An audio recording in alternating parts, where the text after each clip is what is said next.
All right, welcome to Standing for Truth. My name is Donny, and I am your host and moderator for tonight's great evolution debate. Specifically, we are debating the question, is there good scientific evidence for evolution? And this is the first of many debates for 2024, and I am excited for this. We've got a new debater. We've got a new face for the debate octagon here, another skeptical guy. And so before we get into opening statements and the debate itself, why don't we get acquainted a little bit, kind of break the ice, get to know both guests. And so another skeptical guy, let's start with you. Firstly, thank you for doing this. Appreciate your time. A little bit about yourself. Yeah, of course. Thank you for letting me debate. Yes, I'm another skeptical guy. You can call me skeptic guy. I'll figure out who you're talking to. Yeah, so I have a bachelor's of science, a BS in physics with a minor in math. I am very passionate about scientific literacy and people understanding science correctly. I'm for self-investigation of scientific postulates. But yeah, this is my first debate. Terrible intro. I apologize for that. But yeah, I have a job, 9 to 5. That's pretty much me, just an average guy.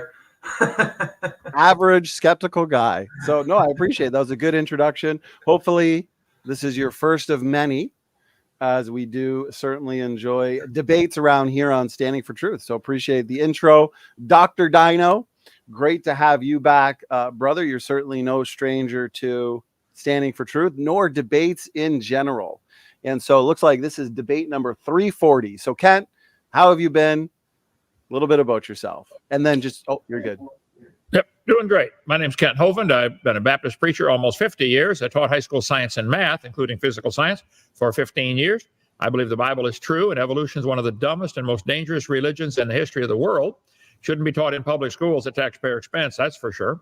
It's nothing but a religion. People believe in it. And I'm so thrilled to hear that our skeptic guy is passionate about science. And I think he said something about he wants to understand and examine the claims of science. This will be his last debate then, because he'll be on our side by the end of this debate. We'll straighten him out. Okay? We're working towards a conversion tonight, gentlemen. That'll be great. Live conversion. So Kent, another skeptical guy. Appreciate the introductions from the both of you. So what we have tonight is more of an informal debate. For the audience, what we're going to start off with is a bit of an opening statement. Another skeptical guy is going to put forth a couple arguments for us to engage. Once we've exhausted the topic, as we usually do around the hour mark, we will take some live questions and engagement, as this is a 2-in-1 event. So why don't we get right into the fun here? Another skeptical guy, we're going to hand it over to you. And just take a few minutes and start us off, and then we'll go back and forth on that. The floor is yours. All right. Thank you. Thank you, Ken. Thank you, Donny. So I would like to start off with the definition of science. According to sciencecouncil.org, the definition of science is the pursuit and application of knowledge and understanding of the natural and social world following a systematic methodology based on evidence. Or if you prefer another definition, is any system of knowledge that is concerned with the physical world and its phenomena, and that entails unbiased observations and systematic experimentation. Thus, taking into account those two definitions, evolution is undoubtedly a science, despite Kant's unfounded claims to the contrary. Fundamentally, this realization that all life is related comes from the similarities that are found within all forms of life. For example, our cells are eukaryotic, which is something that we share with protists, plants, fungi, and animals. Beyond that, we are in the kingdom Animalia, and beyond that, we are chordates. This means that we have a notochord, a dorsal nerve cord, postanal tail, endostyle, and pharyngeal slits. Of course, the phylogeny will continue beyond that, but that does not take away from the original statement that we are still eukaryotes. So to answer the question that undoubtedly is floating around in Kent's mind, yes, I am related to a pine tree. They are, like me, eukaryotic. Kant will argue that any belief in evolution is not a science and that evolution, along with atheism, is a religion. This is a clear projection because over his long career studying the Bible, he has not been able to provide any scientific evidence to prove his claim that the earth is 6,000 years old, there was a global flood, and the plants and animals on the earth were made in 6 literal days. So, to talk about the evidences I would like to be discussing for this debate, so the best evidences, of which there are many more than I will state, are the evidence found in the geologic column, the fact that evolution is confirmed by multiple different sciences, eyewitnesses to evolution, and the pollinating and grafting compatibility in plants. So that is my intro and my set evidences. So I will turn it back over to Kent. Okay, very good. I appreciate that. That was just over 2 minutes. So before we get into a back and forth discussion, why don't we hand it to Kent? And Kent, take roughly 2 minutes to either respond or make some initial arguments. So Kent, the floor is yours. Well, thank you. I guess to be like Bill Clinton and examine this title tonight, what's the definition of is? Is there good scientific evidence for evolution? I think I'm glad that he has a good definition of science. Science is things is knowledge gained by observation, by testing, by experiments. This has been the standard definition of science for years. It comes from the Latin word "ser," to know. What do we know? We know cows produce cows. We know dogs produce dogs. We do not know that you are related to a pine tree. That's something you have to believe. You say because we're all cordate, we have different animals have backbones, and therefore that proves a common ancestry. Come on now, that's not science. Could prove all kinds of things. It could prove it's a good design that works. Could prove a common designer made them all. Certainly not proof that we're related. So we'll get into each of these evidences. I wrote as fast as I could, but I agree. Science deals with things we can observe, study, test, and demonstrate. From the Latin word knowledge. What do we know? Well, we know cows produce cows. We see that. They say religions are not part of science. I agree. And evolution is a religion. You have to believe in it. Nobody's ever seen a cow produce a non-cow or a dog produce a non-dog. You have to believe it. Science is knowledge gained through study and practice. Go ask any farmer that's been raising cows for generations in their family, or dogs, or potatoes, or anything. They'll tell you there are variations within that kind, but they always seem to stay within the same kind. And as far as classification system, come on, skeptic guy, are you skeptical of that? It's man putting his classification onto the creatures. They don't care how we classify them. They know what to look for. Turn all the animals loose in the woods. They'll find their own mate. And the foxes look for other foxes, and the cows look for cows, and the dogs look for dogs. They don't look for a pine tree to mate with. They know what kind they are. God said they'd bring forth after their kind. That's all that's ever been observed. And I admit that creation is a religion. I have to believe that God created the world. I've never seen that. But you guys won't admit that evolution's a religion. You're going to fight that tonight. I can see that already. So go ahead. Tell us why you think evolution is part of science instead of religion. Kent, thank you very much for that 2-minute intro. Another skeptical guy. Let's throw it back to you. Feel free to take another 2 minutes roughly to respond. Go ahead. Yeah, so the first thing I want to address is that evolution isn't a faith-based belief system, while religion generally is. So the reason is there's no evidence besides a book for the reason for belief in the Bible. And faith is a fine thing, but evolution doesn't operate on faith. It does operate on evidence and what we have observed. So the dogs not producing non-dogs, or the cats producing non-cats. That's silly, because we know that is not an accurate description of evolution. Evolution does not say that will happen because of the law of monophyly. But I agree with Kent's definition of science, however elementary it might be. So we do observe evolution. So the peppered moth in the Industrial Revolution was largely white, and it could use that to blend into stone and upon trees. When the Industrial Revolution happened in England, it it covered most of those surfaces with soot, and so the peppered moth, the white variant, stood out quite significantly and was eaten. In that time, the black variant of that same moth, which was a less dominant trait within the population of the moth, survived. And in fact, the levels skyrocketed of that color of moth. So that's an example of survival of the fittest, natural selection, call it what you will, which is a mechanism of evolution. And in fact, you really can't have evolution without survival of the fittest. So we see that, and so I would like, Kent, if you could, to explain how the peppered moth isn't an example of evolution, and how that could happen, how that is not evidence for evolution, or the nature of evidence for evolution. Okay, thank you. Good timing. Kent, we'll throw it back to you. Take roughly 2 to 3 minutes to respond. The floor is yours. Well, thank you. That's a fair question. What about the peppered moth? This was often given in the early days as one of the best evidences for evolution. Here's what happened. The peppered moth has always produced a variety of colors in its babies. Some are dark, some are light. Well, and when the trees were light colored, the birds could see the dark ones easier and they would eat them. The light ones had more camouflage. And so somebody counted the moths in England and said there's 95% light moths and 5% dark. Then the Industrial Revolution, they started burning coal in the factories, the trees turned black. And they went around and counted the moths again and found out that now there's only 5% light and 95% dark. Okay. They're still a moth. They didn't change anything. They already had those colors. This is natural selection. You see, Charles, our skeptic guy, natural selection selects. It doesn't create anything. Nothing new was created here. It started off a moth. It ended up a moth. Nothing changed.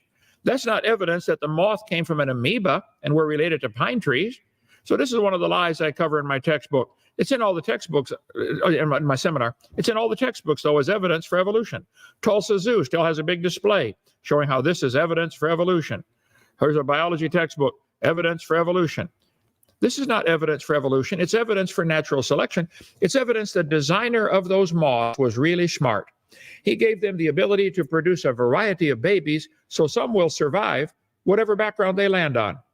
They can stay in a dark background or light background. That didn't explain how the moth came to be with its unbelievably complex gene code. One chromosome from a moth is more complicated than the space shuttle.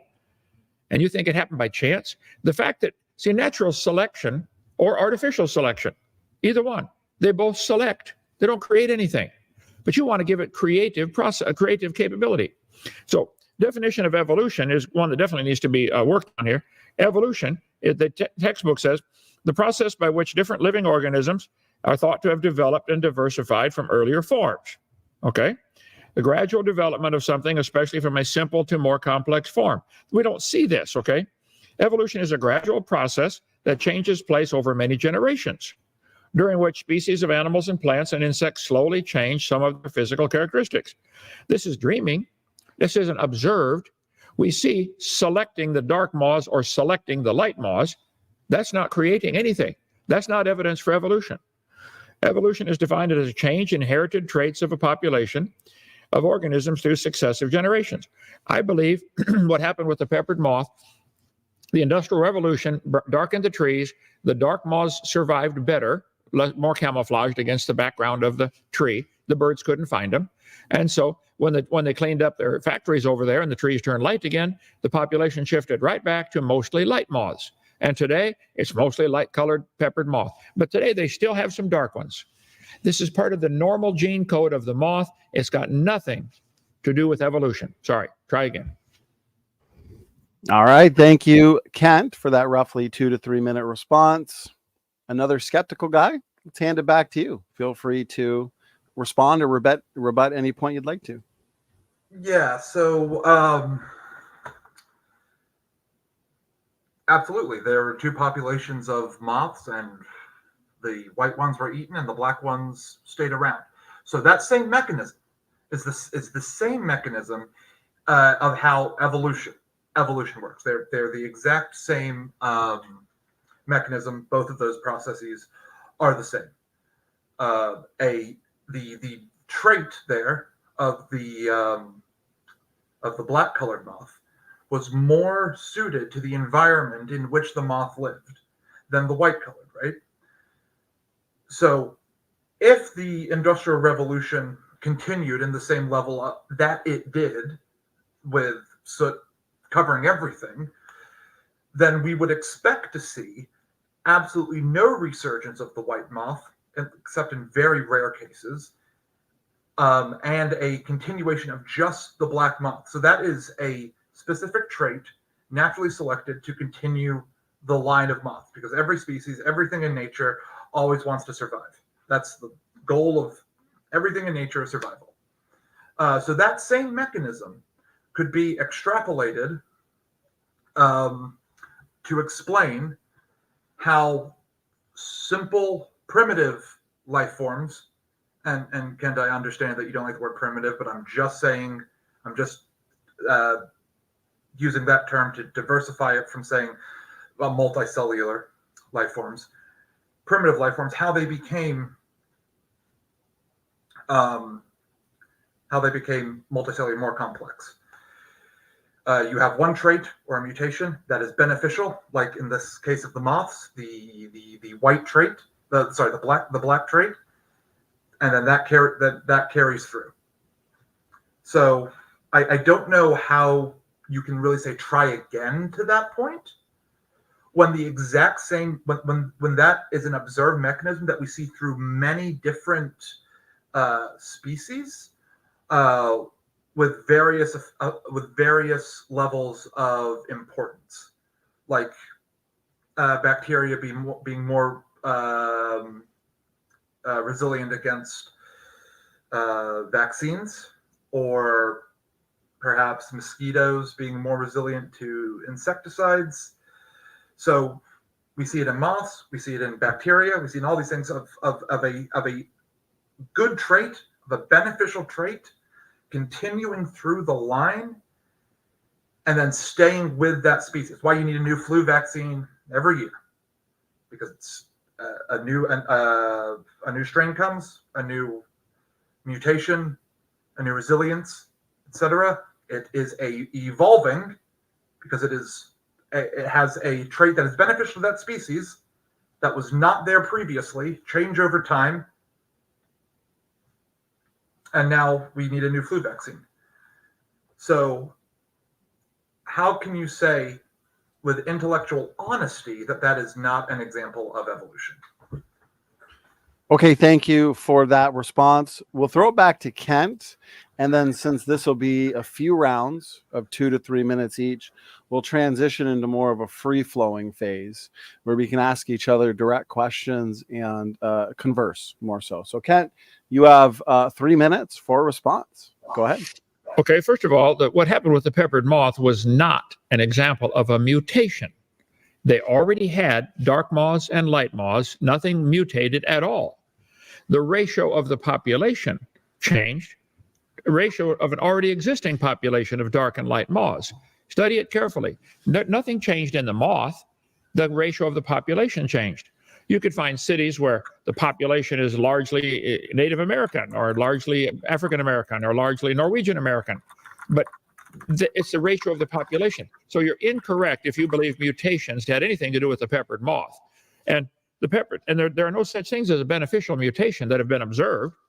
Beneficial mutations are a dream. All mutations observed so far have been fatal or harmful or neutral. They do nothing. I'm not aware of any beneficial mutations. And it would take trillions of them to change an amoeba to a whale. So I'm sorry. You mentioned about beneficial, about change over time. This is always the god of the evolutionist, time. Give it enough years, give it enough billions of years, it'll work. So we see dark moths and light moths. Look at that, boys and girls. That's proof. If at billions of years, the moth would turn to a whale. That's the logic. For heaven's sake, skeptic guy, are you skeptical of what you've been taught on this topic, or just skeptical of creation? You should be skeptical of what they taught you, because this simply it's not observable. Science is what we can observe, study, and test. Do an experiment. You will find the peppered moths always make baby peppered moths. There are no exceptions. And it's not a mutation. Let's see. So he said this is the same mechanism, what we see with the moth, that's going to drive other things. Well, then it's not going to go anywhere. The car's in park. It's not going to drive anything. All that happened was the ratio of the population was changed by natural selection. Because of the background of the trees, the birds could eat the white ones better when the trees were dark. That's all that happened. It didn't change anything in the moth. They already had some of each, dark and light. See what's happening here? We're getting a problem with the definition of the word evolution. And I go through on my video series the meanings of the word evolution. There are 6 different meanings. Cosmic evolution, the origin of time, space, matter. All these first 5 are purely religious. The number 5 is what he's talking about. Macroevolution, changing from one kind of animal to another. The moth did not do that. It started a moth, it ended up a moth.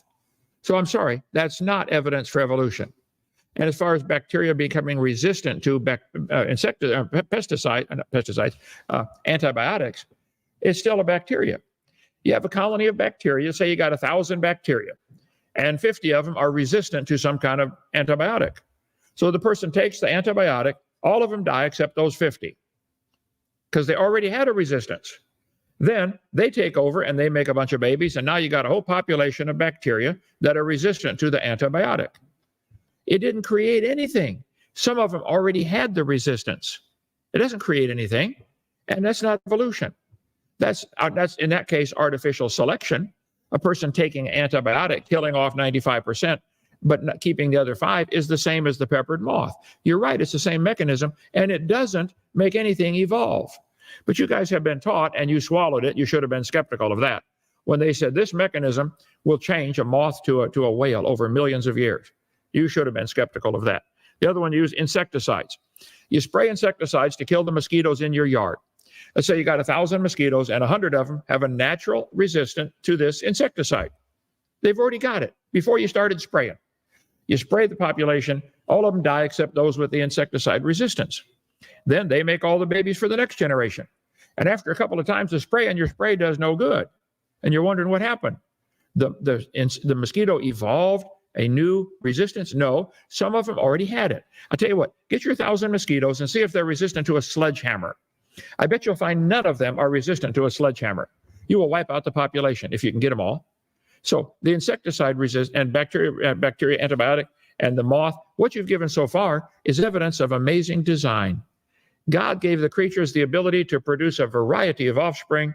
Some will survive no matter what happens, pretty much, except maybe a sledgehammer. Okay, so we'll try again. Thank you, Kent. Another skeptical guy. Let's do this. People in the audience saying they're enjoying this fast-paced format. So let's do another few rounds of this, since we got several points on the table to engage. So we'll throw it back to you. Another roughly 2 to 3 minutes for response. Go ahead.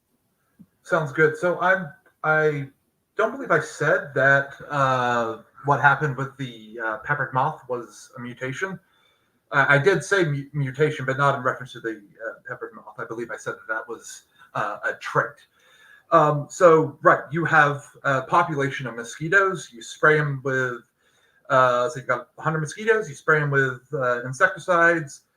5 of them live.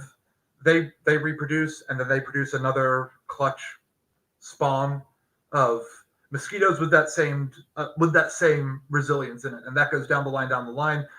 Different pesticides, whatever, and then all these traits that are within the mosquitoes, sure, they were there inherently. Fine, I won't contest that for the sake of this argument. I mean, I'm not super educated in bugs, but I will grant you that the traits are prevalent in the mosquitoes to begin with. So. But they might be more recessive or dominant. That's why some of them die. So they reproduce. They have other mosquitoes with these same traits that are resilient to the pesticides, and then more pesticides, and then more resilience, and more pesticides, and more resilience. And this goes all the way down the line. So how is this not a change? How is this not a change to the original genetic code? If there's some difference in the in the DNA strands. But if you don't want to talk about that is fine. If you don't want to accept that is fine. But yes, a change in the DNA strand is an example of what the definition of evolution is in the scientific canon. Oh, and by the way, a moth would not have turned into a whale. They would have had a more common ancestor. I'm not sure what that one is off the top of my head, but it wouldn't have been a moth. It would have been something different. Sorry. So Kent doesn't want to accept those as evolution, which is fine. He asked for evidence. I provided him evidence. I can move on if he wants to try his chops at another. So we can talk about the fact that it's confirmed, evolution is confirmed by multiple forms of science, genetics, biology, geology, and they sort of add up to the same thing. And you said that time is an issue for evolutionists, or evolutionists, I'll say that term. But it's not, because we have many billions of years to do this, which, Kent, I understand you don't believe in, but radioactive decay would prove you wrong about that one. And if you want to talk about radioactive decay, I'm happy to go through the math of that derivative for you. Okay, another skeptical guy. Appreciate it. We'll throw it back to Kent to engage your first couple minutes of points, and then since we have another topic possibly on the table, we can also get into that. So Kent, the floor is yours again. Go ahead. Well, thank you. You asked, how is that not a change to their DNA code? It's still a moth. It's not. Nothing has changed in the DNA code with the moth or the mosquito you gave or the bacteria. Nothing changed in their DNA. They're still producing baby moths. Just now they produce more of their same color that they started with. I have blonde hair, Norwegian ancestry. If I had 500 kids, probably a large percent of them would have blonde hair, and and have those characteristic traits. If a person has dark-skinned African Americans, when they produce babies, they produce dark-skinned babies. It's not a change in the DNA. It's already in there. Nothing with DNA changed with the moth. And the moth does not have a common ancestor with a whale. You may believe that if you'd like, but that's a religion. I wish you could understand that's something you have to believe in. Just like billions of years is something you have to believe in. It's not observable. Nobody's observed any more than probably a couple hundred years in their lifetime. Some of the older people, 900 years according to the Bible. But okay, and you said if Kent's not going to accept that, skeptic guy, I accept science. You're the one that ought to be skeptical of what you believe. You believe this change in the moth there's no DNA change. It's a percentage of ratio of the population that changed, which is explainable by natural selection. But it selected something that was already there. How about, why didn't any of them turn blue or green or pink or grow 12 wings or get to be 15 feet tall? None of that happened. It's still a moth, still the same kind of moth, still the peppered moth. Okay. And so you said, you said you provided evidence. Baloney. You provided evidence that creation is true, is all you've done so far. You provided evidence that you don't have any evidence for evolution. You're desperate for these same things taught in the textbooks for the last 100 years, and they're all been proven wrong. The peppered moth it's not evidence for evolution. Neither is bacterial resistance, antibiotic resistance, or insecticide resistance. Okay, and you said it's confirmed by multiple lines of evidence. I think this is a sign of desperation. Just to say, well, there's lots of evidence for evolution. Well, show me a specific. You think geology is evidence for evolution? I taught earth science for 15 years. You work with logic in your work, I'm sure, logic in a line of work. They're telling the kids in school that the layers of the earth are different ages. You apparently believed it. Nobody should believe that. It's the dumbest theory ever. They say the layers are different ages. This was made up in 1830. Stop and think. If the layers are different ages, where's the new material coming from? Is this top layer coming from outer space? All of these layers that we see in the earth formed in 1 year during Noah's flood. There is no geologic column. It does not exist. All over the world, petrified trees are found standing up, connecting all the layers. How long does a tree stand around in Virginia before it falls down after it dies? A couple of years. But petrified trees in the vertical position running through all these layers that you guys claim are different ages, they're common. There are thousands of them. Petrified trees that are standing up. There's no way to explain this with each layer being different ages. And I go through this in my seminar of number 4 about the lies in the textbooks. The geologic column does not exist anywhere in the world except the textbook. Somebody taught it to you, you believed it. You should have been more skeptical of that. If the top layer is younger, where did it come from? How can it possibly be younger? If you shuffle a deck of cards, is the top card younger? If I shake up these sand art toys and it makes 10 layers of sand in here, which it will do in minutes, are the layers different ages? No, they're all the same age. They're all in here at the same time. There is no geologic column. I'm sorry you fell for that, but there isn't any. Doesn't exist. All the layers formed in 1 year, Noah's flood, just by the tide going up and down and shuffling the water back and forth. It's going to make all the layers in 1 year. There is no geologic column. Go ahead. Thank you, Kent. Skeptical guy, back to you. Go ahead. Yeah, so if we want to talk about where the layers came from, there are many answers. So you've got erosional processes, you've got animals dying and decaying. So that's usually where those are going to come from. However, we don't have to observe something directly to know it's true. So the math can help us calculate how we can radiometrically, radioactively date something,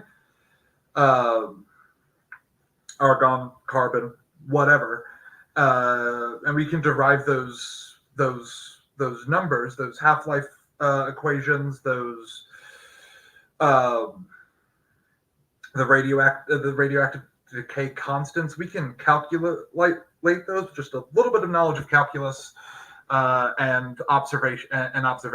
Activity, Merritt and Curie's, and you taught chemistry. I'm sure you know about the molehill and the number of particles in a gram of whatever.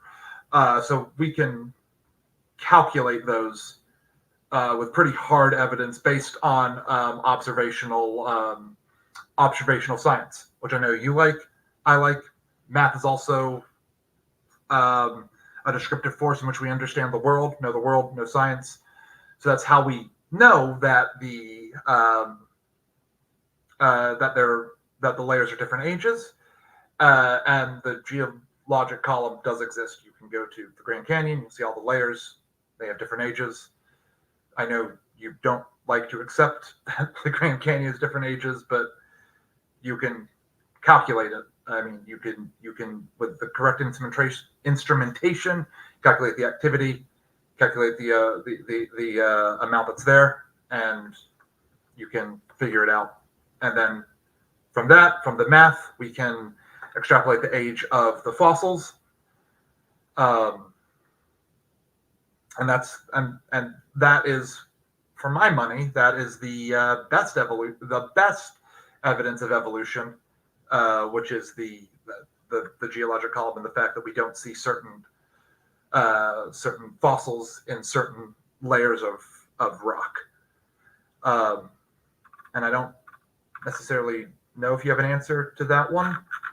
I'm not sure. I'm sure you'll think of something, but that is how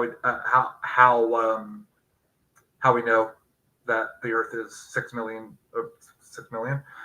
many billions of years old, and we calculate that through hard math, which, like I said, I'm happy to walk through the derivation with you. But yeah, so that's my response there to Kent. Okay, thank you.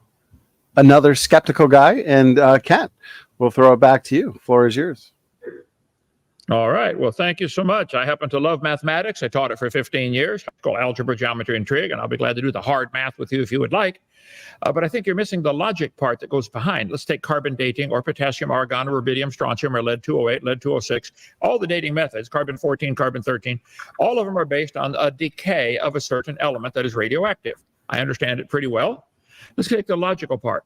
If you walked into a room and there's a candle burning on a table, and I asked you the question, when was it lit? How long has it been burning? You say, I don't know, Kent. It was burning when I got here. Okay, this is your example with a rock that has a radioactive element in it. We dig it up. We test how much carbon-14, how much carbon-12. That is very accurate. I don't argue with that at all. We can walk in. We can measure this candle. Let's do some. It's called empirical science. Let's measure how tall it is. We get micrometers and measure it to the nearest bazillionth of an inch and find out it's 7 inches tall. Nobody argues. Now we're going to measure something else, which we can measure. How fast is it burning? The rate of burn. We determine it's burning 1 inch per hour. So based on the hard math, we have a 7-inch candle. It is burning 1 inch an hour. When was it lit? You have no way to tell me unless you leave your hard math and go to some assumptions. How tall was it? We don't know. Has it always burned at the same rate? You can't possibly know that. You can dig up a rock and test how much carbon-14, how much carbon-12, or uranium, potassium, argon, whatever one you want to use. That's correct. It's hard math. No question. We know how fast it's decaying today. We know how much is in it today. We do not know what it started with, and we don't know the decay rate's always been the same. And when they get wild dates that fall all over the chart, they throw them out if they don't match the geologic column. So the geologic column, which does not exist, and you claim it does without any evidence, you claim it does, the geologic column is what determines whether their date is accepted or not. Radiometric dating would not have been feasible if the geologic column had not been erected first. Ever since, he said, fossils have been and still are the best and most accurate method of dating and correlating the rocks. So they date the rock layers by what fossils they're found in them. You mentioned that. The layers are dated by the fossils, not by the geologic, but not by carbon dating. He said, apart from very modern examples, I can think of no cases of radioactive decay being used to date fossils. This was 40 years ago. They still don't. They date the fossils by which layer they come from. They turn right around and date the layers by the fossils they find.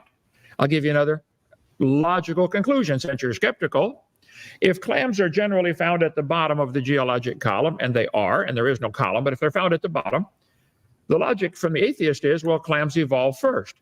There's a much more logical reason. Maybe clams are at the bottom because clams already live at the bottom. They're the first ones buried. Hello, if there's a worldwide flood like the Bible says, the clams would be buried first. Maybe birds are found on top because they're the last ones to drown in a flood. And they have hollow feathers and hollow bones, and they're going to float around. Maybe the animals are sorted, based upon their body density, based upon their habitat, where they live. Maybe you don't find squirrel fossils with kangaroo fossils because they don't live together, okay? Maybe you don't find polar bear fossils with camel fossils because they don't live together. Maybe they're sorted based upon their mobility. It is not logical, and I wish you would be skeptical of what you've been taught. It is not logical to say that carbon dating, I'll go back to this one here, that means anything because it's based on the assumption that this rate of decay can be known to be always have been the same. They know there are things that affect the rate of radioactive decay. Here's a case where a lower leg of a mammoth was 15,000 years old, but the skin was 21,000 years old. Same animal. That was back in 1949. They're still getting wild numbers. Living mollusk shells dated at 2,300 years old. They're still alive. If a date supports our theories, we put it in the text. If it doesn't support it, we put it in the footnote. Freshly killed seal, carbon dated 1,300 years old. It doesn't work. It's based on wild assumptions. And I could go for 2 hours on this. Tell you what, Charles, I will send you my video number 7 if you'd like it, where I give all the examples of this. It's imagination. It's dream work. Hard math would tell us the hard math is going to fail when you get to the point where you can no longer observe. You have to make assumptions. How old is it? Well, let's assume it's billions of years old. If you want to talk about the age of the Earth, I've got all kinds of hard math ways to prove to you it cannot be billions of years old. I'll be glad to share those if you'd like. But you're claiming we have evidence from evolution from Grand Canyon. We'll cover that next time. I'm out of time. Grand Canyon probably formed in 1 week. It's a washed out dam. It has many, many layers. That's true. And those layers all formed in 1 year. And then if you closed up Grand Canyon today, a giant lake would back up behind it called Grand Lake. Look at the elevation lines. It would go back to Colorado. Be trillions of gallons of water backed up in Grand Lake if you just simply plugged up the canyon. I'll get pictures ready for that. You go ahead with your next evidence. Skeptical guy, go ahead. Take as much time as you need to respond. I was Floor is wondering if I could just ask Kent a question actually about the flood claims. Sure. Yeah. So the Bible talks about the global flood, and if my biblical knowledge is correct, the ark crashed into Mount Ararat. I'll let one of you guys correct me if I'm wrong on that, but I think that's correct. Some mountain in the Middle East, or some hill, or whatever. And there were kangaroos on there, but kangaroos are only indigenous to Australia. How did the kangaroos get there? We don't see any kangaroos, any dead ones on that trip. We can say that there's a land bridge, a mini land bridge, but we don't see skeletons of kangaroos there that would be able to make that journey.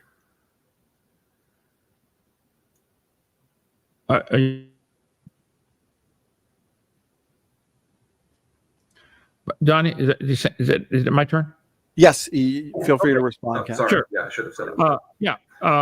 Boy, I've got 50 or 60,000 slides. If you would ask the questions in the same order I've got the answers, it'd be a lot easier. But the animals got off the ark. The Bible says it landed in the mountains of Ararat, and then they would disperse from there.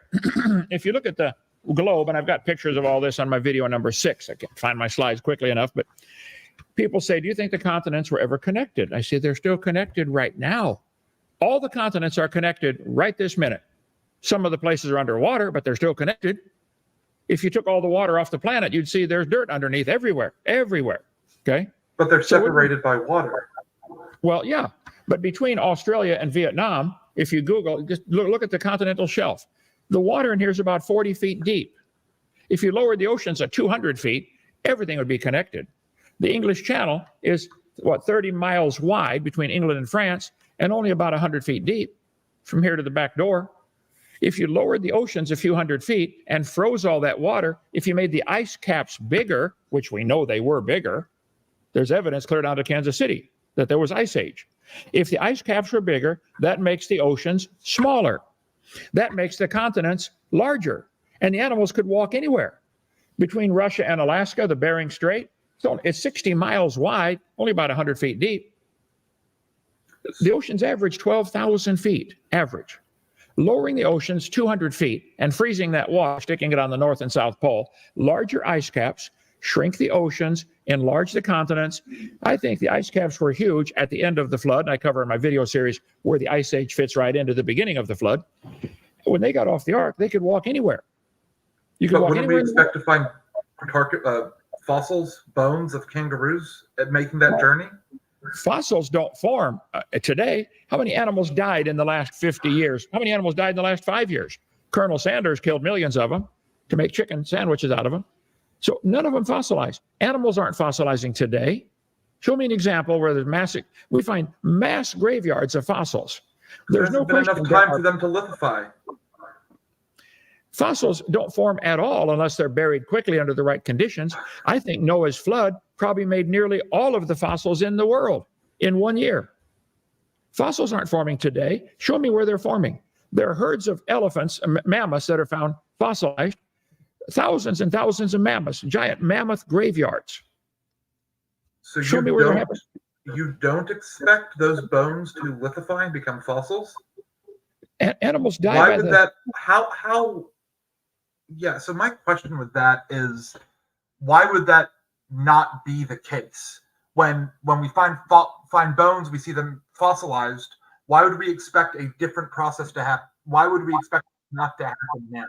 Why would we expect something that happened in the past to not carry to the future? As in, another example of this is the half-life. Why would we expect that to change? In your candle demonstration, why would we expect the rate of the candle to change? There's no evidence that it changes. One question at a time. Okay. Animals die today by the millions.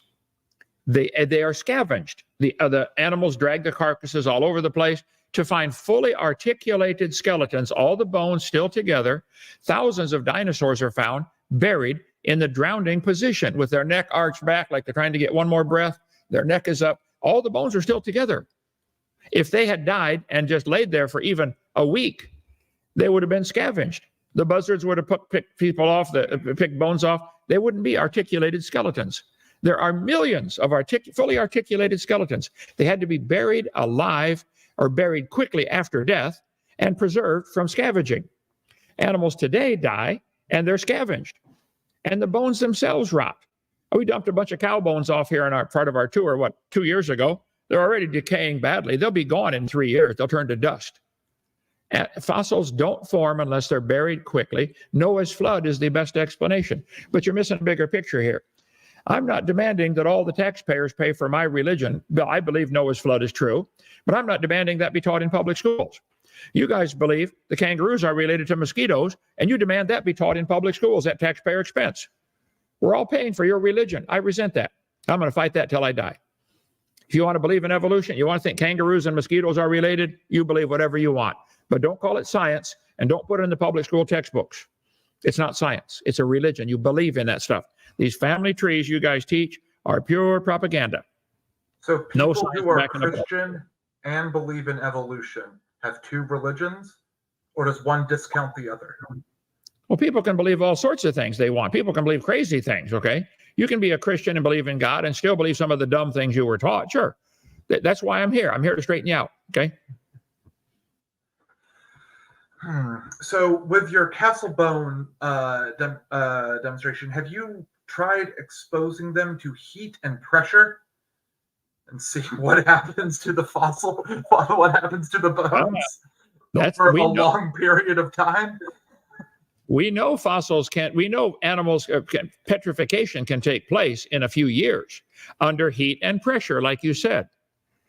Would that mean they'd have to be buried deeply underground to get the pressure of all the weight above them to get that heat and pressure? Would that be something like Noah's flood would do? Bury them under hundreds of feet of sediment? Yeah, animals die today. Animals that die today don't get that. They don't get buried under hundreds of feet of sediment. We don't see fossils forming today anywhere. It would still take longer than a year. No. Joseph, Google, how long does it take to petrify a bone? I know it's been done. Fossilize. Okay, fossilize, similar thing.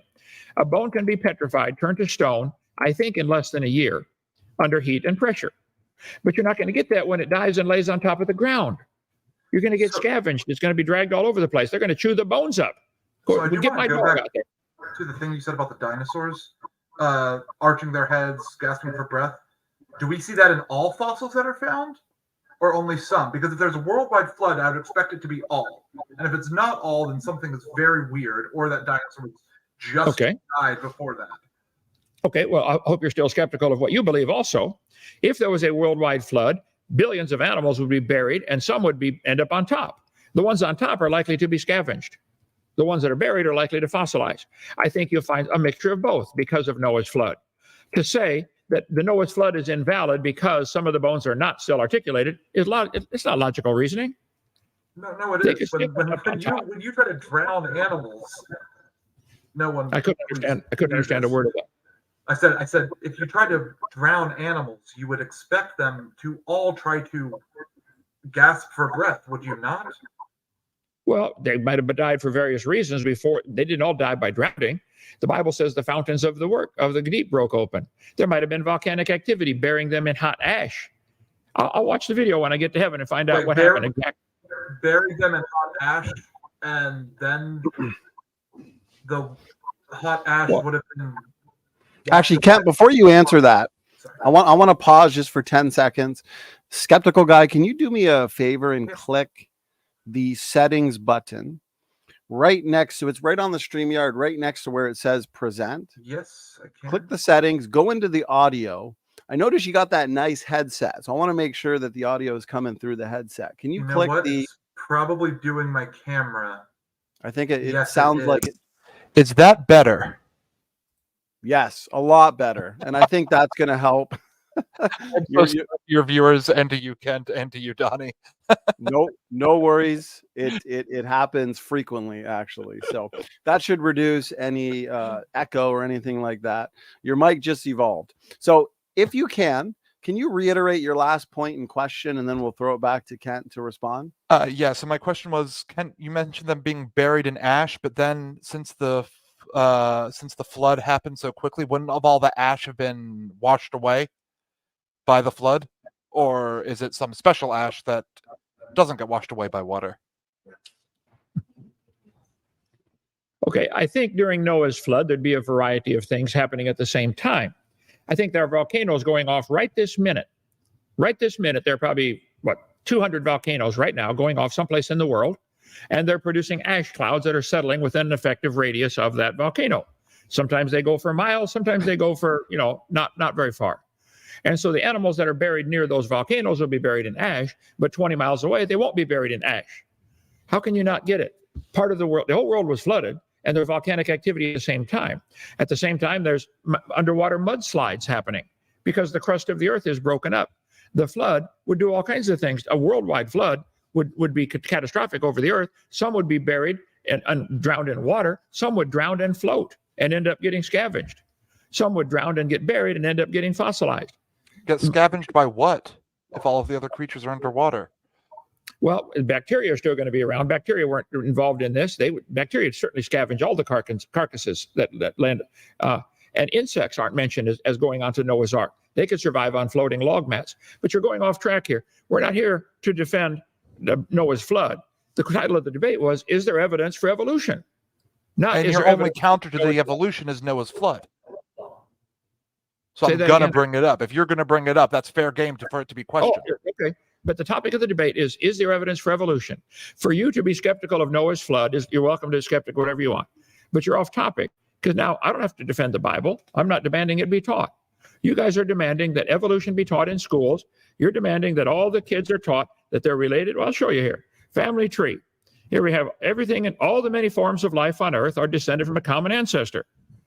They make these family trees and say the humans and the pine trees have a common ancestor, and the sharks and the ferns and the starfish and the octopus.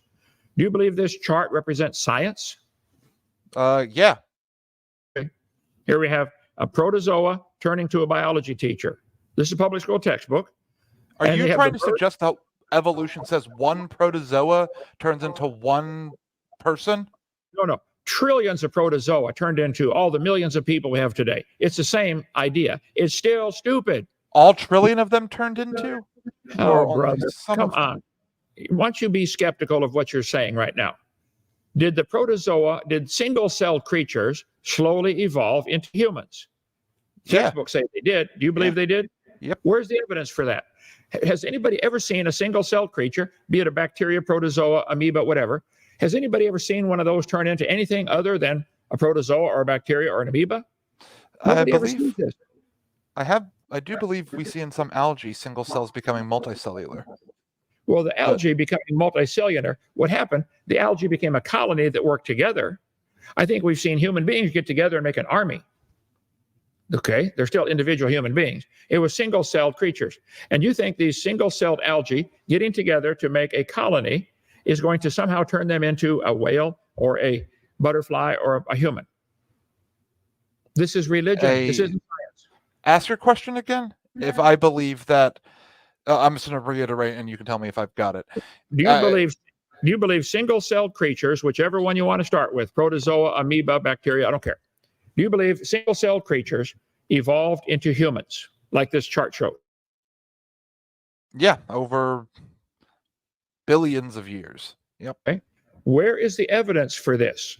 There are certainly billions of protozoa today. Why don't they do it again? Let's see them evolve into something else. My contention is nobody in the history of the world has ever seen any animal or plant produce offspring that a 4-year-old would consider a different kind. The moth example you gave, ask a 4-year-old. They're going to point to both of them and say, that's a moth and that's a moth. It didn't change from a protozoa. There is no evidence for these family trees. This is artwork. This is a bunch of lines on paper is all it is. This is deceitful. This is propaganda. This is stupid. Real stupid. So you think those lines are just drawn helter-skelter, willy-nilly, based on no basis for anything? Why would someone do that? They're on drugs. What? How can you just say so? All like the thousands of scientists who did that, they were all on drugs, all of them. I don't know. It must have been because they all got these stupid charts showing. Let's see. I'll back it up for you. Here they have. This is the most common one right here. The tree of life. Yep. Humans and whales and birds and dogs and lions and everything. Everything came from a common ancestor. This is what is taught. Hey, Bobby, in the Jeep between my seats is with this chart, the bigger version, laminated. Let me have one up here, please. Okay. I say this is propaganda. This is an observable science. This one has a ladybug related to a human being. Do you believe you're related to a ladybug? Related through a common ancestor, yeah. Okay, good. Do you have any evidence for that? Would it be okay for me to... The fact that that my cells and the ladybug cells are pretty much identical. I think it's like what, like we're 60% related to, I believe 60% related to a banana, genetically identical to a banana, and then various degrees as you get your common ancestor gets nearer and nearer to you. I think the fact that there is similar DNA in each of these creatures is evidence of a common designer, and there's similar proteins in these creatures, so that it's a one big network. We can I can eat the brown cow can eat the green grass and turn it into white milk, and I can drink it and give it blonde hair. That's proof of an amazing design. Recycle everything. It's not proof of a common ancestor with the cow and the grass. It's proof that God designed the world the way he did so everything could be interrelated. That's just that one right there. Thank you, ma'am. Just one of them. I keep one in the Jeep. Oh, you got two. Okay. This is the kind of stuff they teach the kids in public school. Here we go, boys and girls. Origin of life, a single-celled creature slowly turned into everything. A whale and a bird have a common ancestor. You can tell everybody who believes that is stupid. Thus saith Kent Hovind. So Kent Hovind saying no is worth more than the thousands of scientists who did painstaking research to make these relationships. Yes, is that the claim that we're operating with? On this particular example, absolutely. You get all those thousands of scientists, I'll debate them all, one at a time or all at the same time. Nobody sees any scientific reason to draw these lines on paper. Except we do. We don't ever see I'll get the simple chart here. We don't ever see a turtle produce a non-turtle. Evolution doesn't say we will. Well, they've got turtles coming from a common ancestor with a frog. Haven't you been corrected on that thing, on that statement that we don't believe that evolution says a turtle will produce a non-turtle, or a dog a non-dog, or a cat a non-dog? You know that's a straw man of evolution. You know, right, that's not at all what evolution says will happen. Charles, I've never been corrected on that because I wasn't wrong. It's true, turtles only produce turtles and dogs produce dogs. But you've got this chart that you believe in that says a protozoa turned into a human and a whale and a monkey. Nobody's ever seen a protozoa produce a non-protozoa. Why would this chart be science? You say I've been corrected when I say turtles don't produce non-turtles. That's correct. Turtles don't produce non-turtles. And protozoa don't produce non-protozoa. And evolution doesn't say that they will. This chart shows right here. No, it doesn't. The protozoa not what that chart. Everything. I promise you, Kent, that's not what that chart is showing you. Okay. These textbooks show a single-celled creature, be it a protozoa, an amoeba, or whatever, single-celled creature, produced everything. Nobody ever sees a single-celled creature produce anything other than a single-celled creature baby. So this chart is pure artwork. It's propaganda. It's a lie. It's stupid. And I'll debate them all one at a time, line them up, or all at the same time. Little old Kent Hovind with his sling is going to take on Goliath. Yes, if all the scientists believe that they came from a rock or a protozoa or an amoeba, I'm calling them stupid right to their face. That's stupid to believe such a thing. Shame on you for not doubting and being skeptical of these charts. A protozoa turning into an octopus and a pine tree and a shark. That's not science. That's religion. You guys believe over billions of years it would happen. Okay. But it's evidence-based, not faith-based. And you can deny the evidence all you want. Your only evidence for your religion, which is a religion, is the Bible, which is just full of cyclical reasoning, while evolution is based on hard math and science, which I have gone over, and I've provided examples. There are more that we didn't have time to go into, much to my chagrin, but we didn't have time to go into them. But the eyewitnesses to evolution, you like observing. We talked about the peppered moths. We talked about the mosquitoes. We talked about bacteria. And so you saying, no, that's not evolution, that's something inherent, is not at all a defense to that. You would have to show me something that would disprove that, oh, all of the bacteria from now on are going to have this same resistance, which largely they do. So same thing with the mosquitoes. They become resistant to the pesticides. The bacteria become resistant to the antibiotics, and that's why we have to have new ones. And then that is a inherited trait that goes down through the rest of the generations. Okay, you said I deny the evidence. You've not shown any evidence. You've shown evidence that the peppered moth turned into a peppered moth. And I think we've seen for hundreds of thousands of years, maybe, if whoever's watching the moths over there in England, they probably got a government project to do that. The moths always make baby moths. But the charts will show the baby moth, the moth related to a whale. That's what they show. That same mechanism is how we understand this idea of a primitive unicellular organism evolving, or not gaining more beneficial traits that help it to survive in a generally hostile environment. Okay. That same mechanism. Why would that same mechanism that helps this moth survive, that helps these bacteria survive, that help this mosquito survive, not be the same in the past? Okay. Why would it was the same in the past, but the mechanism is it already had the DNA code to make that color. If that's a mechanism you're relying on, then you lose, because the moth will never change to anything but a moth. The mechanism say it will, nor does evolution say it will. Evolution says the moth came from an amoeba. You believe the moth came from an amoeba. You believe you're related to a moth. An amoeba, and yet you have no evidence for that. That's a nebulous term. I wouldn't wager a single cell tree. Sure. There is no evidence of a moth. You said, I don't deny the evidence. I love evidence. I've been asking for some. What you gave with this moth is not evidence for evolution. It's evidence that the designer was pretty smart. So what would you as evidence? Show me the moth turn into something else. Did you know General Motors puts heaters and air conditioners in some of their cars? I've driven them. Is that proof that they plan ahead? Because they don't know if it's going to hot climate or cold climate. Yeah, that's planning ahead. So man-made objects are analogous to biological organisms in this case? This biological organism is trillions of times more complicated than anything General Motors ever built, okay? Or Ford or Honda or Mercedes.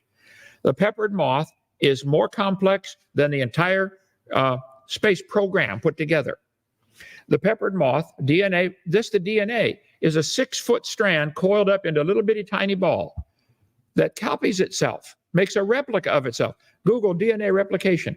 I'm sorry somebody brainwashed you into believing that could happen by chance, but you need to stop and once you start being really skeptical. Yeah, I know you're skeptical of the Bible. That's fine. Now turn that same skepticism onto evolution. I know you won't believe me, but I did, and I came to this conclusion. Right? Why all of the organisms in life are so similar. Right. I agree. Are so similar. And if they were created, why would dolphins and whales not have gills? And that's just one example. There are more. Why would they not have gills? Dolphins and whales go up above the water to breathe. We call them a mammal. They don't care what we call them, okay? Dolphins look for another dolphin to mate with. They don't care. They look for a mosquito or nothing else.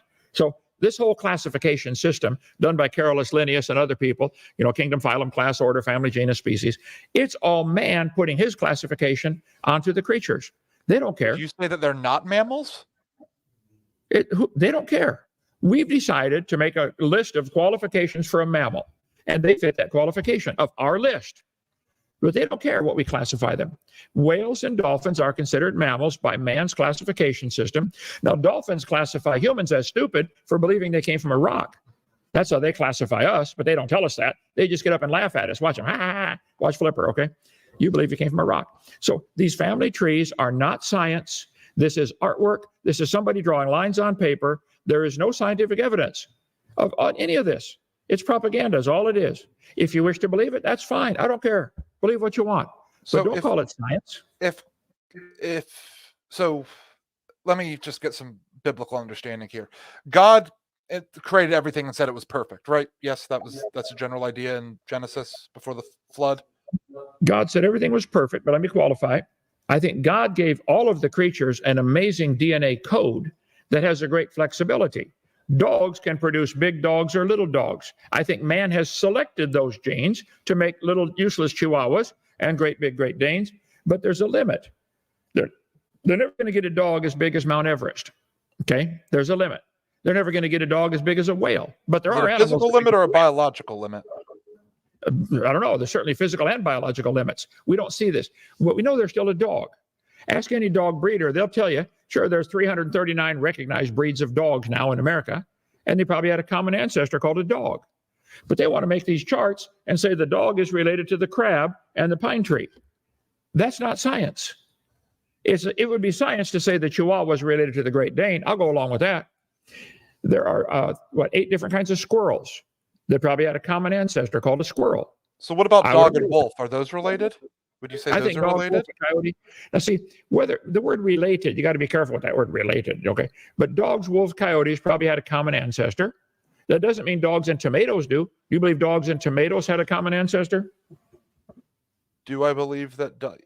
Well, presumably it would be the same as my ancestor, the Leica, last eukaryotic common ancestor. It'd be the same. Okay. I'm going to see if this chart has tomatoes on here. I'm sure it's on here somewhere. Sunflowers. Do sunflowers and sharks have a common ancestor?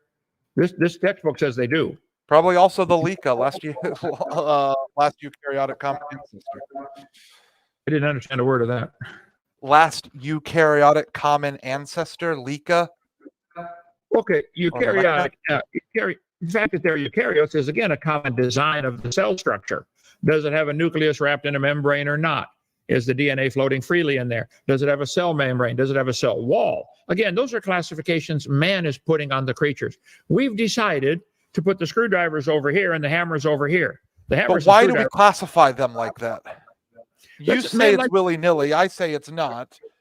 Okay. Why we classify dolphins as mammals because they are so closely related to mammals and not fish. And I think that's the confusion for a lot of creationists that they live in water. They're not related. The word related is one you got to be careful of. Related is based upon the assumption that evolution is true. I don't think man is related to the apes. Apes make baby apes all the time, every time. Baboons make baby baboons, nothing else. Humans make baby humans. There are no exceptions to this. Now, if you wish to imagine and believe religiously that millions of years ago there was a common ancestor, that's your religious belief. It's evidence-based. No, well, you can believe that. I believe it's evidence-based that there doesn't happen, okay? All the evidence we've seen tells us dogs produce dogs. Nobody's ever seen anything else. And evolution doesn't say a dog will produce a non-dog. Well, here we go. 339 breeds of dogs, according to the American Kennel Association, or whatever they call that thing, okay? God said they'd always bring forth after their kind.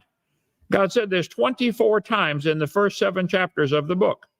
Do you know of any examples where an animal did not bring forth something that would be considered the same kind? I don't know of any. I taught biology for years. Nobody's ever seen an animal produce something other than their kind. Dogs make dogs, without exception. What is a kind? Can you define that? Not with an example. Got it right here. Definition of a kind. Here we go. The word definition of the word species in biology is a type, a kind, a sort, a genus, a family. This is, again, man classifying things. When you classify the screws and nails in our toolbox, in our shop, sometimes you come into some problems. There are some spiral shank nails. Whoa, is that a screw or a nail? Well, it doesn't have, you got to hammer it in, so we'll call that a nail. But it's got a spiral shank. They don't care how we classify them. Neither do the animals. Kind or sort is one of the definitions of species. Wow.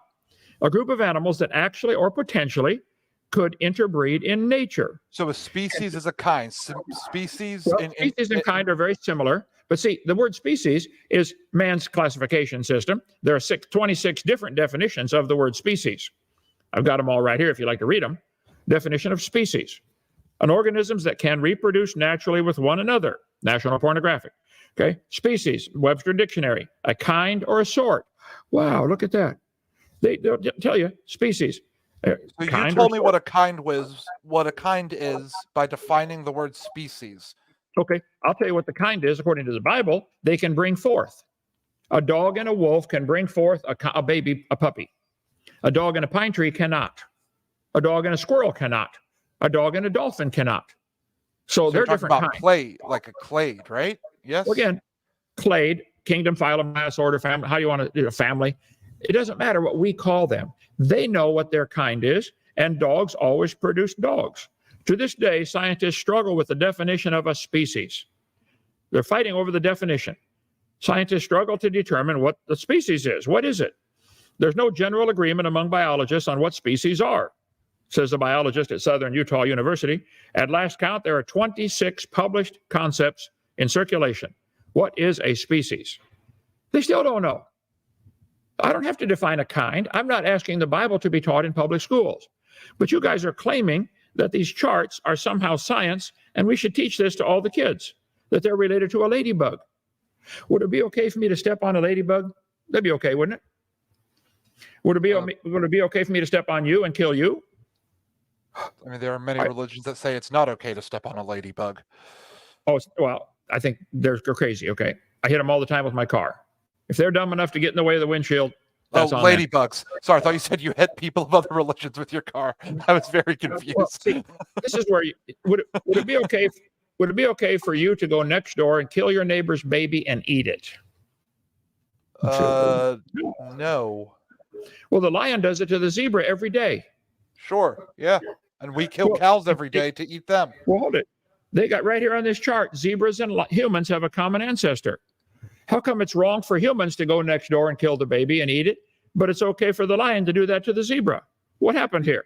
Because we have the innate desire to survive. Survival of the fittest. So does the zebra. They want to survive, but the lion eats them. Absolutely. But does the zebra also not have defense mechanisms against the lion? Or the tiger, well, whatever you said? The zebra apparently doesn't have enough. The lions seem to eat them all the time. And the poor grass. Now, the zebras eat the grass. The grass has no defense mechanism. Just stand there and take it like a man or grass or whatever they are. Except it can reproduce extremely fast. Grass is what now? I said grass can reproduce extremely fast. So therefore, it's okay to kill it and eat it. Okay. So well, no, you said it doesn't have a defense mechanism. I said what its defense mechanism is. Again, I wish you could understand. We don't observe any of these lines on paper being justified. This one has a ladybug and a frog and a zebra and a human having a common ancestor. Somebody drew a bunch of lines and they used colored pen to do it too. Wow, green lines and orange lines. Now it becomes science. Now these guys only use black and white lines, so they're black lines. I'm sorry, that isn't quite as scientific.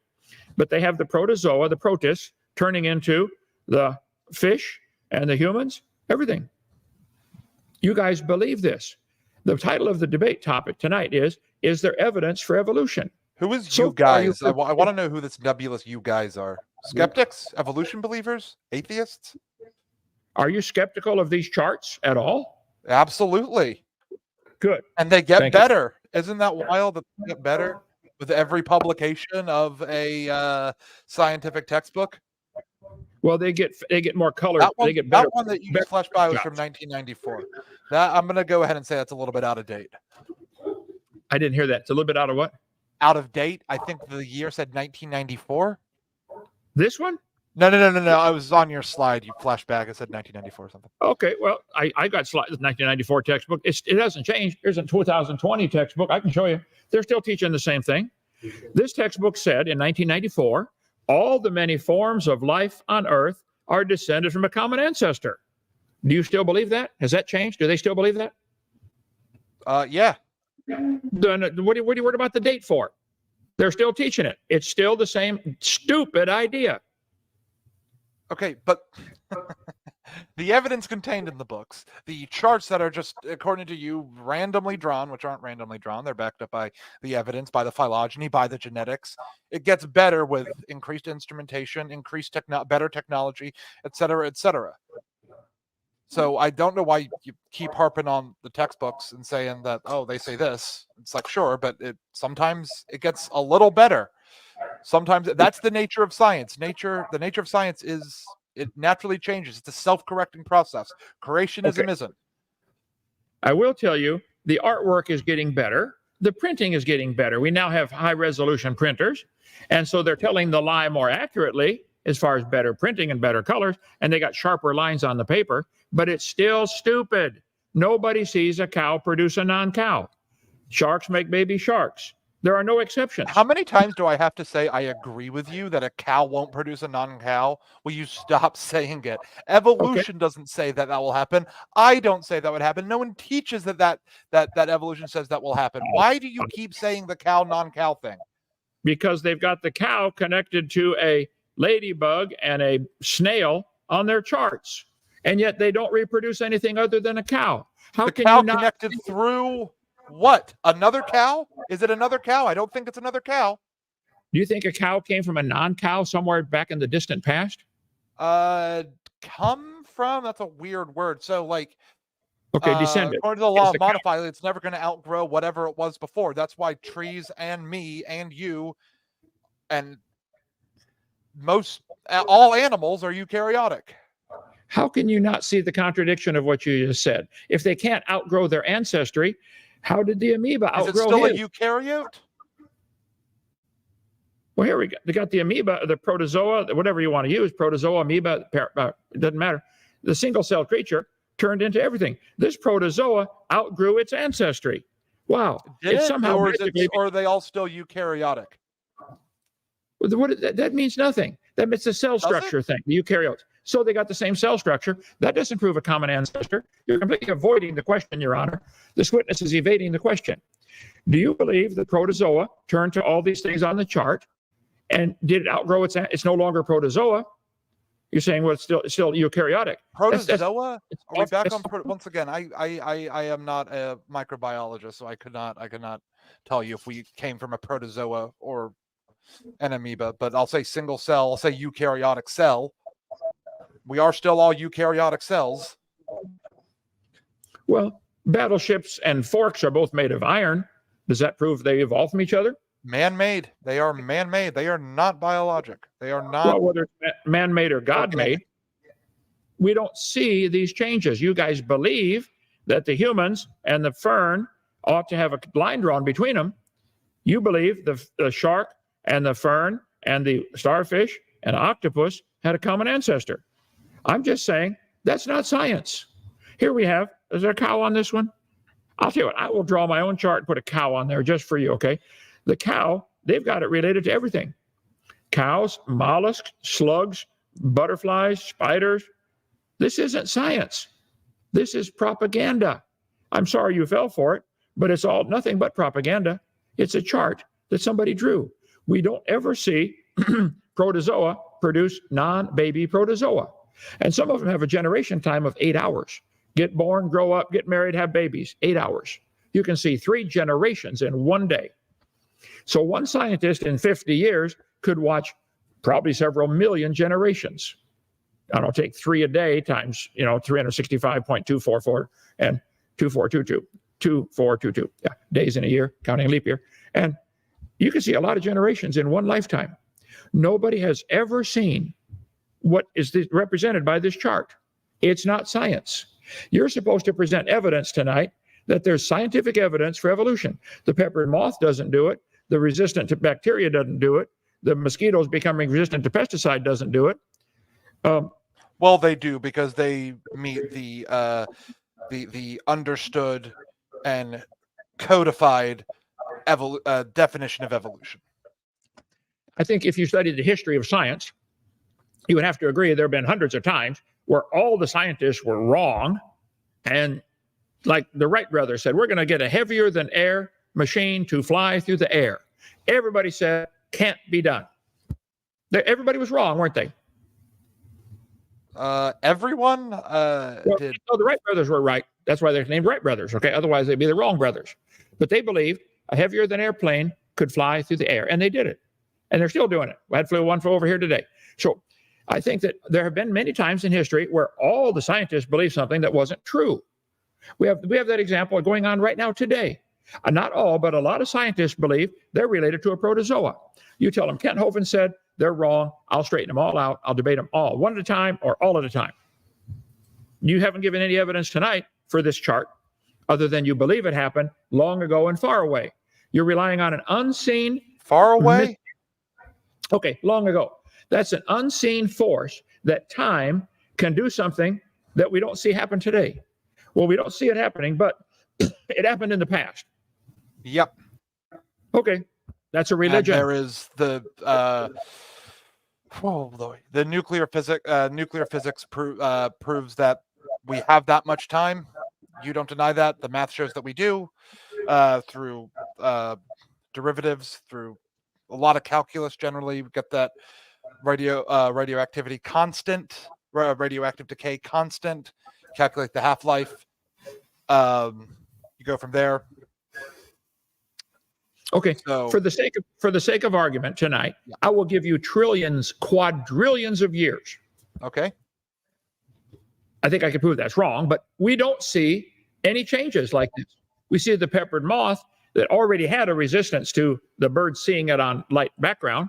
The dark moth stuck out like a sore thumb on the light background. He didn't make it. Some did. The genes were still preserved, but it's still a moth. That didn't change it to anything else. Donny, we've gone an hour and a half. Are we going to get audience questions here? Yes. I was trying to find a good time to interrupt the two of you. Been very fast-paced, engaging. We'll have to do a round 2, a round 3, round 10. Who knows? This was fun. So, okay, let's do some live audience questions, gentlemen, for the last half an hour of this debate. So good job to the both of you. Let me start bringing people in. And just to let the audience know, the link is pinned in the chat currently.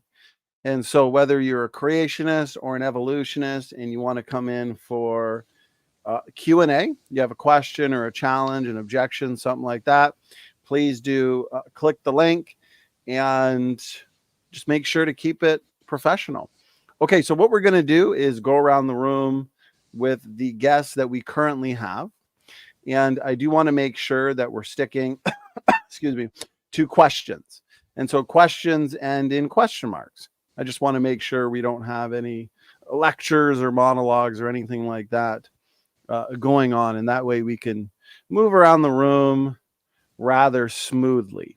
And so we've already got a room of 9.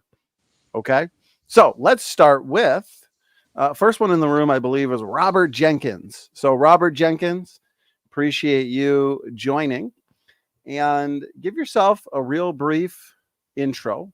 Make sure to unmute and let us know who the question is for, and then feel free to present that question. Robert, go ahead.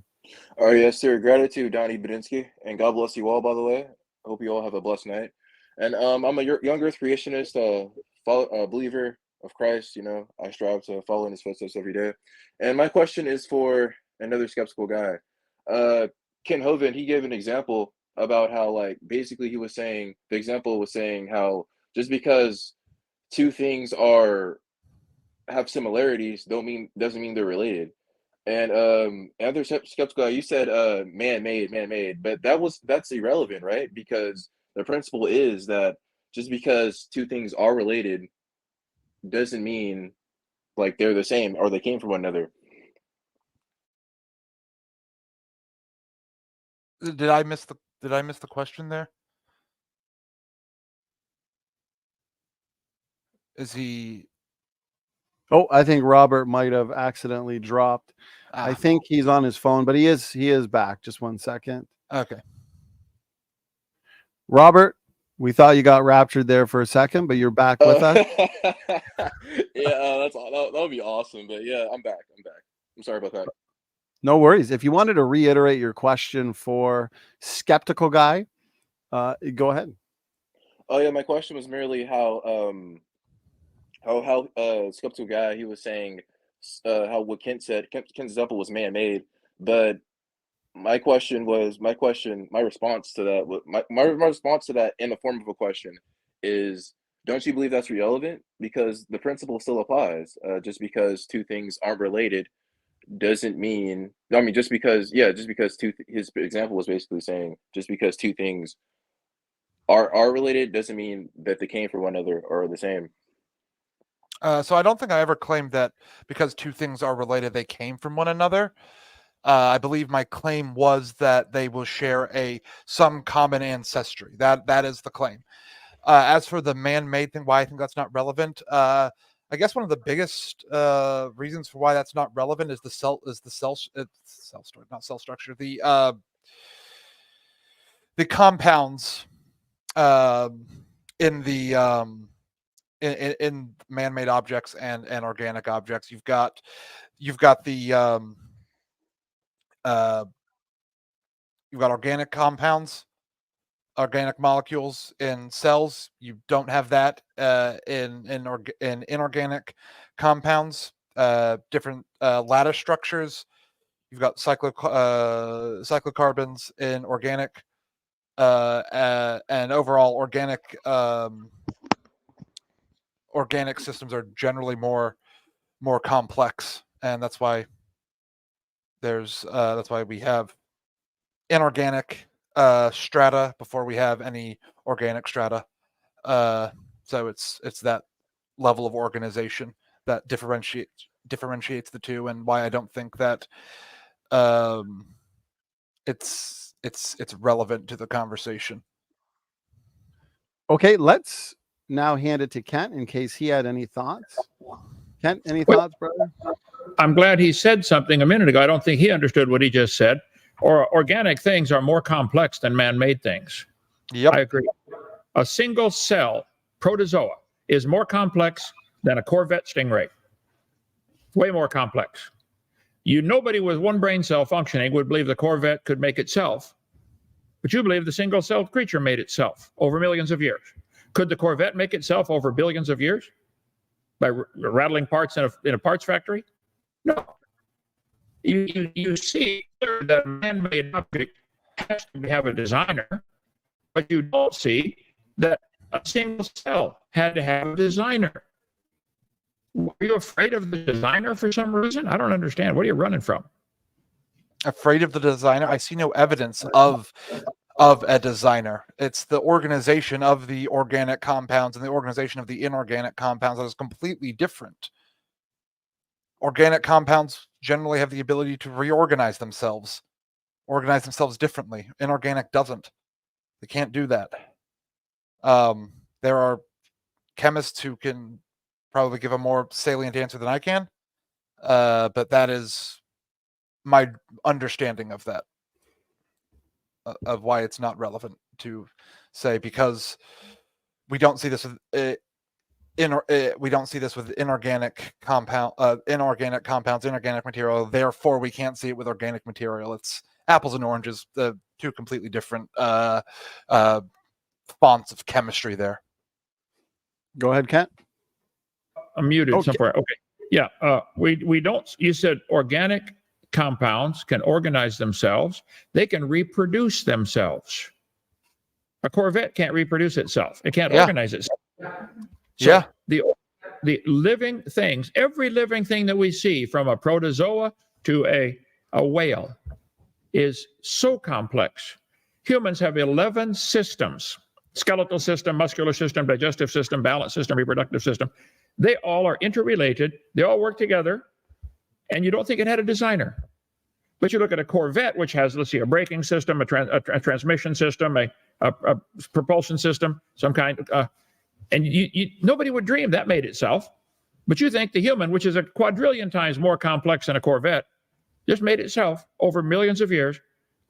See, this is why I constantly say time is what cures everything for you guys.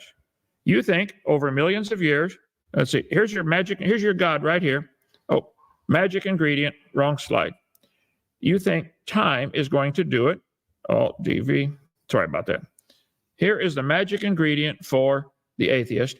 time, mutations, which are all bad, detrimental. Nobody's seen a good one, but they somehow think it's going to change into something else. I'm sorry, I got too many slides open here at the same time. So I wish you could see that there simply is no evidence of this happening. If you wish for it to happen, great. If you believe it happened, I don't mind. I don't care what you believe. But I do resent you guys calling your religion a science, and I do resent you making everybody pay for it to be taught in the school system when it's not science at all. It's a religious belief. You believe the human beings came from an amoeba, and we have a common ancestor with a snail. Great. Believe that all you want. Start a private school, start a religious school, and teach evolution to those who want to learn that dumb religion. Go ahead. Okay, gentlemen, I know we could go at this all day, but let's move to the next person now. I do appreciate it. And since we just had a creationist, let's bring in someone on the evolution side. F4BE1, first time here on the Standing for Truth platform, I believe. So I just wanted to quickly have yourself, if you could, give yourself a brief intro and then ask Kent your question. Oh, okay. So can everybody hear me right now? Yes. Okay, that's good. So basically, I'm F4B1. You can call me whatever you like. Pronounce it however you will. There's no correct or wrong pronunciation. So I'm basically on the side of evolution. I've been watching these debates, sometimes on your channel, Donny, sometimes on other people's, they do like recaps of their debates on this channel. And I've just been always interested in this subject. So I just wanted to ask, there's like a lot of questions actually I want to ask. So I kind of wanted to ask Kent, so you defined species. Sorry, I had to mute my mic while you're doing that. But what I heard was you defined a kind as being if two individuals can bring forth, they are the same kind, correct? I'm only getting part of this. Is pretty garbled. The Bible says if they can bring forth, they're the same kind. Now, where that line is, I don't know where that line is. And burden of proof not on me to prove that. The burden of proof is on the evolutionist who thinks this doesn't happen, that the potatoes are related to the whales. Do you believe you're related to a potato? Well, the burden of proof, the Bible is making a claim that if two creatures can bring forth, they bring forth after their kind. That is a positive claim, and that there is a burden of proof attached to that. But nonetheless, just going off of, so if two individuals can't bring forth, or if two individuals of population, of course there'll be like issues with like infertility. Some individuals are like impotent, they can't bring forth. But if two populations, they cannot interbreed, they are not the same kind. Is that correct, or would that be? Would like to say anything different to that? Well, proving or disproving the biblical definition of kind is irrelevant to this debate. You guys believe every living creature on the planet, everything came from a common ancestor. And the title of the debate is, where's the evidence for evolution? I admit, I believe the Bible clearly says they're going to bring forth after their kind. I'm unaware of any examples where that hasn't happened. As far as exactly what's a kind, well, most people put species and kind as a similar terms. It would be a synonym. Definition of species: a type, a kind, a sort. Is it the same as genus? Is it the same as species? I don't think the animals care, at all, how we classify them. And our classification system might not fit some of the cases. They're always having to reclassify plants and animals. Wow, that goes in a different genus. I don't care. They don't care, okay? Here we go. Definition of species: a kind or sort. The Bible uses the word kind or sort 24 times in the first 7 chapters. Can you give me an example of a plant or an animal that made a baby that would not be considered the same kind or sort? Do you have any examples of that? Well, quickly, I'd just like to say with the species definition, you're going off the colloquial one, which is used just in random conversation. If you look at the dictionary under the biology tag in like big little gray box, it will say something different. But I just want to know because you say evolution, for it to be somewhat true, you'd have to find a case where a species or a kind becomes something else other than its kind. So I just want to know what the criteria for that would be in advance before I would give any examples, just as a safe measure. So no finicking and no smudging of the goalposts can occur. Okay, well, you say I have to find a case. Look at me. You'd have to find trillions of cases, not a case. There'd have to be trillions and trillions of cases where we see animals produce something other than their kind to make these stupid family trees true. They're claiming on the family tree that's taught in the textbooks for the kids, boys and girls, you are related to a ladybug. They're the ladybug and the human, common ancestor. I just point out, Your Honor, this is not science. It would take a whole lot of more than a case of an amoeba producing a non-amoeba to make this chart science. Here we have it, protozoa. I'll call it up for you. Protozoa turning to a biology teacher. There isn't even one example of a protozoa making a non-baby protozoa. But yet you think it's okay to teach this to the kids as part of science. This is propaganda. Well, this is stupid, real stupid to believe a human came from a protozoa. Now, I don't object. I don't object to people being stupid. You can believe whatever you want, but don't call it science. It's polluting science. Science means what do we know by observation, experimentation, and testing. That's science. There is no experiment or testing or observation to show a protozoa turning to a fish and a bird and a human. That's not part of science. Shouldn't be in a science book at all.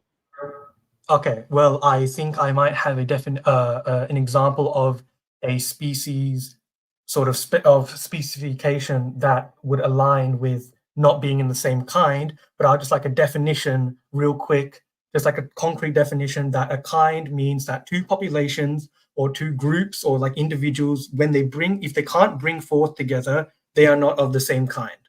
Is that correct? Or would you add like more caveats to that? Well, the kind and species words are used interchangeably. As I mentioned, there are 26 different definitions of species now. I'm asking for kind. Species. I don't need to provide a foolproof definition of kind. I'm not demanding my religion to be taught in the schools. You guys are trying to shift the This is not really talking about what is to be demanded in schools. We're trying to figure out what the truth is here. I'm going to jump in real quick.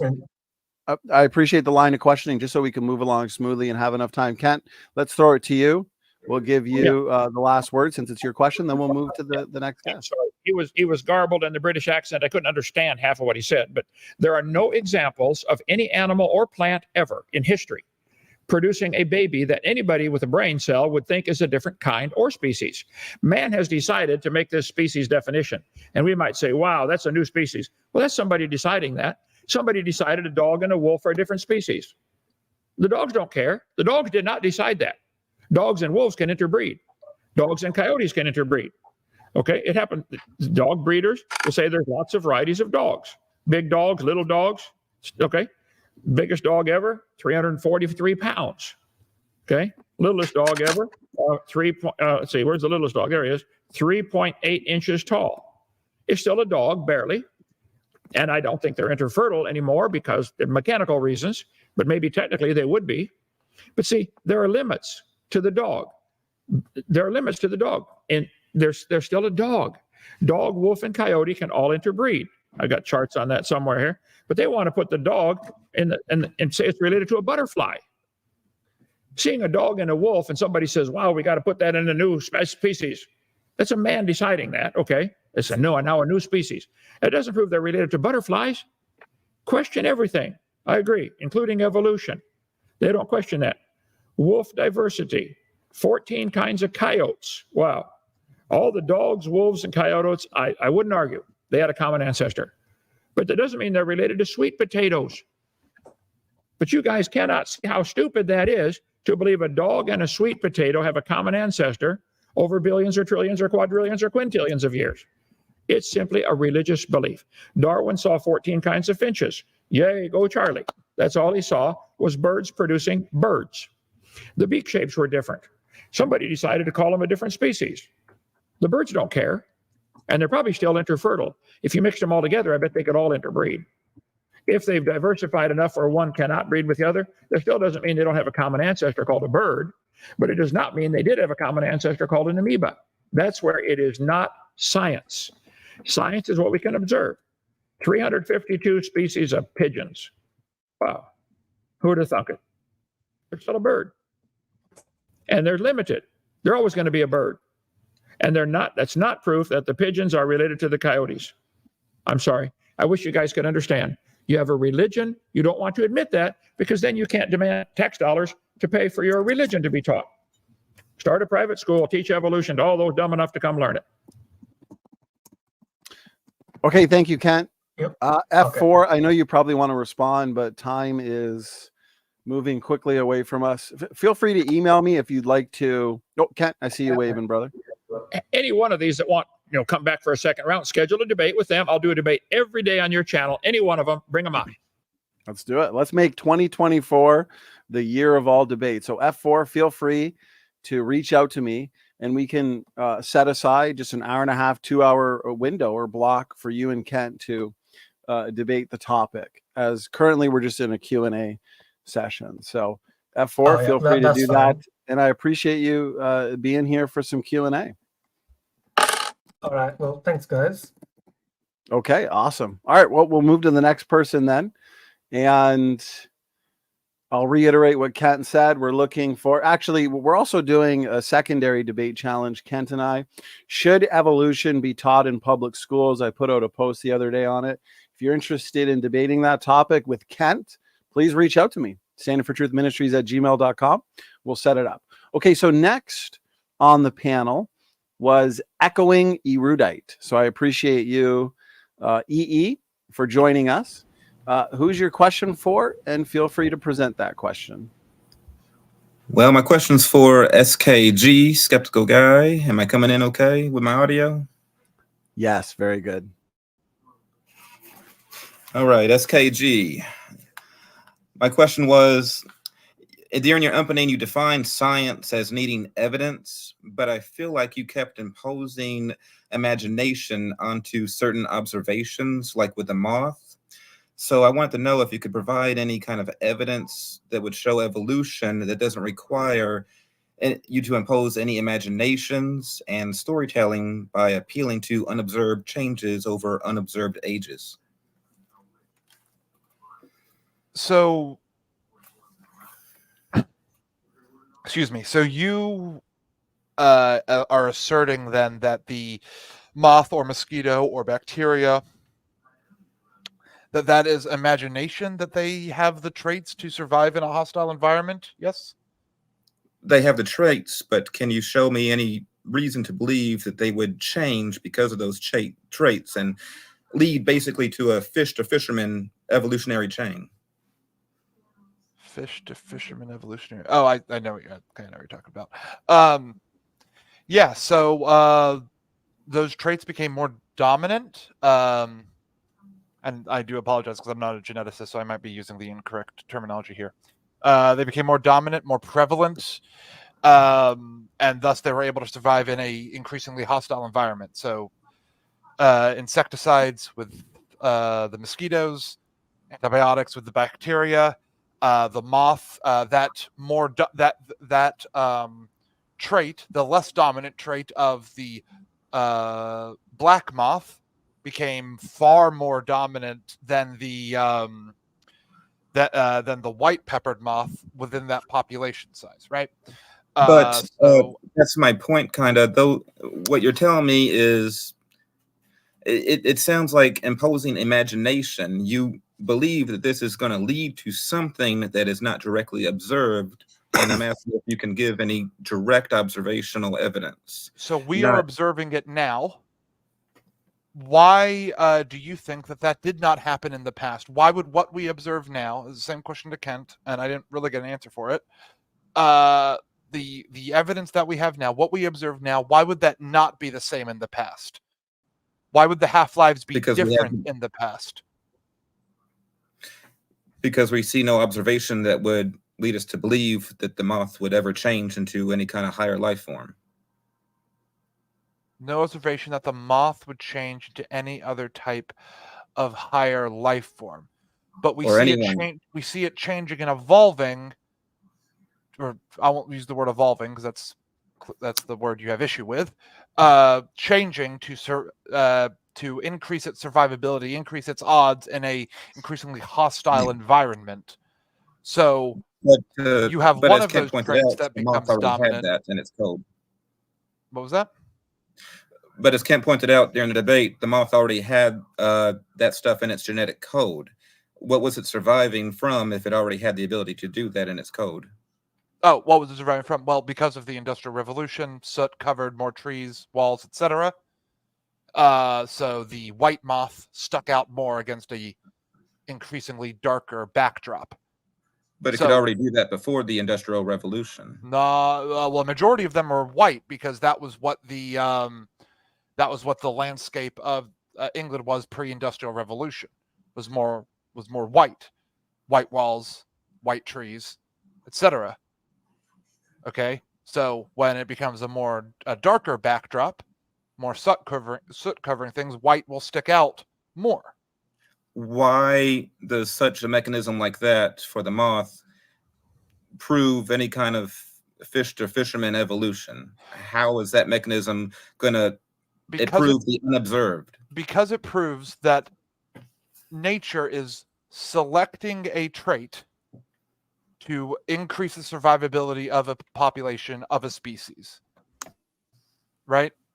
So, sorry, Donny. I saw you. No. If you want to finish your thought, skeptic guy, then we'll move to the next person. We got to do power rounds, I think, for the next 5 minutes. So we take that, we take what we observe now, and we there is no science that would say that what happens now doesn't happen in the past.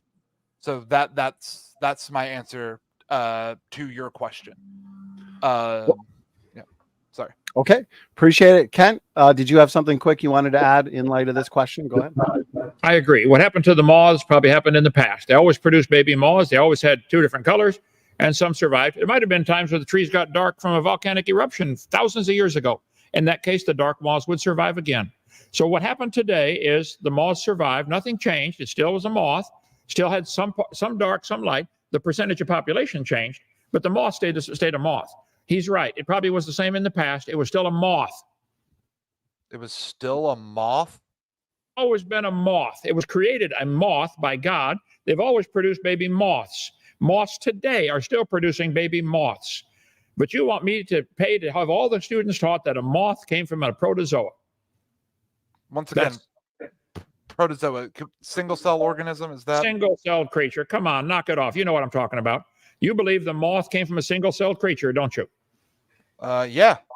There you go. That's a religion. That's your belief. That's not science. It's not a religion. My cells are absolutely identical to the cells in a moth. Gentlemen, okay, this has been fun. We got to set up a round 2 soon between Skeptic and Kent. Okay, next up, let's have Steve Christie from Born Again RNs for your first time here. Not your first time here in general. You've done debates and stuff, but first time in one of our evolution open mic Q&As. So what's going on, my brother? How you doing? And if you had a question, feel free to present it. Yeah, well, first of all, I want to say thanks for having me on. And Dr. Hovind, I remember you back from like the early to mid 90s. I still have some of your VHS tapes, so that's how far back I remember. And I would just want to extend a thank you because I had converted from an evolutionary believing Roman Catholic to a young earth creationist, a Protestant, and you had a lot to do with it. So thank you, and God bless you, Dr. Hovind. Thank you. Okay, now we got to get Skeptic Guy converted. We're going to get the whole crowd converted tonight. Yeah, so obviously you know who my question is directed towards. So another Skeptic Guy. It's 2-part, but it's related. And I'll go really quick here. From an evolutionary worldview, wouldn't asexual reproduction be simpler and sexual reproduction simply be unnecessary? And to piggyback on that, since sexual organs and sex chromosomes have to evolve simultaneously for reproduction to even be possible, given billions of years of evolution, how likely are male and female chromosomes and organs evolving at the same time even be realistic? So when it comes to asexual reproduction, and I'm sorry, I'm going to tackle this, and then if I leave something else out, just ask it again. Certainly. So with asexual reproduction, you are splitting in half and creating 2 separate copies. With one cell, that's a lot easier to do, far less complex. As we go up in orders of magnitude of complexity and the amount of cells, that would take way too much energy. Generally in nature, nature always takes the lazy the lazy option, conserves energy at all costs. So I have to imagine. I say imagine here because I'm not 100% sure what the ongoing science is. But because I know that all of nature takes the easy road out, the path of less resistance, then it logically tracks that that would be the same here as well. So it would take too much energy for it to be biologically feasible for me or you, say, to reproduce asexually.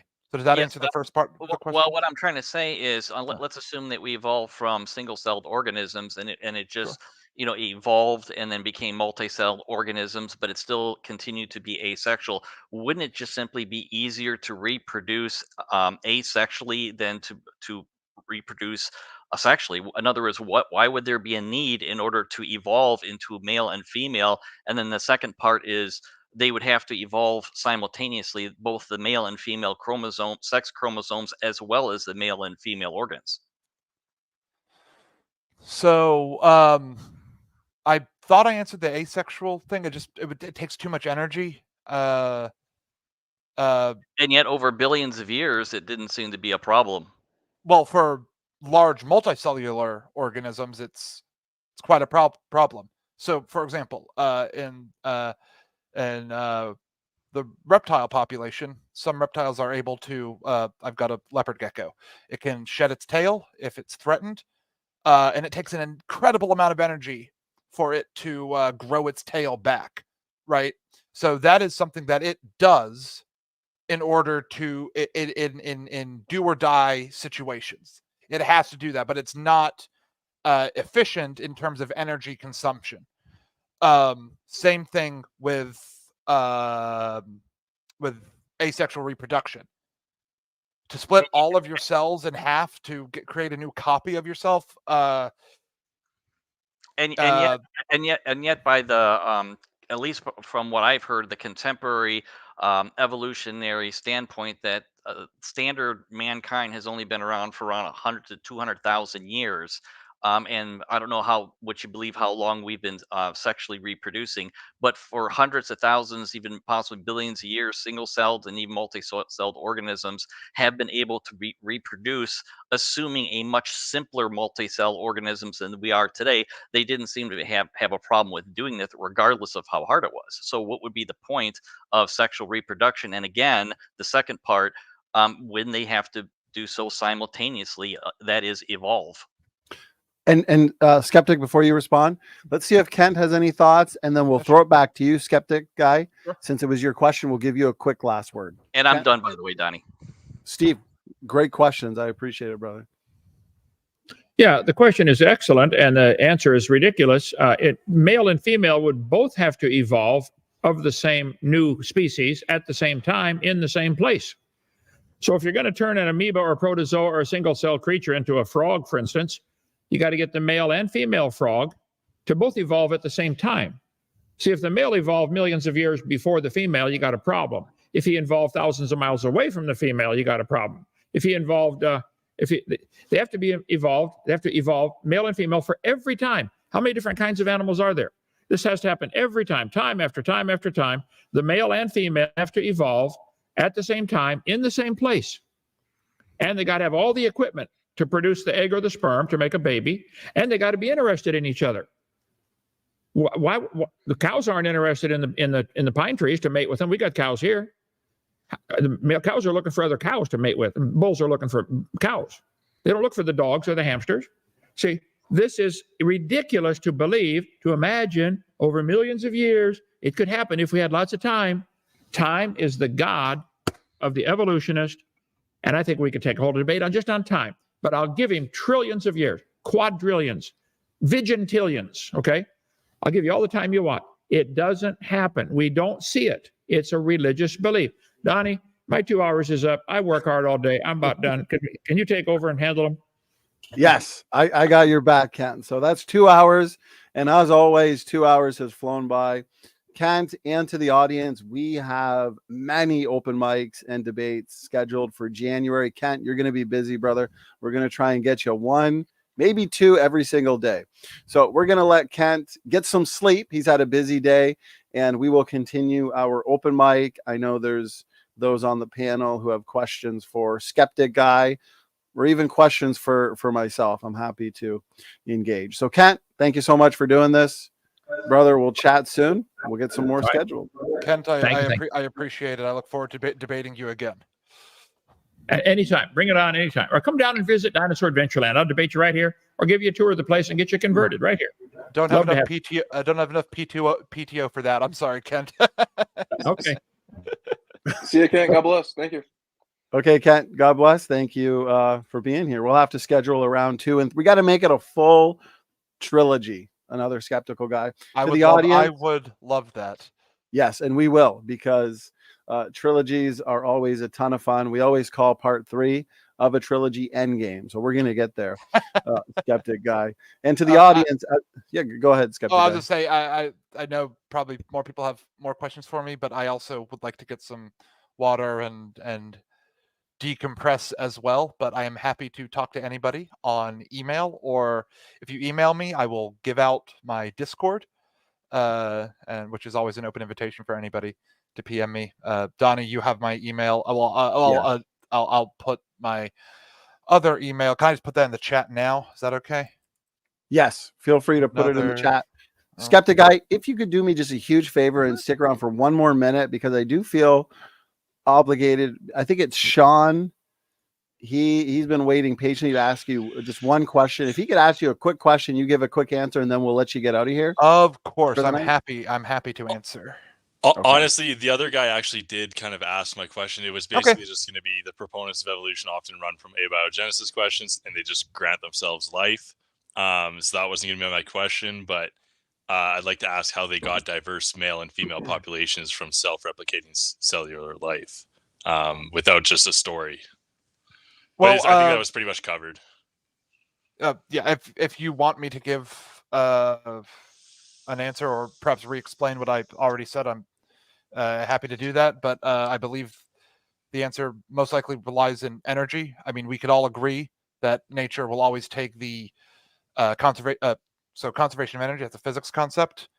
Natural systems, unnatural systems, will always take the path of least resistance. So with asexual reproduction, with a single cell, that makes the most sense. You go up from that, you have more that are having to split themselves. That's going to take an incredible amount of energy, and not what's the word I'm looking for? Not preferred in a hostile environment in which you want to have as much energy as possible. So that's my answer to you. But I'm not 100% sure. Hopefully next time I will be able to look into the evolution of male and female genitalia and perhaps give you a more thorough and salient answer. Yeah, and that's going to change throughout. That's going to change throughout each type of like whether it's a reptile, how they reproduce, as well as like say mammals or whatever. Like these sex organs are going to have to change for each one of them, which is going to be quite the task, I feel like. Well, it presumably just relates to the environment. Once again, I will have to look up specifically about the sex organs of different clades and different. So apologies, it's probably not a very satisfying answer. No, that's fair. That's fair. If there's hopefully you'll have another debate, and I'll be able to have more specific answers for you then. Right on. Absolutely. Okay, well, Sean, thank you for that question. Skeptic Guy, appreciate 2 hours of your time. We'll be in contact to set up round 2 with you and Kent ASAP. Yes. And maybe even just an informal discussion between you and I'd like to pick your brain on a few things too. So yeah, no, absolutely. I love discussions. I love debates. I also, another skeptical guy at gmail.com. I think I spelt that right. I think that's me. I just put it in the chat here. So please, like I said, direct any questions. but yeah, Donny, I really appreciate this and look forward to hopefully having more debates. I also read a lot of. I'm actually right now reading through the Quran and other different religious texts. So any theology debate, I would love to be included in as well. Okay, well, you've been added to the list of debaters that I will make sure to keep busy in 2024. So appreciate you doing this. It was a great debate. I hope you had a good time. Doki Doki, appreciate it. There's your email there. And so, okay, we're going to let you get out of here for the night as we transition into our open mic here for a couple hours. So again, Skeptic Guy, thanks for doing this. Have a great night, guys. Okay, bye. Oh, bless All night, right. sir. Yeah. Okay, so to be fair,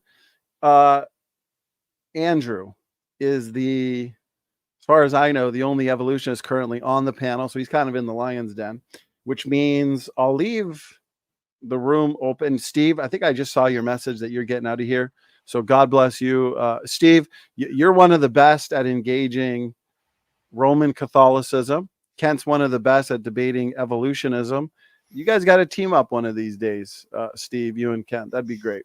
So, okay, I think I saw Steve. You said you were getting out of here. So God bless you, brother. Thank you for joining. You are on mute currently if you're looking to say something. Okay, there we go. All right, so we got a couple spots open for those on the evolution side, just to maybe even it out a little bit.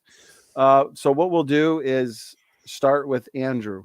We will let you pick the first topic, or if there's something you wanted to chat in the world of evolution, feel free to do so. Andrew, good to have you. Go ahead. Sure, yeah, thanks for having me on. Is my audio doing okay? I always like to check for it. Start going off on tangents. Yes, currently it sounds really good. Okay. All right. Keep me up to date if it starts to sound weird. Yeah, the first thing, kind of a side thing I would like to address was the conversation that was just about the evolution of sex and separate male and female sexes just a minute ago. The evolution of sex and sexual reproduction is actually fairly well understood. So there were a couple of assumptions made in that conversation that aren't necessarily correct. For one thing, you don't need separate male and female sexes to have sexual reproduction because sex is technically just the exchange and combining of genetic material, obviously. So you have some organisms, I think some types of algae, for example, that have gametes that are roughly the same size, but you wouldn't consider one sperm or egg, for example. So you don't have one male and one female. And then the idea that you need separate individuals being separate sexes is also an incorrect assumption because you have hermaphrodites. So things like earthworms and some flatworms, for example, where they have both male and female sex organs. So you don't need separate, they're monoecious, I think is the technical term for it. So I just want to give that point.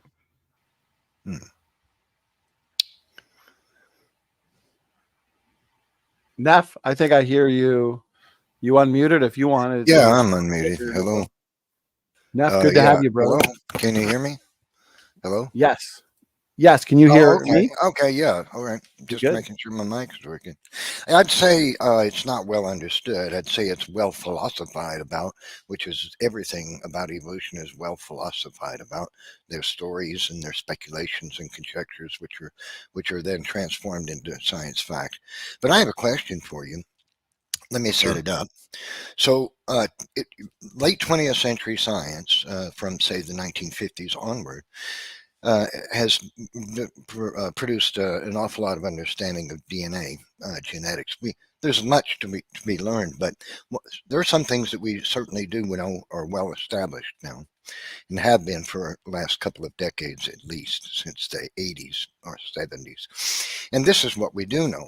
We do know that DNA is a four-dimensional, strand-hopping, self-correcting, forward and reverse reading package of prescriptive, functional, algorithmically operational, linguistically organized, information. Now, the information in the DNA prescribes how to create the organism's body parts by specializing cells and cell organization during fetal development. In other words, the DNA and the information in the DNA of a cat is what produces the anatomy of a cat. The DNA in the centipede is what produces the anatomy of a centipede. It's prescriptive information that is instructions on how to assemble that organism, and much information about how to operate that organism. So here's the question. Now, this is something else we know.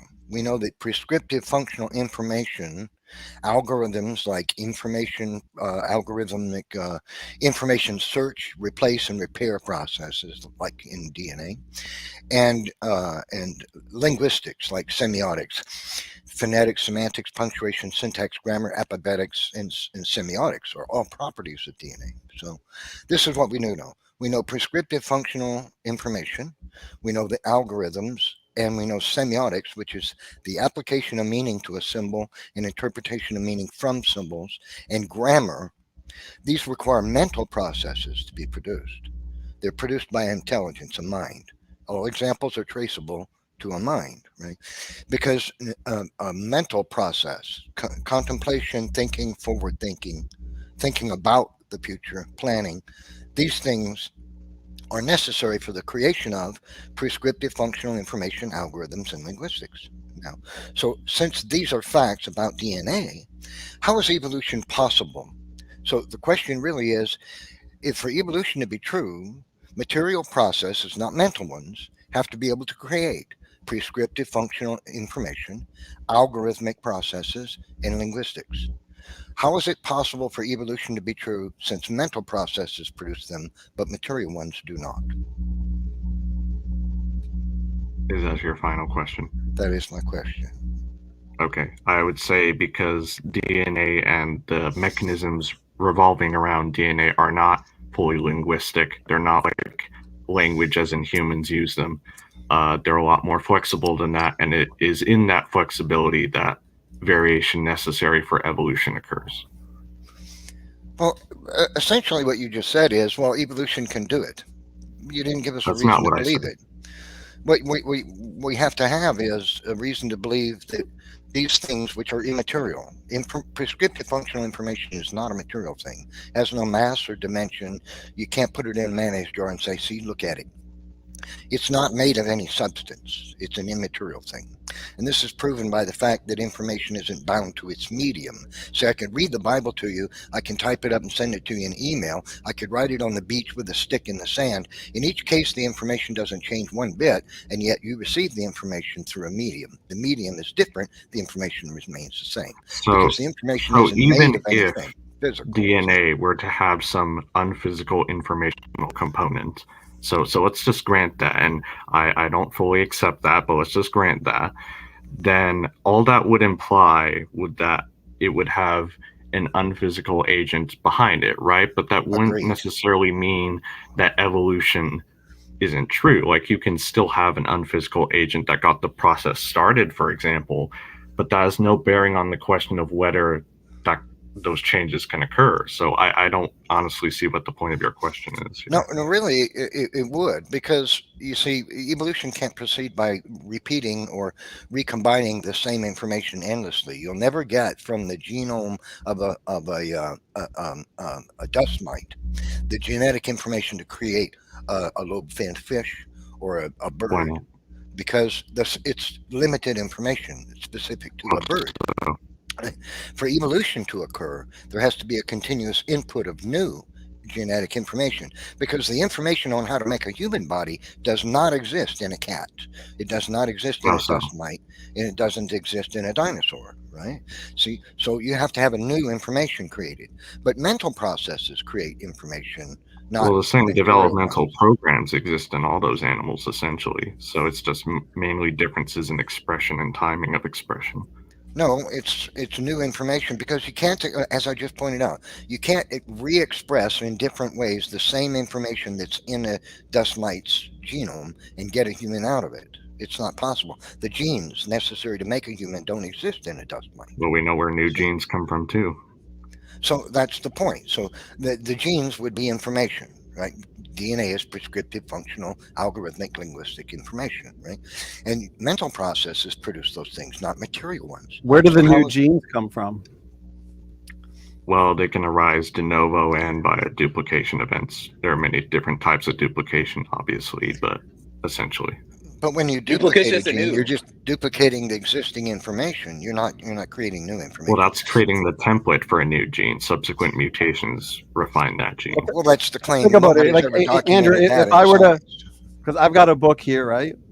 So if I were to give you 10 copies of the same book, do you have any new meaningful complexity? And then if you start introducing typographical errors into Good the point. copies of the book that you already own, aren't you just getting a more messed up or scrambled copy of the original book? You're not really Well, making that would be Pretenses, true, Donny. but genes are not books. They're a lot more flexible than books. That's why I was saying that DNA is not purely linguistic. Well, about that, I would say this. Mutations have been studied for a century, and evolutionists are actually in denial of what science has confirmed about mutation for 90 years. Nobody's ever demonstrated with mutation 1 million studies. If you printed them all on a Hewlett-Packard printer, they'd be a couple stories tall. That's how many studies have been done with mutation. Every Oh, I'm university sure in you the think world. that. Well, it's true. And any major university in the world, even the University of Mississippi, will be conducting mutation experiments tomorrow morning at 9 o'clock. They've been doing it for a century. Okay? Why would you need And- to repeatedly test something when you've but already here's- tested it? Well, that's what they do. They continuously go on, all over the world. And what I'm saying is that with all these studies done, nobody's ever documented that genetic mutations build new information or change the anatomy, the structural design of an organism Well, they have, in the so slightest you're iota. just wrong there. Well, can you cite a single paper that shows that? Because nobody's ever published one. Well, I can try to find one offhand, but there are Yeah. known examples of that. No, sir. There's not one. Nobody's ever documented anything novel arising in the body plan of an organism. How would you because of define mutation. novel in this case? Well, see, there are physical deformities which can arise, but those are weeded out by natural selection. That because wasn't the they're not question I asked. How would you define novel information in this case? Well, you just have to examine the body plan of the species and see if you have offspring that are arising with something changed about their body plan that's not normal part of the body plan. That would be something novel, right? Isn't Nobody's that ever demonstrated part that. of the mutation process by definition? As You have I pointed changes out, that weren't previously there. as I pointed out, mutations can give rise to physical deformities. And that would be novel. However, those are weeded out and the organism reverts to So wild it type. has to be novel and beneficial, is what you're saying. Well, it has to be Andrew, retained. I would argue that Yeah. mutations are, in a way, adding something new because they're adding something that was not previously there. But what they're adding, and feel free to respond to this, I would argue is akin to your dings, your dents, your scratches, your rust molecules on a car. It is adding diversity, but it's not adding anything beneficial. It's not making the genome or the creature better in the same way that when you get a car off of the assembly line, it's near perfect. It's in mint condition. It's beautiful. It's running well. But over time, it accumulates dents, scratches, rust marks. And that is essentially making the car more diverse. It's adding diversity to the car, but it's not adding anything that's beneficial. The beneficial diversity, for the most part, in the genomes of living organisms were, I would argue, front-loaded diversity. The type of diversity that's added through mutations is not, for the most part, again, beneficial diversity. And any thoughts on that? So two things there. So first, my question to that would. There's just a second. There's some background noise. I thought it was you, Neff, but you're good. Actually, I think it was you echoing Aruda. Okay, so we're good. We're good. Okay, so the question I would have to respond to that would be, if I presented you with two organisms and just we knew nothing about a priori about how they evolved or whether they evolved or how they were created, whatnot, how would you distinguish between which one was perfect genomic wise and which one had accumulated all these differences? Well, I would answer that question by looking to the genotype, the genetic content of the organisms. And I would look at, for the most part, allele frequencies. What is the result of created heterozygosity or design diversity? And what's the result of deleterious mutation accumulation over time? Well, if it's rare, okay, if the alleles are rare, I would argue that that's due to mutations over time. But if they are common, okay, then I would argue that it's most likely created. But those common alleles would then have to be beneficial for the most part. They would have to be functional because they are not. Now, over time, mutations can accumulate in that design diversity, of course, and could lead to disease. So for the most part, yeah, allele frequencies. If it's common, it's probably created. We can look at the function or the benefit of it. Okay. If it's rare, it's most likely due to mutations.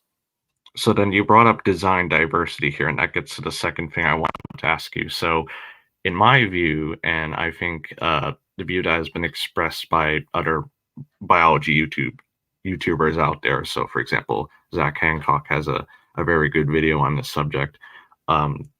The concept of design diversity or created diversity or diversity that has a beginning point to it doesn't make biological sense, because two given variations are going to coalesce on the tree, whatever you're talking about, the pedigree here, to a certain point. They're not all the variations are going to be expressed in the original individual.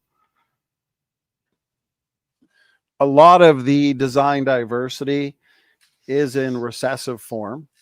And so over time, those recessive alleles can come to the forefront and lead to novel morphological change. There's a lot of morphological adaptability built in to the genomes of living organisms. And so, yeah, we could have novel phenotypes in terms of morphology, not anatomy, over time, simply because of the design diversity that's built in, but compressed in hidden form. As Neff said earlier, the genome, it's four-dimensional, it's nested, it contains multiple overlapping codes, and it's chock full of meta information. There's a lot of information compression into a single nucleotide.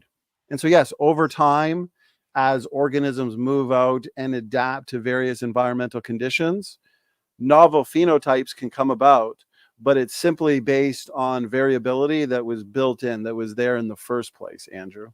Well, what I'm saying is, even if it is that information is compressed for a given allele, where at a specific locus, at a specific site, you have a specific nucleotide, you trace that allele back in history, you reach a common lineage, you reach a common point. There was no lineage before that where there was more variation at that point. You can't have variation simultaneously existing that doesn't at some point go back to that created pair. Well, like that's just how recombination and how genetics and how the genetics between individuals operates. Like you can't have more than one variation at a given locus at a given site. Well, you can have information compression at various sites. For example, it comes down to how do you define an allele? You know, Andrew, how do you define an allele? Well, it's often defined as a variable form of a given gene, but it can also be defined as just a variation of a given genomic region in general. So regulatory region or whatnot. It's just a heritable variation for a given section of DNA. So a variable, so a gene variant, let's say, but a lot of people miss this. At a specific genetic location or loci. There's a lot of genomic locations in the genome. And so the pre-existing, or I should say created heterozygosity model would suggest, and it goes back to basic genetics, right? Capital A, lowercase a, capital B, lowercase b. You'd be genetically heterozygous. Right. But if you define allele accurately, which you did, but a variant at a specific location, we have millions of locations where you can be what? capital A, lowercase a, capital B, lowercase b.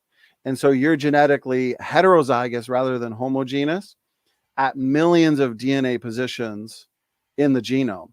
And what that allows for is essentially unlimited genetic variability and a great deal of morphological adaptability, not anatomical adaptability, but morphological change is built in essentially. And I want to say this, and then Neff, I know you're going to say something, and Andrew, feel free to respond. If we started with two books, this book and this book, okay, and we would read through it, and we could figure out if there's any typographical errors. We can see if there's any printing errors, okay, and we can weed those out.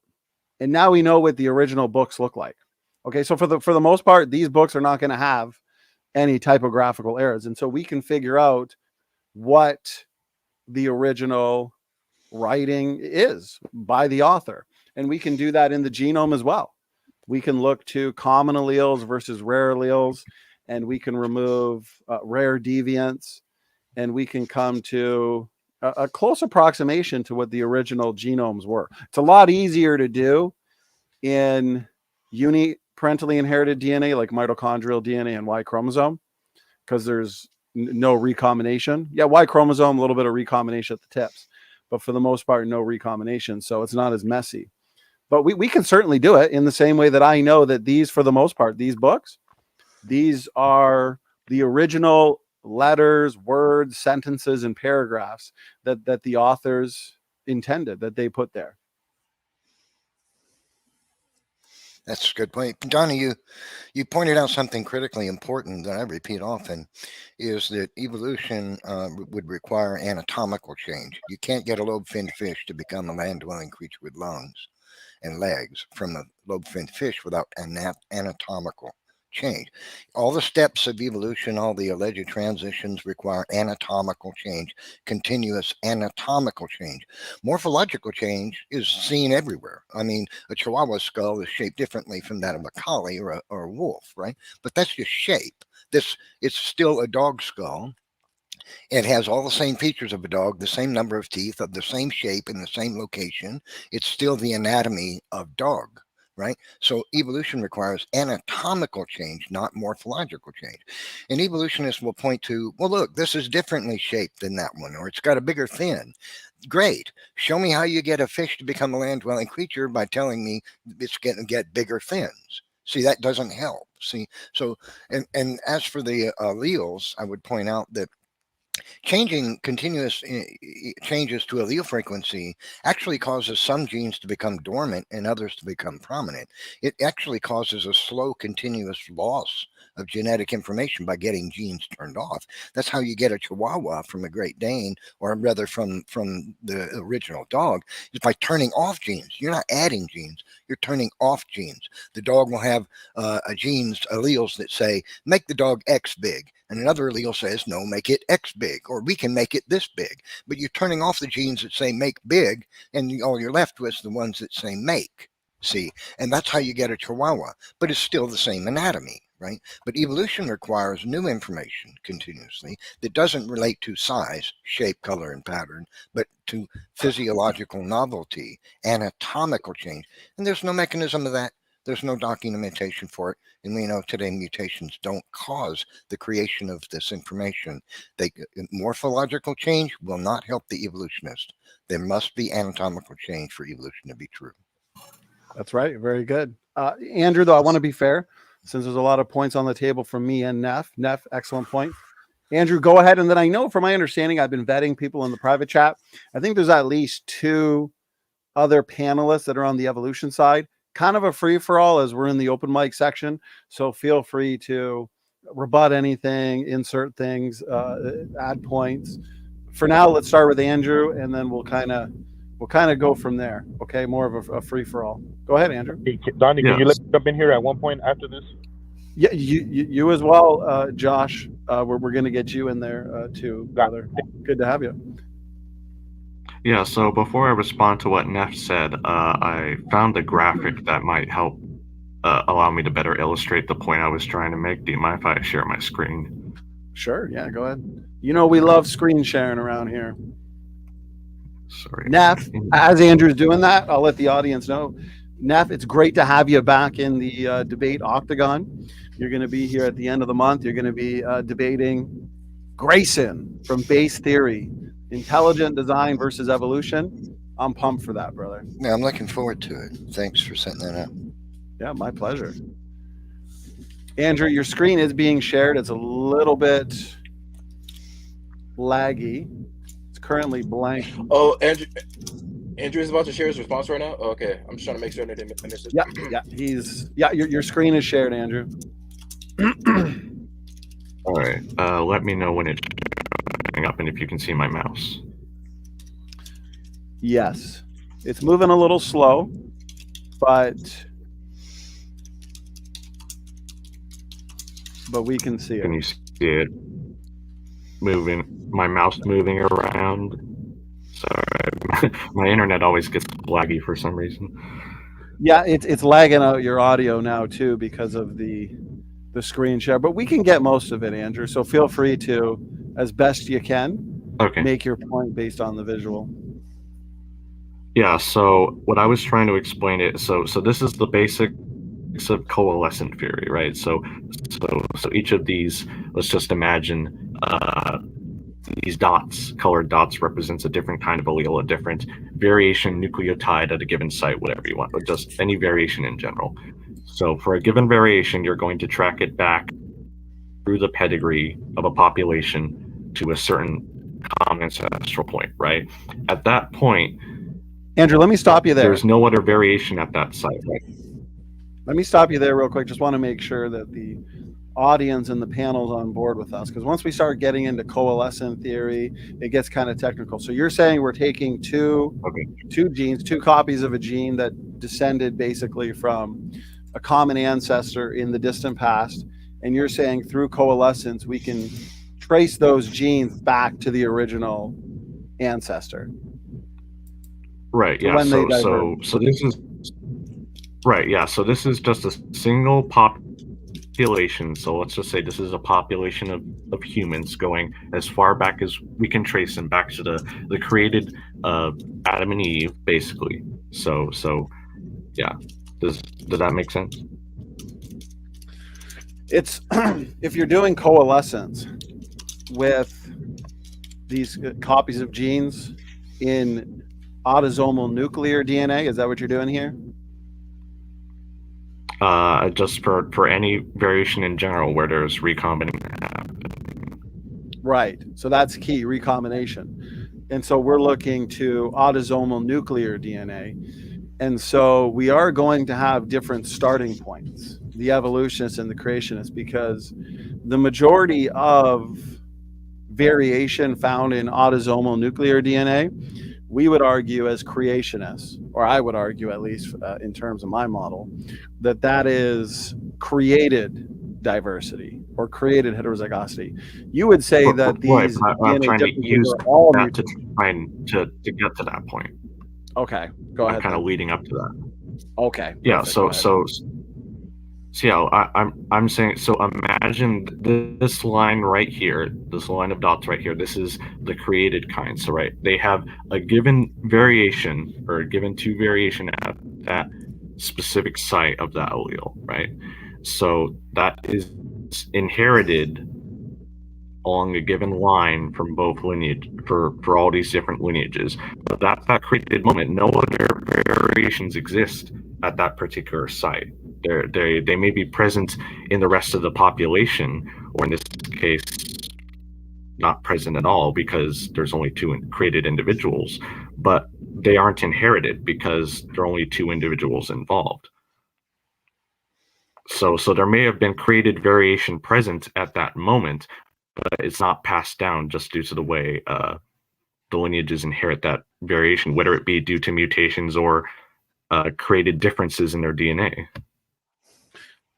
Would you agree, as populations diverge, you got parent populations and you have daughter populations, the daughter populations are taking subsets of that variation with them?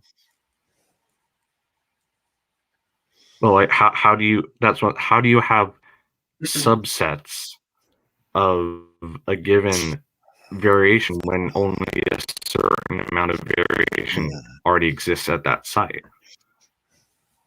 Like it's firstly, there. There's Andrew, the nucleotides are already created that way. right. Firstly, I think we got your point from the visual. You're really breaking up a lot there at the end. And so Okay, maybe, no, that's okay. But I think we got it for the most part, but it'll probably help to not share screen at this point. And so yeah. I'm still kind of uncertain why this would be a falsification or a challenge to the created heterozygosity model. Are you arguing that it would be difficult for, because obviously us today, we have and the best way I can illustrate this is when it comes to the common variants worldwide and also the rare. If we were to just look at humans, okay, there's roughly 10 to 15 million common variants found around the world. And you and I, Andrew, we have about 3 million places in our genomes where one chromosome, we would find one place where we got a different letter from dad than we got from mom. So basically 3 million places in the genome where we have differences. And if in terms of common alleles, we've got somewhere between 10 and 15 million worldwide, then we alone, you and I, we carry about 1/3 of the world's diversity. Okay. But obviously Adam and Eve, they would have had more than, let's say, 10 million common variants. They could have had 20 to 30 million. And then at the flood, half are lost. And so now you're left with 10 to 15. And today, we've got about 10 to 15 million, 4,500 years since the flood. So obviously Adam and Eve's genomes are going to be different than ours today. And then also Noah and his families at the flood. As there has been diversification, there's been sorting out of these pre-existing alleles. And so a lot, as you pointed out earlier, would be in recessive form. This is the reality of the model. But why, with what you're presenting, I mean, maybe I don't understand why that is like a falsification or a challenge. Because you're saying that today so within a single within a single set of chromosomes, so one from our Adam, for example, you're saying we have 3 million differences in that one set, right? So together we would have up to 6 million differences, right? Well, you and I today have 3 million differences. So you and I share 1/3 of the world's diversity today in terms of common alleles. And so, yeah, Adam probably would have had about 20 million. Okay. But the rare ones is where we can start picking out, oh, these are probably mutations, right? Like blue eyes. I have blue eyes, but blue eyes, we would all agree is a mutation, but it's only found in a subset of the population. And so we can tell, okay, that was probably a mutation that was introduced to the human population sometime after Babel, when people started spreading out. But the 10 million common variants that we all basically have, we can easily say, yeah, that is design diversity. That would have been in Adam, but Adam would have had even more. Adam probably would have had somewhere between 20 to 30 million, where half of that was lost at the flood because it was a bottleneck, right? Short-lived, but a bottleneck nonetheless. And so Adam or Noah could have lost half of that, and yet we're left with 10 million. Well, that's why I'm trying to, because you're saying there are 10 million or more differences around today. It seems like you're assuming that they can be traced all the way back to a single individual or to these single pair of individuals. I'm saying that they can't. That defies the math of coalescence theory and how these differences within a population can be traced back so far. Like you can have more differences today, and all those differences are also present in the original individual.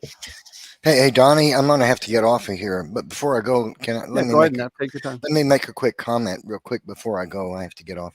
But I would just say what we're talking about now is changes to allele frequency, genetic similarities between various kinds of creatures. Genetic similarities don't show that new information that relates to defines anatomical structures has ever arisen, or that there's any mechanism for it in DNA, and that's necessary for evolution to be true.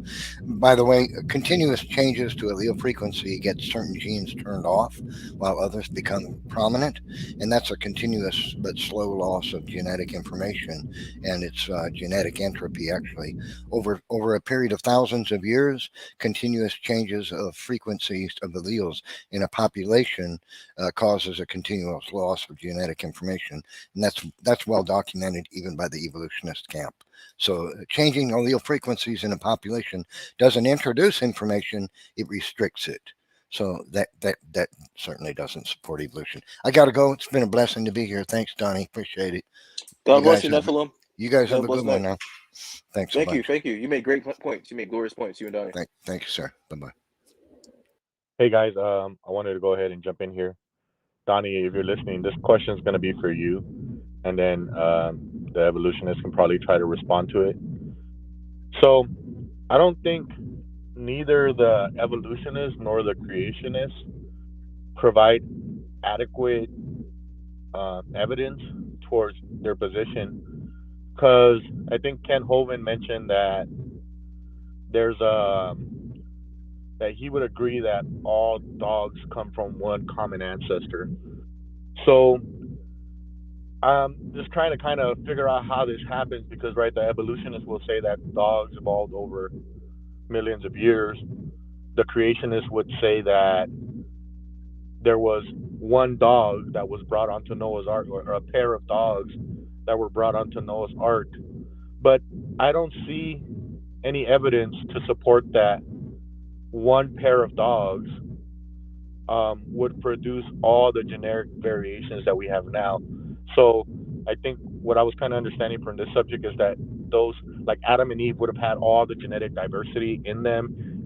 You know, Chinese people, Hispanic people, Caucasian people, right? All the different diversities would be in them. And when they produce kids, if they produced 100 kids, let's say, you know, some of them would look more Asian, some of them would look more dark skinned, some of them would look more light skinned. So how would you explain like the differences in dogs? Like right now, like they showed the smallest dog ever side by side by a Great Dane or like a Mastiff. Like I can't wrap my mind around that there was like one pair of dogs that was brought onto the ark, and that those dogs produced babies and kept producing babies, and every time they popped out a baby, it was completely different because of all the genetic diversity. And then they started kind of grouping them, like, oh, these two are really small, so let's keep these two together and breed these two and keep breeding these two small ones. And these two are really big, so let's keep breeding these two really big ones. So how do we kind of explain that, Donny? It's a great question. Starting with your Adam and Eve point. Yeah, if Adam and Eve were, let's say, skin color, if they were genetically heterozygous, so they were in a state of DNA diversity in terms of skin color, capital A, lowercase a, capital B, lowercase b, they would be a middle skin, a middle brown. And so from there, they have the genetic potential to explain all of the ethno differences that we see today, especially after the Tower of Babel. Once people groups start spreading out and they become isolated, well, what they do is they take certain traits with them, and they also accumulate their own unique mutations that other groups around the world that are in their own isolated geographical regions, they start accumulating their own differences. And depending on the environment too, like Neanderthal, they're built for an eco-glacial environment. That's where we find them across Eurasia. And because of those environmental conditions, that seems to, in many ways, dictate their morphology. But when it comes to the animals, dogs, cats, so on and so forth, firstly, we've done a study where we look at the number of species there are anyways per animal, and there's really not that many. You know, my question, and if you want, Andrew, note it down and feel free to answer it at some point. Why do we have such few species in general? Like, let's say birds, okay?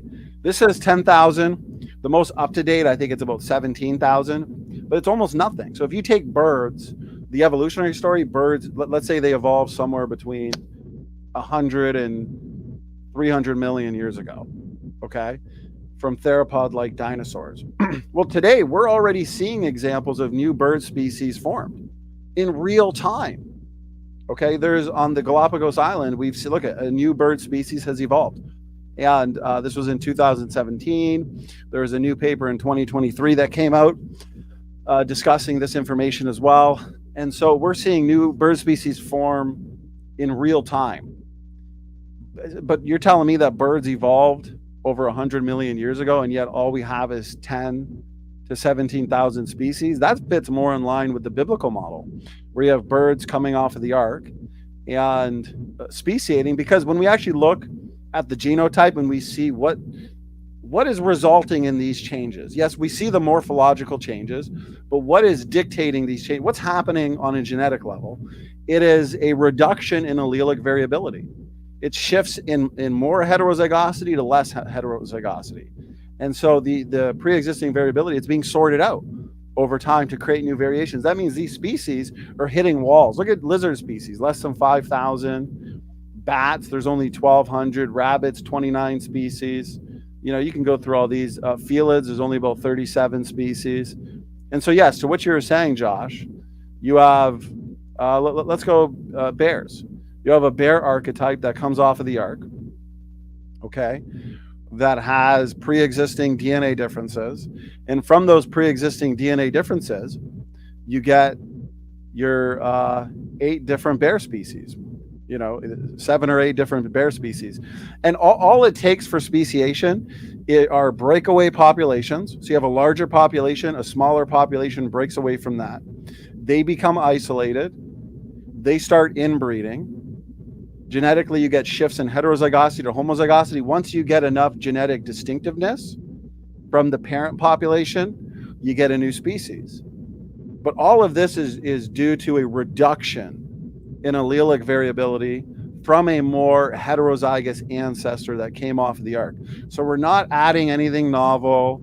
There's no real meaningful anatomical change. There's no increase in phenotypic complexity. It's just the sorting out of pre-existing allelic variability. That's why if you look at a Chihuahua and compare it genetically to a wolf, the Chihuahuas hit a wall.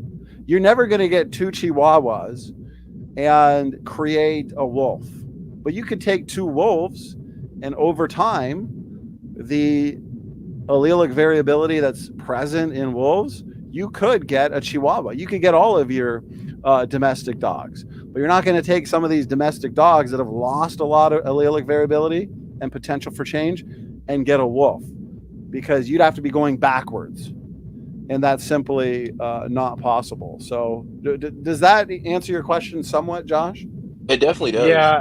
I mean, you didn't ask me, but I'm just, I don't know. Yeah, I think kind of like what I'm saying, like, and I think maybe what you just said about having lost their general diversity possibility. Like if I took my German Shepherds and I kept breeding my German Shepherds and I bred them nonstop until the day that they died, they would never produce anything other than a German Shepherd. They would there's a pit bull is not magically going to come out of that. Now, I've done the DNA test like on my dogs, and it shows the different. Evolution already predicts that, though. Well, I done the DNA on my dogs, and it shows the different types of DNA that both my dogs have. So, are you saying that if I keep breeding them long enough, they would eventually produce something similar to one of the DNA differences that is in there? Like there would have been like like a model bear, a model cat, a model dog, which would be the wolf that has all these. But there's still a wolf now that if you keep breeding wolves with wolves, like how likely are we to get a small enough dog to the point where we whittle it down all the way to a Chihuahua? And I still don't see that. We see evidence. Well, mainly in the wild, probably not. That's why in the wild, what do you see? Well, let's take felids, or let's take felids from more heterozygous archetype. Those pre-existing DNA differences and the subsequent migration, breakaway populations, inbreeding, isolation, shifts in heterozygosity or homozygosity, that potential's there in the archetype. And from there, you can get lions, cougars, cheetahs, tigers, so on and so forth. It's a trivial amount of species in 4,500 years. In light of the fact that today we're seeing new species formed, especially with birds. Okay. But are you going to be able to take, let's say, 2 cheetahs and get that original archetype? No, because there's been a loss of allelic variability. There's been a sorting out process. Okay. But with what you're saying, the domestic dog, Josh, and it's a good point, it's a fair point, but that is due to artificial selection, where we're manipulating the genomes. We're taking certain traits, we're emphasizing them. You know, we're taking the trait for smallness, we're taking the trait for, you know, thicker fur, thinner fur, so on. And that's why there's a lot of problems with these domestic dogs. Like take a bulldog, you know, the way that a lot of that is very problematic to them. A lot of this is due to mutations, abnormalities. So yeah, in the wild, you're going to get what we see with bears. From a bear archetype, you get most of the bears are not differentiating as much as like the domestic dogs, right? Which is due to artificial selection. Oh, can I get in on this? Grayson, what's going on? Can I was gonna add. So because... Donny, your answer to Josh is basically on the ark. Noah took the animal that had the perfect amount of variability to result in the many different dogs we see now, right? Right.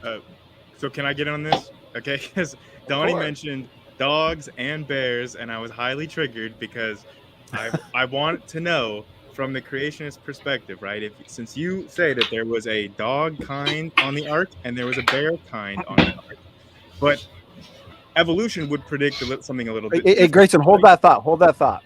I have to find out who's making dinner live on air. Let me see. Arminius, please mute yourself if you're in the middle of doing dishes.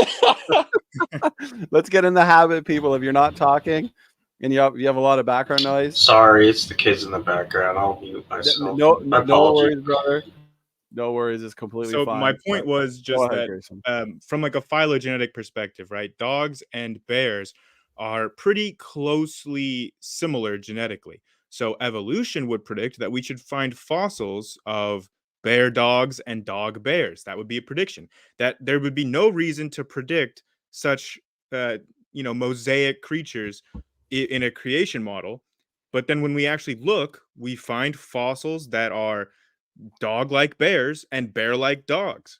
So how would you explain, and this is not just related to dogs and bears, but this happens all over the place. Whenever you find 2 groups that are genetically similar, evolution would predict you to find transitional fossils, and then we find them in that pattern. How can creationists explain that pattern? Another way to say it is the farther back in time you go for any 2 group, the more similar their common ancestors are going to look. Good questions, fair points. Grayson, good to have you, my man. Looking forward to your debate with Neff. And I'm just listening from this point, Donny. I think I'll just kind of soak it in because I'm grabbing some groceries. But go ahead and just kind of. I think I got some of my answer, but I'll just keep listening. Yeah, stick around. It's an open mic. You know, everybody's got you getting involved. I think what Grayson said supports creationism, though. How? Well, let me answer real quick, and then we'll all go back and forth. So yes, as you can see here, you've got a bear archetype, right? That comes off of the ark. I should give a shout out to Matt. He did for our conference at ARC, Animals on the Ark. So he did a lot of investigation into this, and he gave a detailed presentation. So anyways, yes, dogs. So canid arc archetype, bear arc archetype, felid, so on and so forth. You get the different species. Now, phylogenetically, many of these creatures that us as creationists were say are separate when it comes to ancestry, like bears and dogs. They do have a lot of similarities in their genetics. And as you pointed out, Grayson, we find in the fossil record interesting creatures that have been called bear dogs or dog bears. And so that's interesting because you have a creature that basically blends the features of canids and then also bears that we find today. As a creationist, I am not opposed to finding interesting mosaics, creatures that do blend the features of other creatures, like your bear dogs, in the same way that we find man-made things, let's say modes of transportation, where we have the same thing. So for example, here we have a tank, but then we've also got a military vehicle that would be built for the sea. Okay. This is a blending of those, of a ship and also a tank. And so this is a military amphibious assault vehicle. And so this vehicle would do lousy if it was just for, like, let's say a tank obviously wouldn't do well in the water. A ship wouldn't do well on land. But this vehicle does well for that transitional environment from sea to land.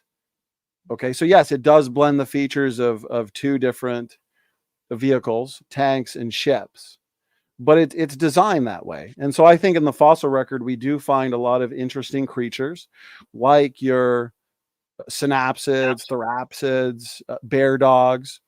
Okay, but I don't think that necessitates a bear dog is a pre-existing form to bears and dogs. I think it's just an interesting. Can I respond to that? Sure. I would also like a response. So I was just going to say, in the case of tanks and amphibious assault vehicles, what you're showing there is a blend, so to speak, between two very different things, a land vehicle and a boat or a ship. In the case of evolution, the prediction is the opposite of that. You're finding mosaics between two groups that, based on different independent lines of evidence, you already think are very closely related. So going back, they look very similar to one another. You're not finding, say, a blend between a bear and a mouse, for example. You don't find blends of those kinds of features. Whereas in the amphibious assault vehicle, you do see those kinds of very drastic, kind of cliche crocoduck kind of blending going on there. That's not what evolution predicts. So it's a very subtle but important difference between what you're showing and what Grayson was talking about, which is these amphicyonids, these bear dogs, between these two very closely related. No, wait. I said I was going to have a response too. Let me respond, and then Bubble, you can get in. But all right, I just wanted to make the point. Okay, Andrew, you kind of stole my thunder because I basically had the same point, but I was going to phrase it as essentially saying that when an actual intelligence is what's responsible for making these hybrids, you can hybridize between any two groups you want. They don't have to be closely related, like Andrew was saying. But the thing is that we're not just finding these random hybrids between these random groups. The hybrid, like the mosaic creatures that we're finding, are the ones that are predicted by evolution between two closely related species. So it's the pattern that counts, not just the fact that we find hybrids. Sure, we can find mosaic creatures in a creation model, but it's the pattern of those finds that is what is predicted by evolution and simply accommodated by creationism. So I think let me get this straight there. Wait. Bubblegum, I want to respond. All right, so then it's my turn. Yes, I've been going at it with Grayson and Andrew, and so I need to address the points that were brought up. Firstly, when it comes to the design hypothesis and what humans can design, obviously we're going to be limited as compared to what God has designed in the biological world. Our starting point is, okay, the Bible says that we are made in the image of God. So from that starting point, there must be something about us that reflects the divine. Okay, so maybe we could get a sense for how God designed the biological world based on the way we design things. But we're just catching up with the way that God, an infinite being, has designed. He's also designed his creatures, his creations, with the ability to reproduce, to pass on genes, to pass on genetics. Imagine we could do that on the assembly line. Chrysler's builds a few different types of vehicles, an SUV, a crossover, and a cool car. And then from there, they're able to just reproduce or replicate. Okay. I mean, you'd save a lot of money and time, and that'd be pretty cool. And so we're not at that point. We're not that sophisticated. Okay. And so it's not going to be an apples to apples comparison. We're getting an idea. We're getting a sense. And I would argue that we could find somewhat of a similar pattern. I mean, right here, you've got a unicycle, a bicycle, and a four-wheeler. Okay, well, we would predict there must be, a three-wheeler out there. And yeah, of course, we've designed something like that. And sure, you could say pattern, put that right in between the bicycle and the four-wheeler. And one could say, oh, the bicycle or the three-wheeler must be, the tricycle is an intermediate between the four-wheeler and the bicycle. And the same thing with the amphibious assault vehicle. So Stanley, real quick, go back to that graphic there. So I just want to demonstrate a flaw in that analogy there. So that unicycle there, show me a specific trait that all of the subsequent members share that is unique to the unicycle, but also uniquely defines the rest of the members there, such that they form a single group, a single clade, if you will. So give me an example of that kind of feature. I could ask you the same thing with a bear dog. I mean, a bear dog has traits in common with a bear and a canid today. Take a wolf and a black bear. What in the bear dog is unique to the bear dog that we don't find in a canid today? No, I'm not saying that in the bear dog that wasn't unique in canids and bears. I'm saying the opposite, that is shared by the common ancestor of, say, canids and ursids, bears in this case, shared by their common ancestor that is also found that defines the clade caniformia in this case. That includes canids and bears.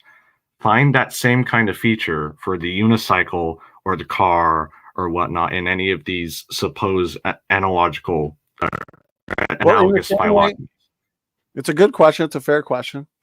It's in the same way that we can take a group of organisms and call them mammal-like reptiles, because they seem to have these traits that we find in reptiles and mammals. Not quite a reptile, not quite a mammal, seems to be in between these interesting therapsids and synapsids. Okay, so we have that group. Well, we can do the same thing with crossovers. If you go to a car lot, pick your car lot, you're going to have a section on that car lot. Let's say that car lot has 500 vehicles. You're going to have a section that is crossover SUVs. And so a customer can come, go right to the crossover SUV section and say, okay, because the crossover SUVs do have characteristics and traits that make them a what? A crossover SUV, which, by the way, essentially resists classification. Is it a van? Is it an SUV? No, it's something in between, and it's built that way for a purpose. It's designed that way because it's good design. It gets people from A to B. It is designed in a way that helps people. Okay, and so it's its own group. It's its own category, in the same that some of these so-called transitional forms are their own groups because of very specific traits and characteristics that. Well, they are their own groups, but they're also they follow the same nested hierarchy that you would see for modern taxa. Wait, so Donny, I just want to know. That is the difference. Question.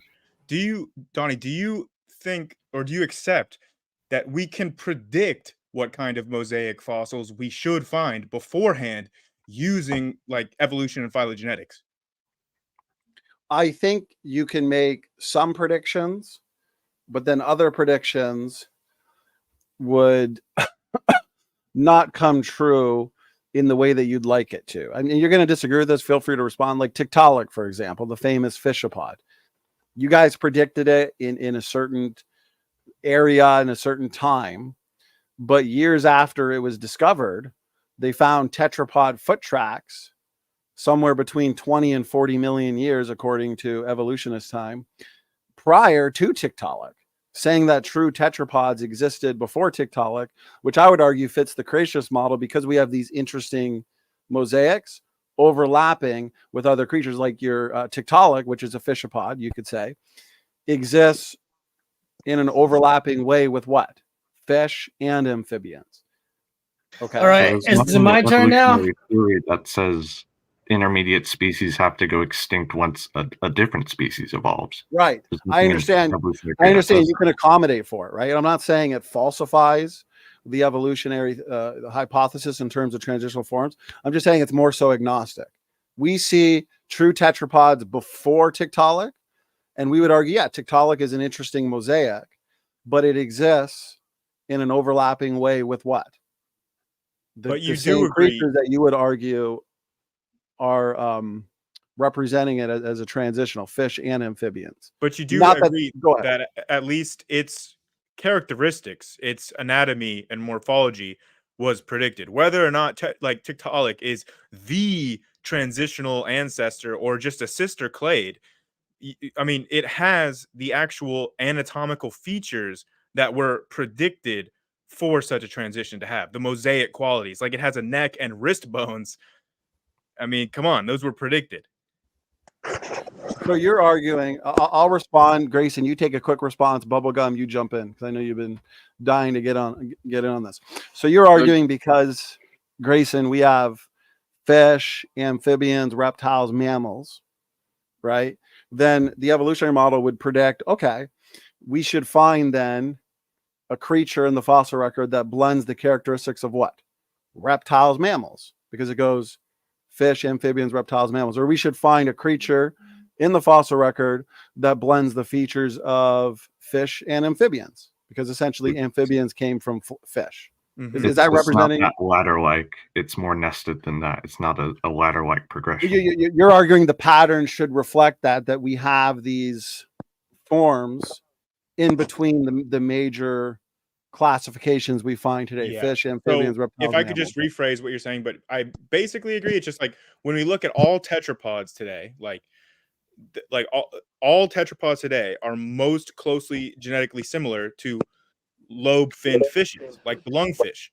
So we would predict that they should have a common ancestor at some point in the past that would have mosaic qualities of both today, like tetrapods, and those lobe-finned fishes. And so that's what we find in Tiktaalik. It doesn't matter that whether or not it's the transitional or just a sister clade of the transitional. What matters is that it has those actual anatomical characteristics that are mosaic, that were predicted. Right. I understand what you're saying. It's more or less what I said. Yeah, it's more or less what I said. And I appreciate that. And so in the same way that we would argue God designed the biological world, he designed these distinct groups, fish, amphibians, reptiles, mammals, it would be on the creationist side, we would be guilty of a uniformitarian assumption if we assumed it's always been that way. No, in the past, in the fossil record, we do find other groups like mammal-like reptiles, like bear dogs, okay, that seem to blend these features. And so the further we go back in the past, we would say the pre-flood world, we do have these interesting groups that might not necessarily fit in these categories that we see today: fish, amphibians, reptiles, mammals. And so since God isn't going back to the drawing board every time he designs a creature, the original archetype of these creatures, he can borrow designs, he can reuse designs in the same way that we as human designers do the same thing. Notice this hierarchy right here. Sedans and SUVs share more in common with each other than a sedan does with, let's say, another engine powered vehicle like a plane. But as human engineers, yeah, we can take various traits or characteristics of, let's say, SUVs and vans, which are their own categories, and create something like a crossover SUV. But again, we're not as sophisticated, we're not as intelligent, we're not as powerful as an infinite God who did something similar, but he gave animals the ability to reproduce, to pass on their genetic variation, to adapt. And so it's not going to be an apples to apples, but I think it gives us a sense of how God could have created. And so those mosaics, I would say, are expected on the creationist side, but they're also expected on your side. It is a prediction. And so it is one of those points that, hey, okay, it looks good for the evolution side, but the creationists can explain it too. But I think it also misses the point of extreme stasis. I think it misses convergent evolution. I think we could get into each one of those points that I would say is an inconsistency. But okay, I said enough there. Grayson, have a response, and then Bubbles, let's see what you I have would to also say. like to respond. Go ahead. So start with Grayson. Okay, I'm okay with ceding the response to Andrew. I just want to make a point, Donnie. Please stop using this slide. I'll talk to you about it later, but you know I have issues with this slide just because this slide doesn't make any sense on its face of it. Like, you have unpowered vehicles as the large umbrella category, and within that you have You powered stole my vehicles. now with Grayson. You have powered vehicles nesting within unpowered vehicles. That just doesn't make any sense. But like, No, if we want to use that slide, right? Like, you Right. can make the I understand your predictions. concern. I understand your concern. Yeah, all But you have to do is just delete the word unpowered, and then it would at least be accurate, as long as they all just nest within vehicles, just in general. But anyways, the point is but that the whole group. But wait, let me just say this: the whole group would be vehicles. Yes, exactly. But in here, unpowered vehicles is in like bikes, okay, skateboards, But things not like all that. the That would groups be. Let me included just in finish that my group thought, are Andrew. unpowered. Please, we're going on 3 hours. Would be akin to here, right? Humans and primates have a lot more in common than humans and other kinds of mammals. Let's say, whales. But then you get to insects, invertebrates. And so you can see this unpowered vehicles as being invertebrates, where we still have, with sedans, which is a powered vehicle, much in common with an unpowered vehicle like a bicycle, in the same way that, sure, humans and chimps share more in common with each other than, let's say, humans, chimps, and whales. But we still have some in common with invertebrates like insects, even though we have less in common, a lot less in common with an insect than we would with, let's say, a chimpanzee or something in the great ape. I do understand your concern, but that's the point I'm trying to make is, hey, these unpowered vehicles, you can compare them to invertebrates like insects, which are so distant from us in terms of similarity, but there still is some similarity there in the same way that a sedan even has some things in common with a bike. I understand your concern, but do you kind of see where I'm coming from there? It's just that vertebrates don't nest within invertebrates. That doesn't make any sense. Like, they're two different groups that each nest within a larger umbrella group. So what you're showing here is a nested hierarchy, which you can't have vertebrates nesting within invertebrates. You can't have powered vehicles nesting within unpowered vehicles. It just doesn't make sense on its face. But again, it's a small thing. It's a small nitpick. I just wish you would just update this slide. It's very easy to just delete unpowered and it would all be right. But in order to not stress you out, what would you title the bicycle? Just vehicles. Just vehicles. Okay. Right. But then over here with insects being invertebrates, would you retitle this? Like animals or something. Yeah. Okay. It's a larger umbrella category for which the other categories nest within. But anyways, I want to make the point that, like, in nature, we see like hybrids between two adjacent groups. We don't see like mosaic qualities like that skip over groups like you do when there's intelligent design involved. Like, with intelligent design, you could have like a sedan hybrid with a plane or something, but you don't see that in the natural world. Or you can have free-wheeled vehicles, for example, that kind of stuff. But I all right. Let's just wrap it up there. In terms of some categories like SUV and a van, an SUV and a van are going to have much more in common than an SUV would with a plane or a van would with a plane. But right in between an SUV and a van is where you can have a crossover. And so the vans and the SUVs are both very similar. And yet you've got a separate category that has features or characteristics from both. And that's a crossover SUV. Okay. Well, yes. Some things we can get a little wild and take a skateboard and, take parts of a car and glue it on and do this and get a little crazy. Yeah. God didn't do that.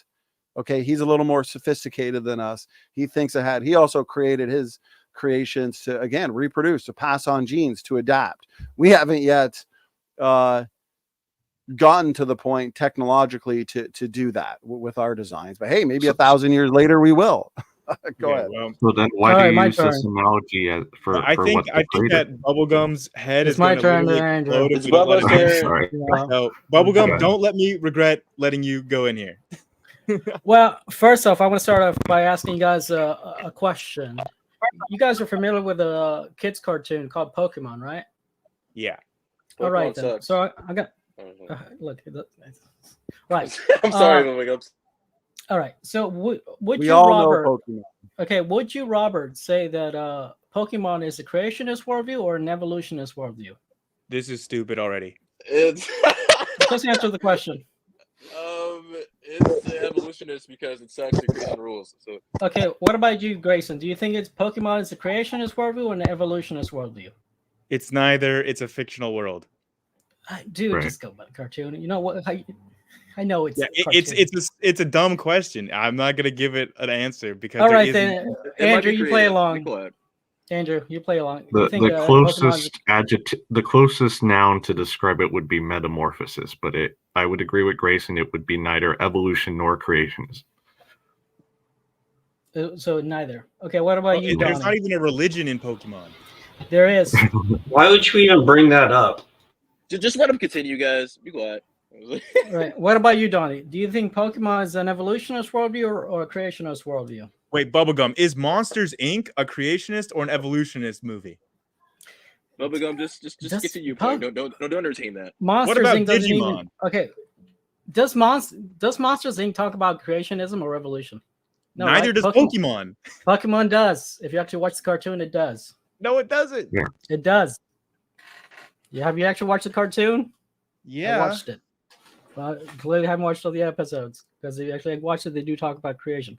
So in Pokemon evolution, they have a god. And in this Pokemon world, the god creates these kinds which have a preloaded evolutionary. So you'll never see a Pikachu evolve into a Charizard. So can we really consider a Christian creationism, young earth creationism, creationist? I don't think so. Oh my god! I would say you I would cannot call be them. Are you serious talking right about now. Arceus? I would You're call not them just- more. you're As not trying to Andrew disprove said, I would evolution consider them using Pokemon. metamorphosis. They're not Okay. really creationists. So Bubblegum, if I just grant you that Pokemon is creationist, you does can- that change the fact that in I'm the not saying real it- world, They're evolution not is true? creationists. Look, they have a god who creates the original kinds of Pokemon, but the Pokemons are preloaded with these evolutions. So a Pikachu will never evolve into a Charizard. But this is no different than what the Christians are saying. So how can we consider the Christians to be creationists? I would consider them more along the lines of metamorphosis, like Andrew said. Okay. Wait, the Bubblegum, you're an evolutionist? Pokemon No, I'm a are the creationist. true creationists. All right, very good. You've I contributed. didn't say, so much. Andrew. When Grayson, when did I say that? You just said it, dude. Were you paying attention? I don't Yeah. think you were paying attention. We all know Pokemon All right, is then. real. So let me- Bubblegum, are you a Right. theist or not? I'm a theist. No, you don't want to ask him that, dude. He's a He polytheist. just said he was a creationist. Well, because He's a every time I've polytheist. seen him in a debate, it's like it's not theism, Can I- it's something he made up. He's a polytheist. Okay. Can Yeah, I try and there's steal other man religion. Bubblegum's position? Go ahead, Andrew. He thinks that every race has their Well, own god. this is why I can't take him seriously, though. Like, Why? Donnie Tell me takes why. it seriously. That's all you that matters. just say things that they're not. It seems like you're just making up. I don't your think you own were paying religion. attention. Bro, you're What? trying to use I Pokemon to was disprove talking about- evolution right now. Yeah, you use No, Pokemon. Like, that's He's not not at all. disproved. what I was It's already trying been to do. Bubblegum. disproved. Why would he try to disprove it? I was Can you drawing an land the plane? analogy. Hey, Bubblegum, can you land the plane? What's the point you're trying to make with Digimon? I'm and Pokemon? gonna let Andrew steel man me. Go ahead, Andrew. Steel me because these people clearly didn't pay attention. If I understand his explanation correctly, I think what Bubblegum is saying is that the modern younger creationist view with kinds and speciation after the flood, etc., is more evolutionist, so to speak, than kind of like how he was describing Pokemon. Am I correct there, Bubble? Yes. So Well, I it's, would it's a silly argument because Charmander, Charmeleon, and Charizard, there's some major anatomical differences. about Charmander Mewtwo? doesn't have wings, correct me if I'm wrong. That's designed Charizard does. heterozygosity. But this is Well- no different than your belief of like preloaded bear. The created heterozygosity model would not say that a creature like a felid or a canid has the pre-existing genetic variability to manifest wings at some point. That's a major anatomical change. We were arguing earlier that there's a lot of morphological adaptability built into organisms, but So not metamorphosis. anatomical adaptability. Okay, you're not going to get a creature like Charmander evolving wings over time. Let's not Oh, this forget the actually magical reminds me of elements. something else I wanted to bring up. There's If no you, if magic. you Okay, don't mind. Bubblegum, I just wanted to add, Pokemon doesn't suck. I just don't prefer it because it's like animal abuse. They're like, why don't they just fight? They're just using animals to fight. But yeah, That's keep a going good though. point. Sorry. Well, I think Pokemon, because they're settling their wars through Pokemon fights, so it's probably better that way. Imagine we settle all wars through a cockfight. Not a gay fight, but one of Are those. we going to be talking about innocent- Pokemon the rest of the night? Okay, since you said hurting that, do God's you innocent remember the creatures. kid who got killed over Pokemon cards?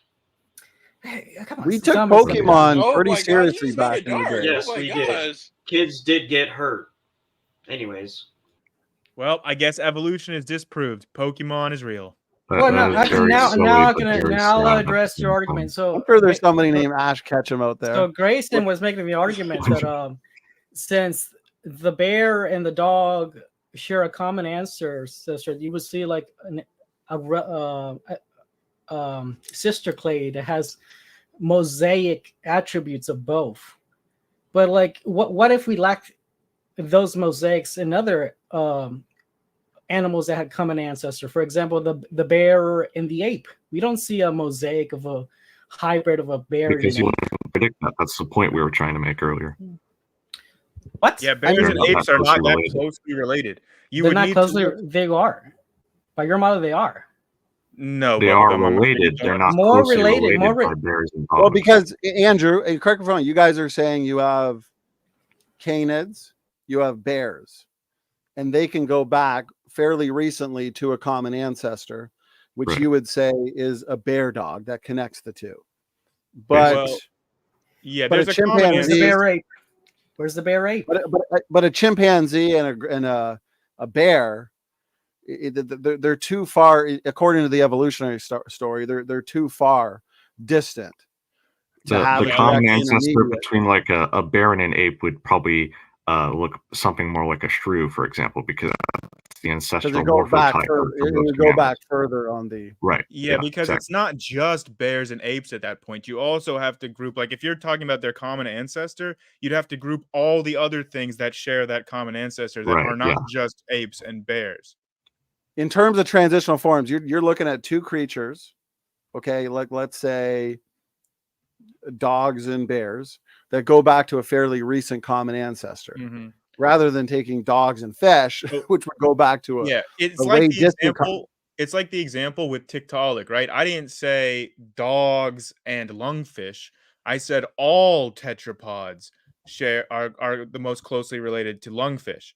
So, like, you would have to be looking at what characteristics are shared by all the current tetrapods, and Right. then you would be looking for mosaics of those features with lungfish, and that's what Tiktaalik shows. We're not But you wouldn't predicting just like say, you wouldn't just say, "Oh, what's the dog lungfish mosaic?"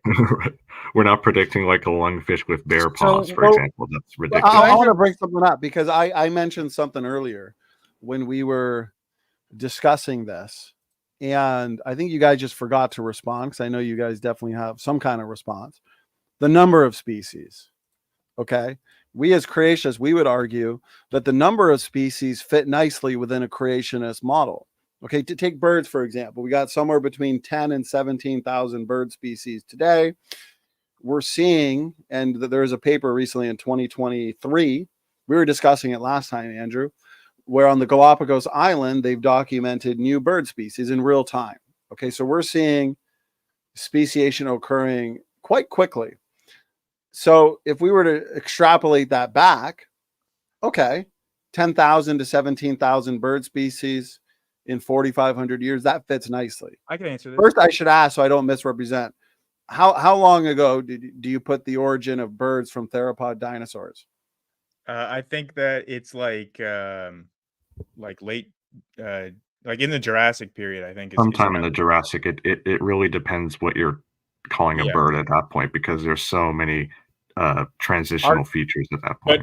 But I just want to make the point real quick that you can essentially predict like extinction risk, because obviously a lot of these, like the vast majority of all species that have lived have gone extinct, and you can Right. predict like extinction drift. You can predict extinction risk as a function of the species age, just using like simple like ecological drift models. So Yeah, it's like pretty cool.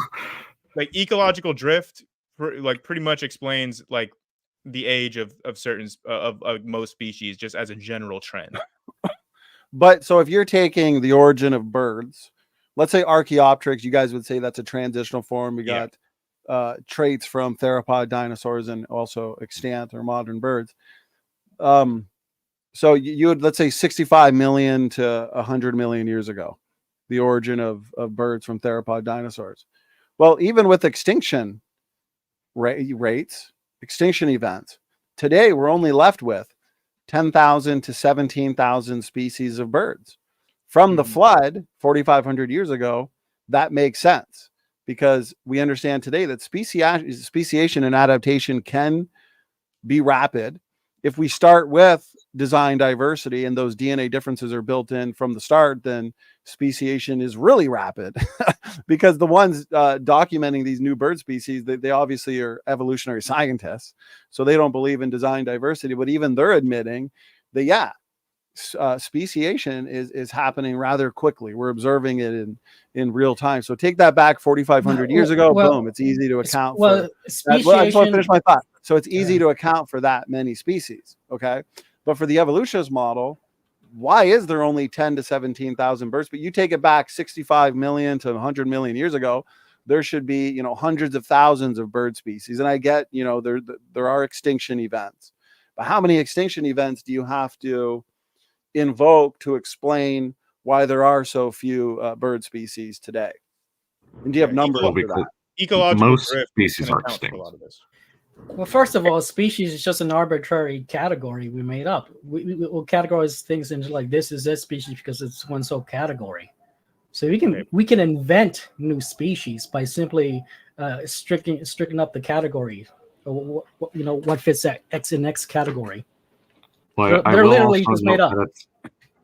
I will also note that's very much a continuum as well. So like when you're talking about that 2023 study with that new species of finch, for example, if you looked at the ancestral finch species and the new one, you wouldn't be able to tell them apart. They're at the very cusp, basically, of the speciation process, because it's not a matter of, okay, you're one species and then another moment you're a different species. It's a continuum of change, and that continuum takes a very long time typically.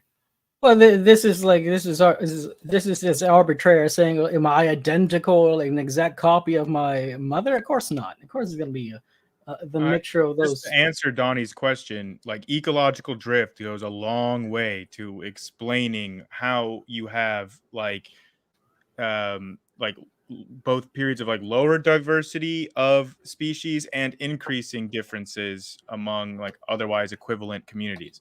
So like ecological drift is a mechanism by which this happens, and like I said, that it trends very well into predicting like species age and extinction rates. So when you say ecological drift, and if I missed your definition of it, I apologize. Are you arguing that some species, they can fill a niche to the point where it no longer needs to be filled, and so it remains static and remains that way for a long time, and so there's no need for growth? But then other periods of time, there is significant growth. Is that what you mean by ecological drift? It's kind of like genetic drift in that it's like essentially a stochastic process. It's just like the changes in like a population size due to like births and deaths over time. Like it's like a fluctuate stochastic process.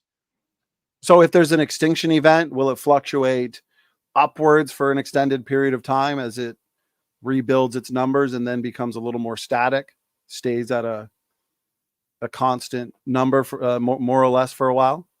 Here, I sent a link in the private chat of just like a study about it, but I also just recently like saw like basically like an ecological drift model that was able to, like, it's similar to neutral theory, but it's essentially able to model and predict like extinction risk over time for species.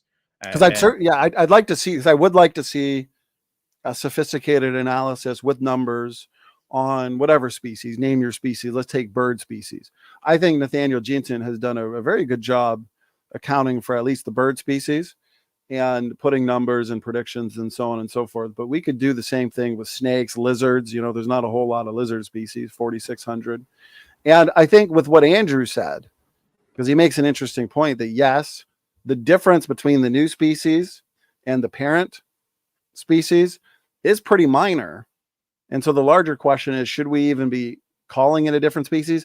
Because the number of species per animal that we look at could be inflated. Because depending on if you're a splitter or a lumper, we could prematurely be labeling something a new species just by a very small difference. Or somebody might think, no, that's not really enough to... It's arbitrary because we can like say, let's see, we get a population of people with Down syndrome in the school. They would be considered a new species technically because the category is Down syndrome. Let's say people with, I don't know, webbed toes because a mutation that's made them, you know, slightly inferior. Well, now the category is webbed toes, and we just invented a new species. It's arbitrary because you can add up all these. You can keep adding categories and categories and keep inventing species. Well, this is something I think that was being talked about in the debate with Kent, is this so-called species problem and how there are many different species concepts, because it is true that organisms can't be filed into these neat, tidy categories or boxes that we would like to call species. It's very much more variable than that, and that's why you need to use different information in different areas. With like fossils, for example, you obviously don't have any DNA data left, so you have to use a morphological species concept. So it's valuable for different questions you're asking.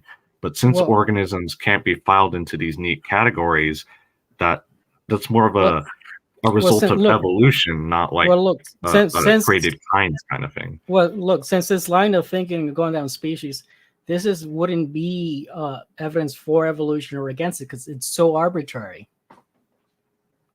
Well, yeah, it's not like a specific, it's not like a numerical prediction, but it's consistent with the idea of evolution, because you want to, if lineages are continuously splitting off from each other and diversifying in very different ways, you wouldn't expect but that's also expected in the creation. Like kind, for example, like for example, web feet is also expected in the creationist model. So like this is data that doesn't like distinct which one is true.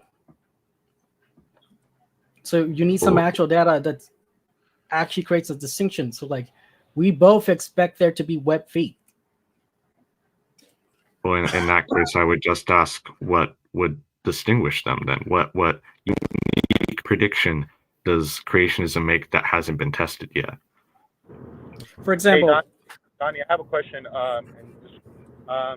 Would you be okay saying that instead of one ancestral pair of dogs that produce all the dogs that we have now, whatever 300 species there may be, would you be okay with saying that maybe there was a handful of dogs on Noah's Ark rather than just one dog?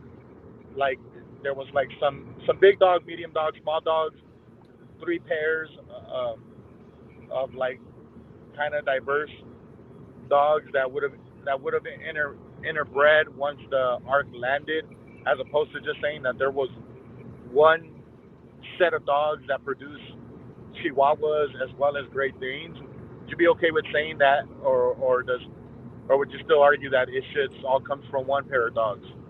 Josh, you already answered that. Are dogs biblically considered clean or unclean animals? I don't think that was his question.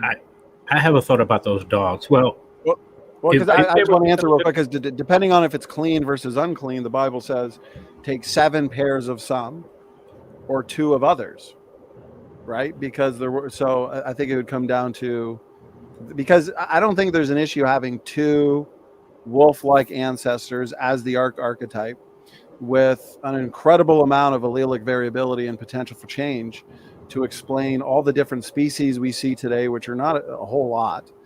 And then also with artificial selection, getting all the domestic dogs, about 400 plus domestic dogs that we see that today. dogs are unclean, Donny, but even them being unclean, like what we would consider how we have grouped dogs nowadays, you know, they may have been seen as different types of animals. Like this one is really big dog, this one is really small dog. So right, there could have been like the dog kind, there could have been the wolf kind, the fox kind. Yeah, could, you know, with felids, I believe that tigers and lions are related. They go back to an archetype that was a felid, but there are some Cretaceous I know that believe there was a tiger kind and a lion kind. So, you know, there's definitely questions there for us to engage, ponder, and study. The big issue, I just want to say, the big issue is that Noah's Ark can only be so big. So you can only fit so many different kinds on it. Like you can't just have every species is its own kind and still everything fit on Noah's Ark. That's why I would rather have just a pair of canids as an archetype. And from there, you get all the different species, and then you get a group of humans. I think the evolutionists would agree, groups of humans, however many years ago, in evolutionary time, not that long ago, took some wolves, domesticated them. They're even domesticating, from my understanding, foxes today. Yeah. And very interestingly, the foxes are becoming a lot more like some of the dog pets that we have. No, there's actually been some evidence that they may have domesticated the mammoth too. Oh, Donny, I already asked you, just to clarify. Like, so what happened was Noah, like just like you said, Noah, he got some canines that had the perfect amount of genetic what's the word I'm looking for? Variability. Yeah, genetic variability to result in the kinds we see today. That's precisely how it was. I don't know. Josh must have not heard you because he kept. And remember, there's a lot of studies though right now that says environment can dictate phenotype, and so if we're saying there's a lot of morphological adaptability built into each kind, well, what happens for the first 1,000 years after the flood, according to the biblical model, is some very harsh environmental changes and conditions. And so a lot of these creatures that come off of the ark, the potential is there in the genome, but also in the environment for a lot of this front-loaded morphological adaptability to be manifested outwardly in change. And then maybe the speciation rate has slowed down after that first 1,000 years after the flood. But I would imagine that speciation rates were probably even quicker for that first 1,000 years after the flood, as these creatures have to migrate to less than ideal parts of the world and rapidly adapt or vary. Go ahead, whoever wants to talk. If I can add, Bubblegum wants to talk. Bubblegum, you go. I was gonna address one of the points Andrew made earlier, because he said, like, well, we wouldn't expect a crocoduck, but then well, we do have an example of that. For example, the platypus. And so, are you gonna take that as evidence? What is mosaic with the platypus? It's a mammal that lays eggs. That's the ancestral characteristic of mammals. Yeah, that's not. Andrew's argument was saying, well, evolution it wouldn't lays expect eggs, a has crocoduck. venom, gives milk, lactates without nipples. There's so much. Well, there's venom so much has evolved several different times. It's not like uniquely snake venom, for example. It's its own type of venom. Yeah. But it's its own type of venom. And also, it has a sixth Bubble, sense. you were trying to say that was an example of mosaic with things that evolution would not predict it to be mosaic for. But That was I was talking about the bear. That was a different argument. That was towards you. I was talking about said the bear the and platypus. gorilla. No, this is towards a different comment that Andrew made. Well, he said you wouldn't expect to find a crocoduck, and you're trying to use a platypus as an example, but there's reasons why it's not an example of that. Like the bill that a platypus exactly an example. Not anything like a bird or duck bill. They are What about the crocoduck argument? It's supposed to be like elements of mixed animals. A crocodile, exactly. And a platypus doesn't have that. Yes, it does. It's a mammal that has venom and lays eggs. Grayson, what are your thoughts? Because I know you're a platypusologist. I knew when Bubbles brought it up, you're gonna go off on that. So I am curious, as to your thoughts on, correct me if I'm wrong, the platypus has claws like a reptile, and it also has hair like a bear. So how do those Okay, because come it's a together? mammal. Nothing about like there are tons of mammals that have claws and tons of mammals that have hair, and yeah, like in terms of the traits of like how mammals evolved, like mammals like evolved from a common ancestor that laid eggs. It wasn't And have hair. delivering live birth. That's why you have monotremes as the most basal group, which platypus are a part of. So maybe I can what's the clarify my- precursor to the extant platypus? Yeah, I'll let Andrew clarify real quick. Go ahead.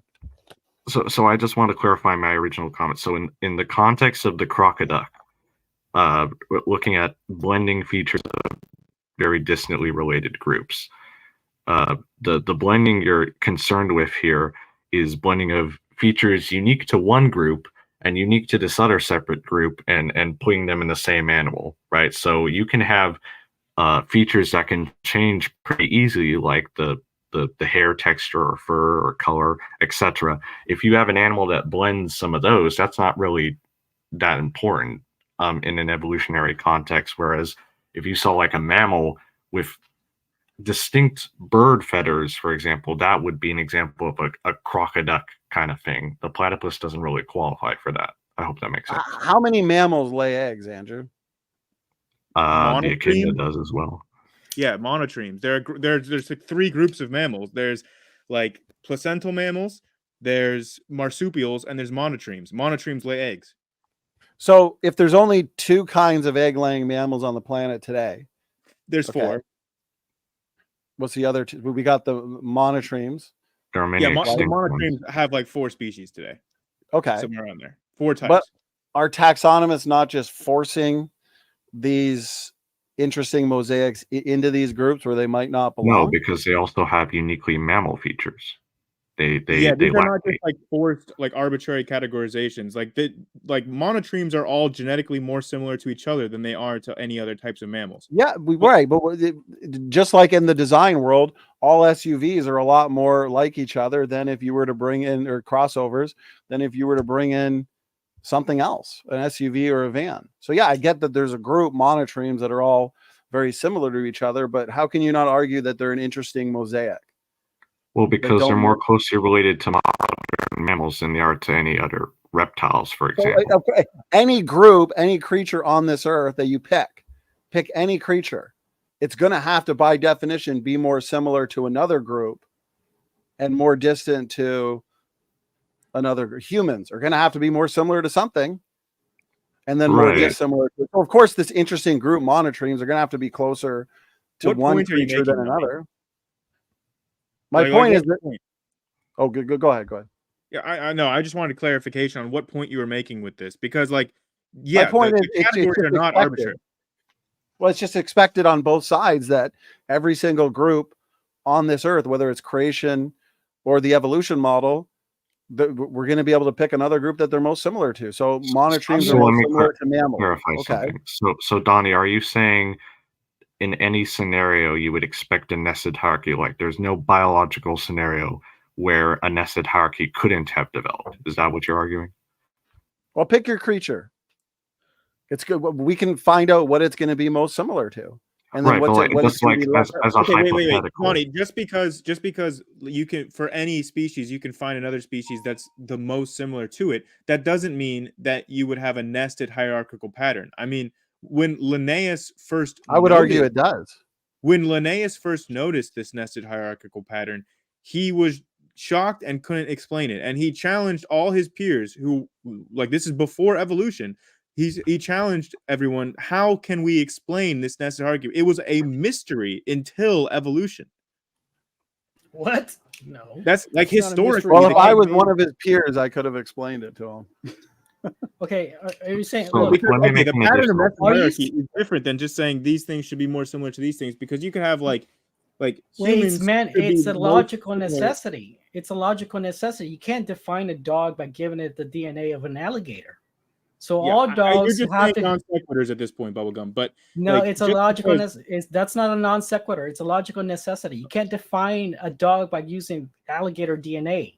That's nobody's illogical. saying that. That's why it's a non sequitur. Well, that's what you're talking about requesting of defining dogs Donny. with alligator DNA. If scientists would have came to the original created kind 6,000 years ago, these created kinds were front loaded with pre-existing DNA differences, and those scientists were to do a genomic sequencing and then comparisons, they're going to conclude relationships that aren't actually there. I mean, these creatures were just created, but with pre-existing DNA differences that would reflect a hierarchical pattern, even though one creature didn't descend from another, because pre-existing DNA differences and then similarities in morphology, anatomy, and physiology necessitates a nested hierarchical pattern. Wait, just like so God the designed. it's just like car companies accidentally. It's not like car companies say, okay, we're going to make vans and SUVs more similar to each other than vans and airplanes, or vans and a tractor, a semi-tractor trailer. No, it's just by accident. Just the fact that they're designing things with similar features and similar parts, that necessitates some kind of hierarchy. But the fact that God I would argue created that like different manufacturers can create different SUVs or within a single category, sedans, whatnot, that are more similar to a completely different category just by like what kind of engine they have, what kind of fuel system they have, then they wouldn't be considered in the same categories that are sedans, for example. Yeah, the whole nested thing is arbitrary. You like saying like all these nested hierarchical patterns. Yeah, that's arbitrary because you can just choose which category you want to go down. And so if you choose a different yes, it is. This is reflected in genetics. No, it's not. Absolutely, it's not. It is not reflected in genetics. Okay, here's a fact is where we find the most dissimilarities. Here's a fact, right? All mammals are more closely genetically similar to the other mammals than they are to any non-mammals. Therefore, mammal is not because it's a logical necessity. That's what makes a mammal a mammal? Necessity. Anybody on the panel? Calling a banana is that arbitrary? I can answer that. Andrew, go ahead. What makes a mammal a mammal? Well, yeah. So several things, and this actually gets into the other point I want to make, that a group by itself is not defined by a single trait, right? So it's a group mammals of are right. It's a collection of traits. So mammals are defined by a few things, like just thinking off the top of my head, lactation. They have mammary glands. They have alpha keratin. They have keratinized hair. They have heterodont teeth, so different teeth configurations. You don't see that in reptiles, for example. What about the middle ear? Is there something unique about the middle ear? The free inner ear, middle ear bones, basically. So that kind of thing. So it's defined by a suite of characteristics. The jaw is made up of how many bones? Less than a reptile. I don't know the exact number, but I think the point that needs to be made is, like, for example, with mammals or just nested hierarchies in general, you wouldn't necessarily expect a nested hierarchy to come out of any biological scenario because of this fact that groups can be defined by many different traits. So, for example, but here's the thing. But let me just, because you did a great job answering, Andrew, and you were right. Warm-blooded. They're vertebrates, so obviously they have backbones, but I guess that wouldn't necessarily be unique to them. But they got fur, hair, they produce milk to feed their young. You can get into the jaw, you can get into the lots of the skull, the middle ear, and all that kind of stuff. Okay, so all of those considering is then by definition, because there's so many characteristics and traits that we're looking at to categorize a creature as a mammal. So we have this group. So of course, this group mammals are all by definition going to be more similar to each other than reptiles, or once you start bringing in amphibians, because they're going to lack that group of traits or characteristics that make a mammal a mammal. So why would we ever believe that there wouldn't be a hierarchy in terms of mammals, reptiles, amphibians, and then the ones in between? Yeah, that's a good question, because you could see a more random combination. So, for example, you could see what would usually classify as a mammal with like all the defining mammal characteristics, except it lacks that inner jawbone, or it has a uniquely reptilian feature. For example, it has scales, but it has all the other defining characteristics that we would tend to associate with mammals. So if we had that kind of random combination, then the nested hierarchy would break down. If there was no evolution or modification over time, with this change happens first, and then it's inherited, and then this other change happens for next, and then that's inherited, and so on and so forth, then you wouldn't get a nested hierarchy. You would just have a random mixture of features that would just be due to chance. Andrew, I appreciate that. I do have some responses, but I want to be fair. Redefine apologetics, my brother. Great to have you. You've been very patient, and I know you wanted to respond and make some points. So feel free to have the floor and respond to anything you'd like to. Just make sure to unmute. I see you're muted right now, and you're good to go.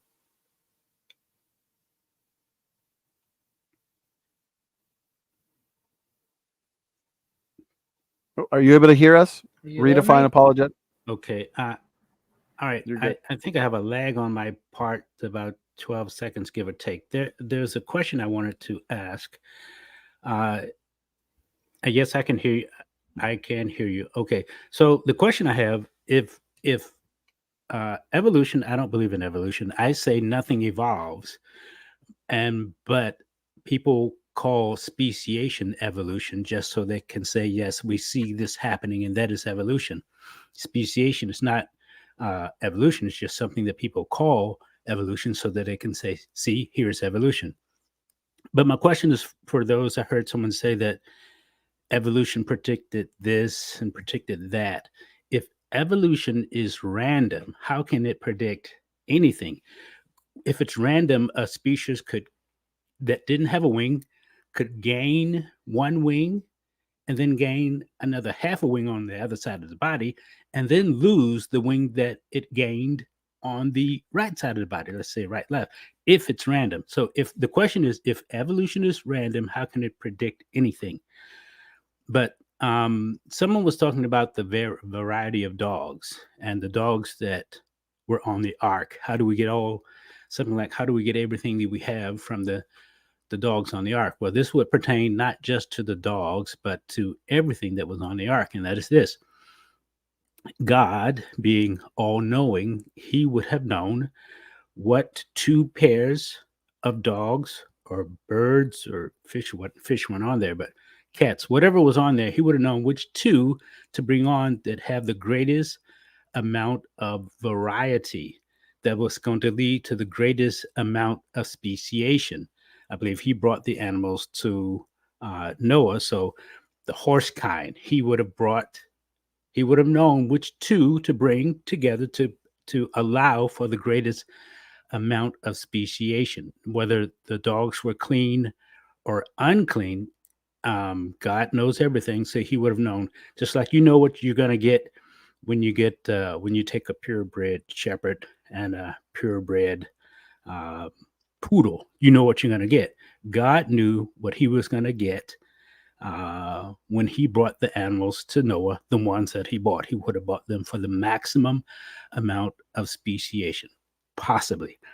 Those were the things I wanted to say. God knew what was going to come from the animals that he bought, the speciation that would be possible. And if evolution is random, how does it predict anything? That's my question. Because evolution is not random. The mutations are random, so they have selection for, super guides evolution. Okay, can I make a point now, Donny? Mutations are random. All right, so Andrew, you said the platypus. If it's not random, what is it? Guided? So they have something called natural selection, which is just a tautology, which is just saying that which lives. And that's supposed to guide, You never heard of natural selection redefined apologetics?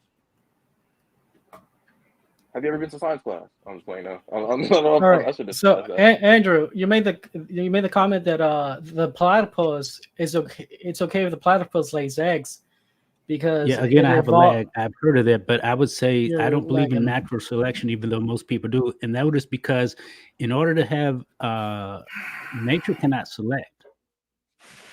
Sorry, there's no reason to assume that nature can't select. Like whenever you have a storm hit a town, and some buildings are stronger than others, that's natural. That's like nature is selecting which buildings like maintain in the storm. So there's no reason to think that nature can't select Nature, no, the storm is not selecting anything. It just happens.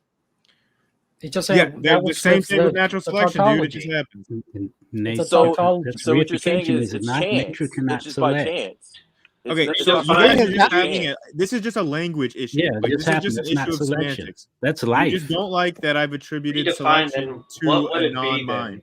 What would it be? Do you think God is like controlling every little thing? Is that what it is, or what's your explanation for There's for no it? selection going on. It's just that which lives. Because it's more fit in its environment.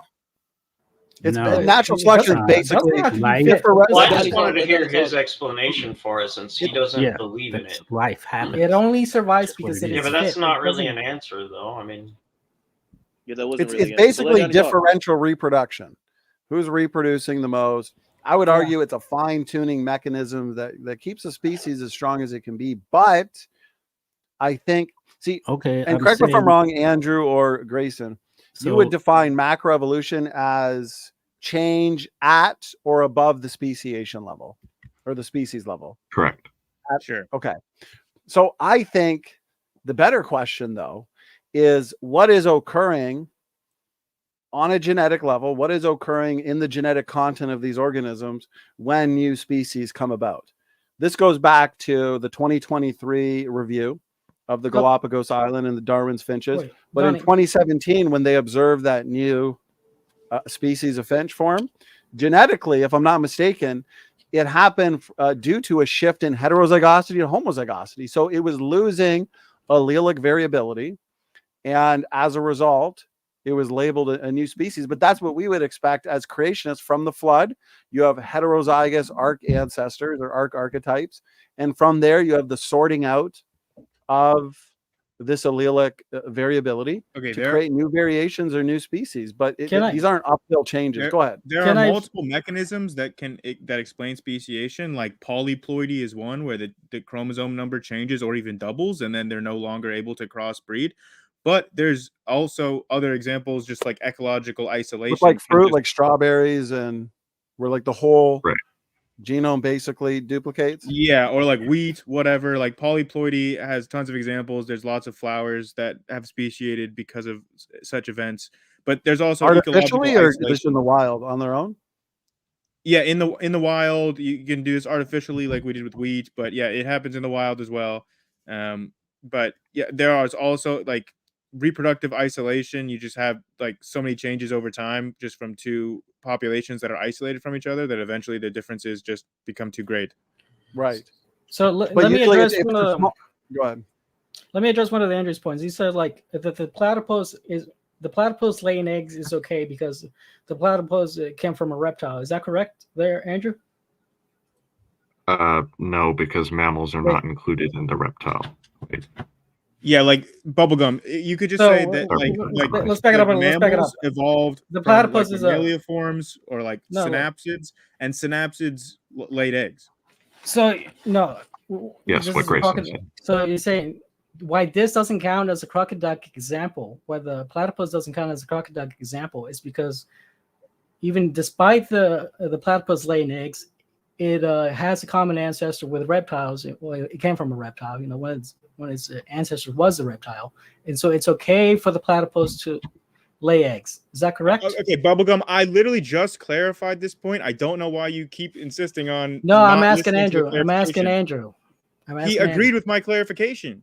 What is your clarification? And does Andrew agree with it? Just change reptile to synapsid, and we're good to go. What's synapsid? What do you mean by synapsid? Hey, real quick, Bubblegum, Donny, I'm gonna hop off so you can let someone else get in here. It's been fun. Let you guys keep going. I'll open up some safe for you. If we're not using the category, Bless night. later, Josh. If we're not using the category of Thanks, Josh. reptile, what is this new category? Okay, let me. category? I've got one person backstage that I'm not familiar with, and so in those cases, I just have to vet them due All right, to things But that let me have get back happened in to the past. let me get back to Andrew after that. Yeah, of course. Okay, Dr. T Rex, good to have I you. know this guy. I think. A spot just opened up. We're only allowed to have 10 on the panel, unfortunately. So can you introduce yourself and let us know what your position is? I'm not hearing any audio from you. No one's here. Yeah, he's still not not saying hearing anything, any Donny. audio. You might have to deal with He's not saying anything. your Yeah. mic. He Make might sure have, you have a external mic plugged in. Might have technical issues. I don't know. You want to try again? Talk, Dr. T-Rex. You're on mute now. Still Hello? nothing. Oh, Can you guys hear me? Can you Yeah, guys we hear can hear you now. yeah, we can hear you now. Hello? Hello? Yep. Yeah, we can Feel hear free you to now. give yourself an introduction. Let us know what your position is. Hold on. Is there any way I can hear you guys from the stream? Okay. Can you Sorry, hear let us me from the let me mute StreamYard? the stream on YouTube. Hold on. Yes. Okay, cool. Yeah. Make sure the I just YouTube wanted to one's say muted. my name is Dr. T-Rex, kind of a play on the name Dr. Dino. I guess my position is I'm a young Earth creationist, but I just wanted to kind of attack the foundation of the theory, which is that It's not even a theory, the it's speculation, man. evolutionists basically believe that all life came from a single-celled organism 3 billion years ago, and it's something that the evolutionists, whenever Dr. Dino does debate, Ken Hovind does debate these evolutionists, they kind of always shy away from it. He'll say, do you believe that we all evolved from a protozoa? And they'll say like, what? I don't know what you're talking about. And if the foundation of the theory is that all life originated from a single-celled organism 3 billion years ago, where is the proof of that? And they keep saying abiogenesis is not part of the theory, but if Darwin called his book the origin of species by means of natural selection. Well, all natural selection does is assume that life already exists. So, where's the evidence that life did evolve from a single-celled organism 3 billion years ago? It's a weird question, but the fossil record. Fossil record does not show that. Fossil record corroborates creationism. That would be totally false, actually. No, it doesn't. No, it's actually right. It's actually precise. That's just your opinion. No, it doesn't. No, that's actually a fact. Well, why don't you Calling it a substantiate fact doesn't then? make it a fact. Yeah, why don't It you is a fact. I'm saying it's substantiate reality. that? Explain your point. Well, you're just declaring that it is. That doesn't All right, mean anything. let me just I'm finish up actually with stating Andrew a real fact. quick, and then we can get to that point. All right, so Andrew, so the reason you say the platypus doesn't count as a crocoduck example, which would debunk evolution, is because the platypus, despite laying eggs, it's okay that it lays eggs because it comes from a reptile ancestor. Correct? Stop saying reptile. What category you want to use? It doesn't come from a reptile. Synapsids are not reptiles. What are synapses? They're amniotes, which lay eggs. I'm sorry, I can't hear you guys on the StreamYard Amniotes. website for some reason. Is there any way to fix that? All I can do is hear myself. I think it's Probably plug your T-Rex, do you hear me? Check. Wait, There's so no you said audio it on came the from a actual snail? Well, that's No, not good. not a Come snail. back Bubble. in. I'll type it in the T-Rex. private chat so you know how to spell it. Yeah, I typed it. I got a freaking snail. Synapsids. You're not spelling it right. I typed in amniotes. Amniotes. Amniotes. Like an amniotic fluid that we all have. Here, I'll type it in the private chat. So that's a lizard. I'm getting a lizard. No. Lizards are reptiles. Amniotes are pre-reptile. Pre-reptiles. Okay. Pre-reptiles. And also, just like amniotes are a larger umbrella category. Like deer amniotes, reptiles are amniotes, birds are amniotes. I know, it's your fantasy. Let's just play by your fantasy. Okay. We all have an amniotic egg sometime in development. I mean, they That's do what believe in defines an evolution egg. of fantasy, so I might as well just let them have. So okay, so it's okay that they're despite the platypus being a mammal, because you have they come from amniotes, which lay eggs, and therefore Yes, it's because okay. the ancestral condition of amniotes is to lay an egg. That's what defines Okay. amniotes. Now, if we had an ancestor in the lizard area that didn't lay eggs, would you consider that a crocoduck example? Like an actual lizard that doesn't lay eggs. Yes. There are lizards that don't lay eggs, but no. So you're saying you cannot use this? We cannot. So evolution becomes basically unfalsifiable because. No, there are things that it just so happens that. Look, you're not applying it consistently. You're not applying this line of argument consistently. Well, I gave some examples earlier. Look, lizards don't come from mammals, correct? So you can't say lizards. Completely different lineages. There's the point, Andrew. Lizards don't come from mammals. So why is a lizard giving birth? It's a crocoduck example. It's giving birth in a different way than mammals. Oh my! Yeah, it's like I have to just move past this. Andrew, the principle is that it's giving birth. Though. It's a crocoduck really example. Have to get into the anatomy of it. It's supposed to lay eggs. The mechanism by which lizards give birth is totally different than placental mammals. Right. Or marsupials. Yeah, but that doesn't prove common descent. No, they don't. Doesn't necessarily. We're prove not that trying to they prove common descent. That's not. That's what the whole theory is based on. Eliminates the whole theory is common based on common descent. Yes, exactly. We're responding to Bubblegum's question, which was not. You eliminated common descent. Bubblegum, do you just have a problem with its classification? No, look. What is the point? Get to the point. Like these guys have been answering you, and you just brush them off. Like lay on the plane, Bubblegum. What's your evolution defeating argument?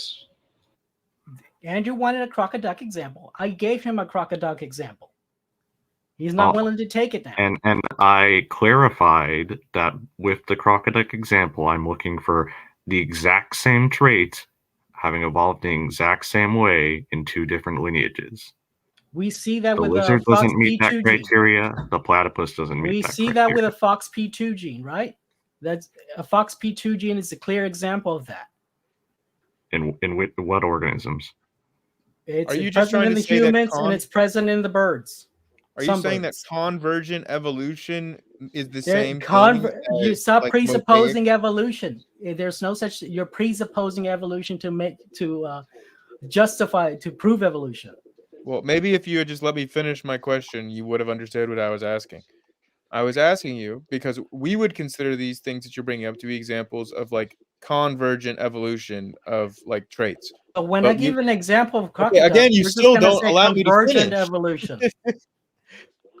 Dang, Bubblegum, you're just so hype. You're just so excited. Let to them get in finish. Let them finish, Bubblegum. They'll dig themselves into a hole. He hasn't really had a turn, so I understand. Okay, I want to say, like, you're bringing up examples that we would consider to be convergent evolution. I get that's a very triggering term for you, but are you wanting to say that convergent evolution is the same thing as like mosaic fossils? Mosaic.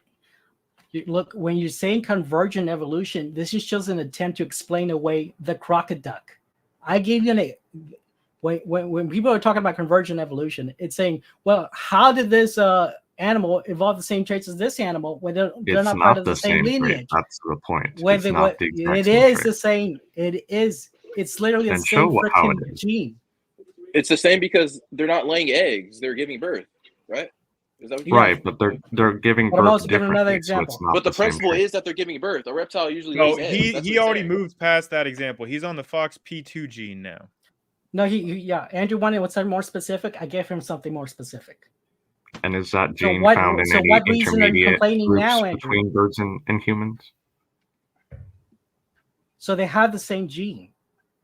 And right, but is that gene found in any intermediate other groups besides birds and humans? Clearly, humans and birds don't have a similar lineage, right? A close lineage. That's my question is specific. So that gene is found in birds and is found in humans, right? Well, Andrew, that's an example of a crocoduck in your face. Is that same gene also found in any other groups in between?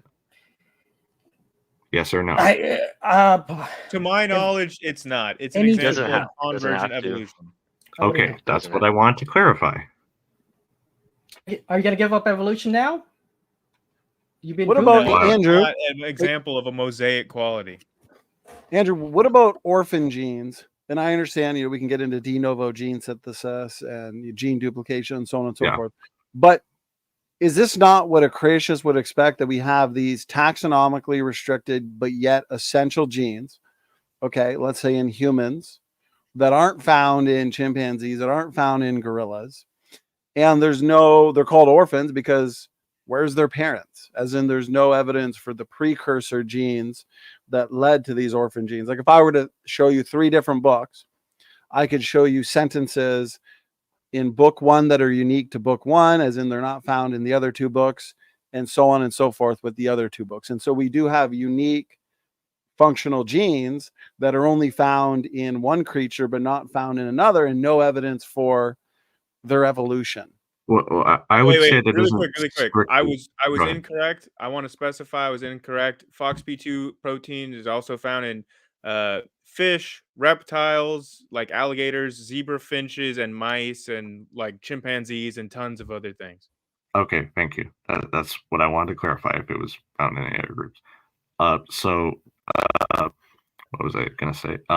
So what you said, Standing, isn't strictly true, I would say, because you have the actual orphan gene in one species, right?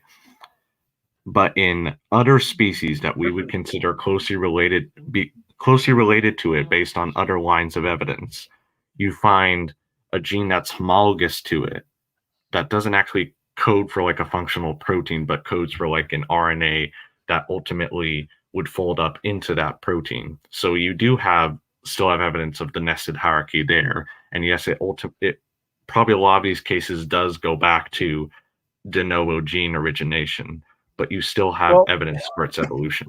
You're to me, that seems like evolutionary philosophy, and feel free to challenge me. But so you're assuming that in a closely related species, let's say chimpanzees, so we have these taxonomically restricted essential genes in humans, but you're saying, well, we find, because you use the word homology, so we find a similar gene or DNA element in chimpanzees, but it's a non-coding gene.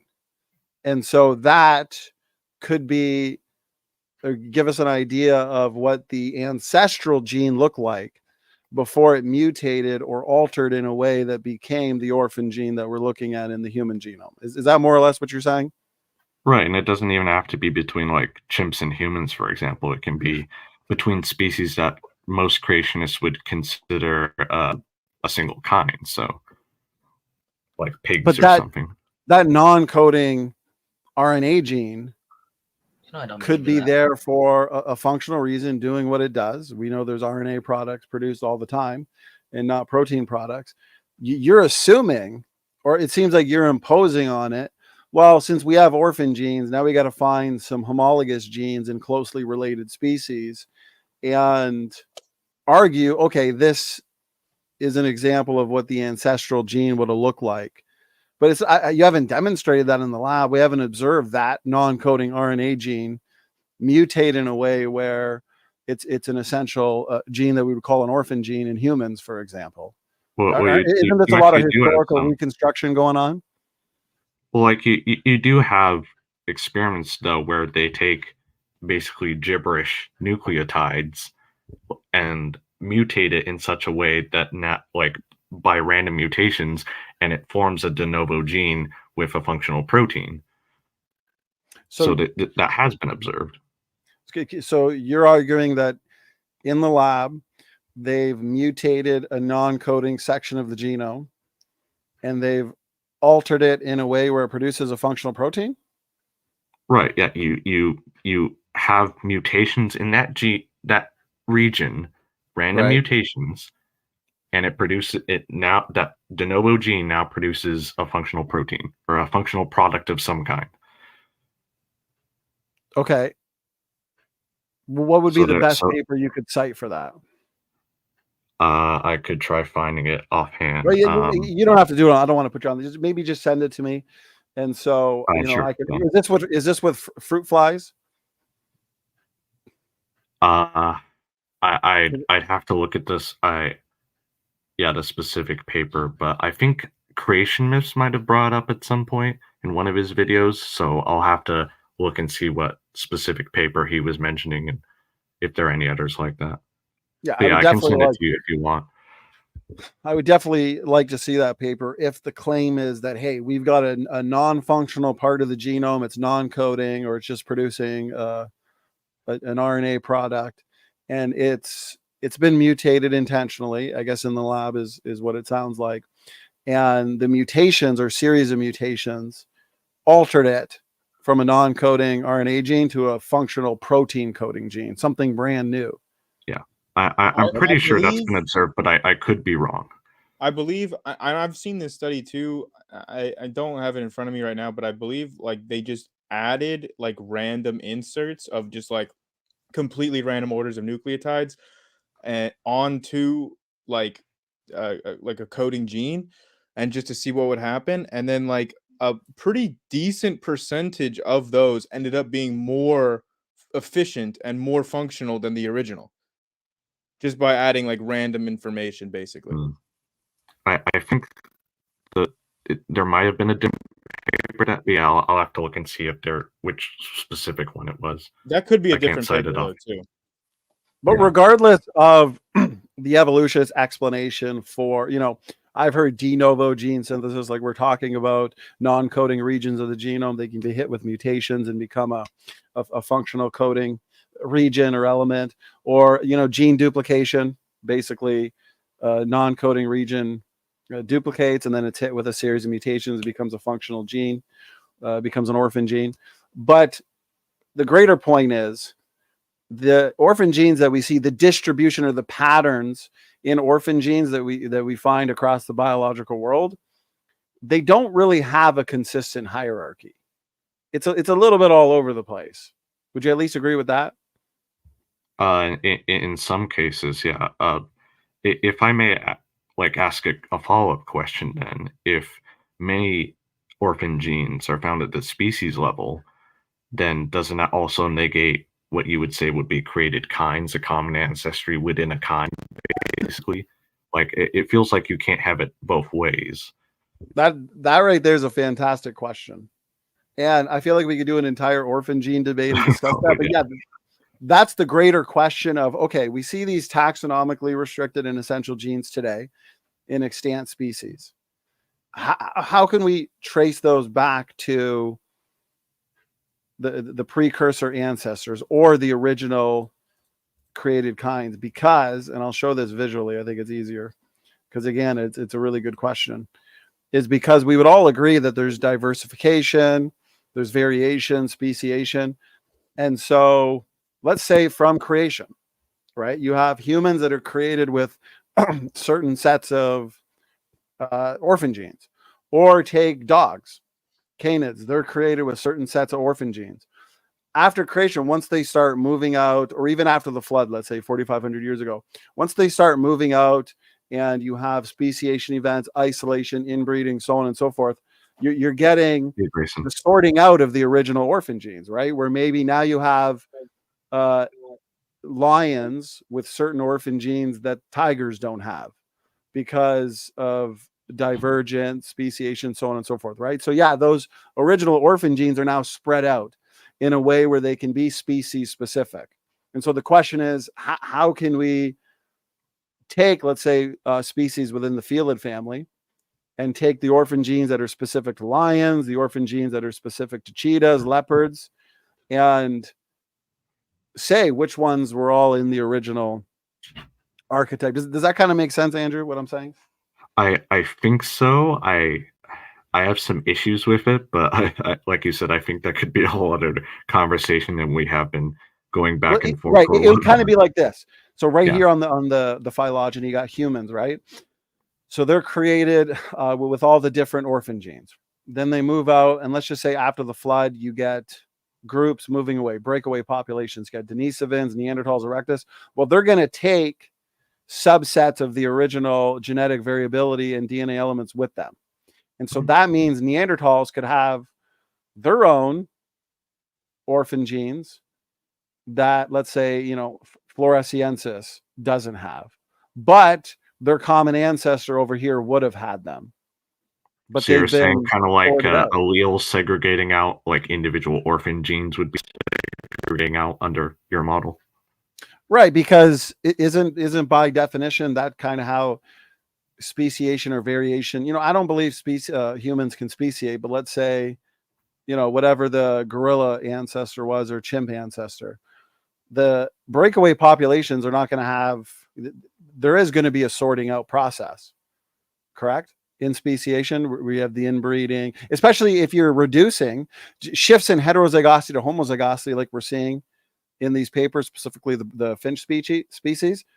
By definition, that's a loss of allelic variability. And so many of the orphan genes can be lost. Let's say in one lineage, the orphan genes are lost, specific ones, but then in another lineage, they're retained. So yeah, it's species specific, but it doesn't negate created kinds. We have to figure out what orphan genes were present in the original created kinds. Yeah, I see what you're saying. Right? I feel like I still have issues with that explanation, but yeah. Well, see, I would argue, and I know someone else was going to say something, and I think we're going to start winding it down because I said at the beginning we're going to keep this about 4 hours. It's been about 4.5 hours. So I'll say this, and then you guys go at it for a little bit, then we'll wind things down. It's been fun. We got many more of these this month, though. So I would argue it's much easier to break a gene, it's much easier to lose a gene than to build one up from scratch.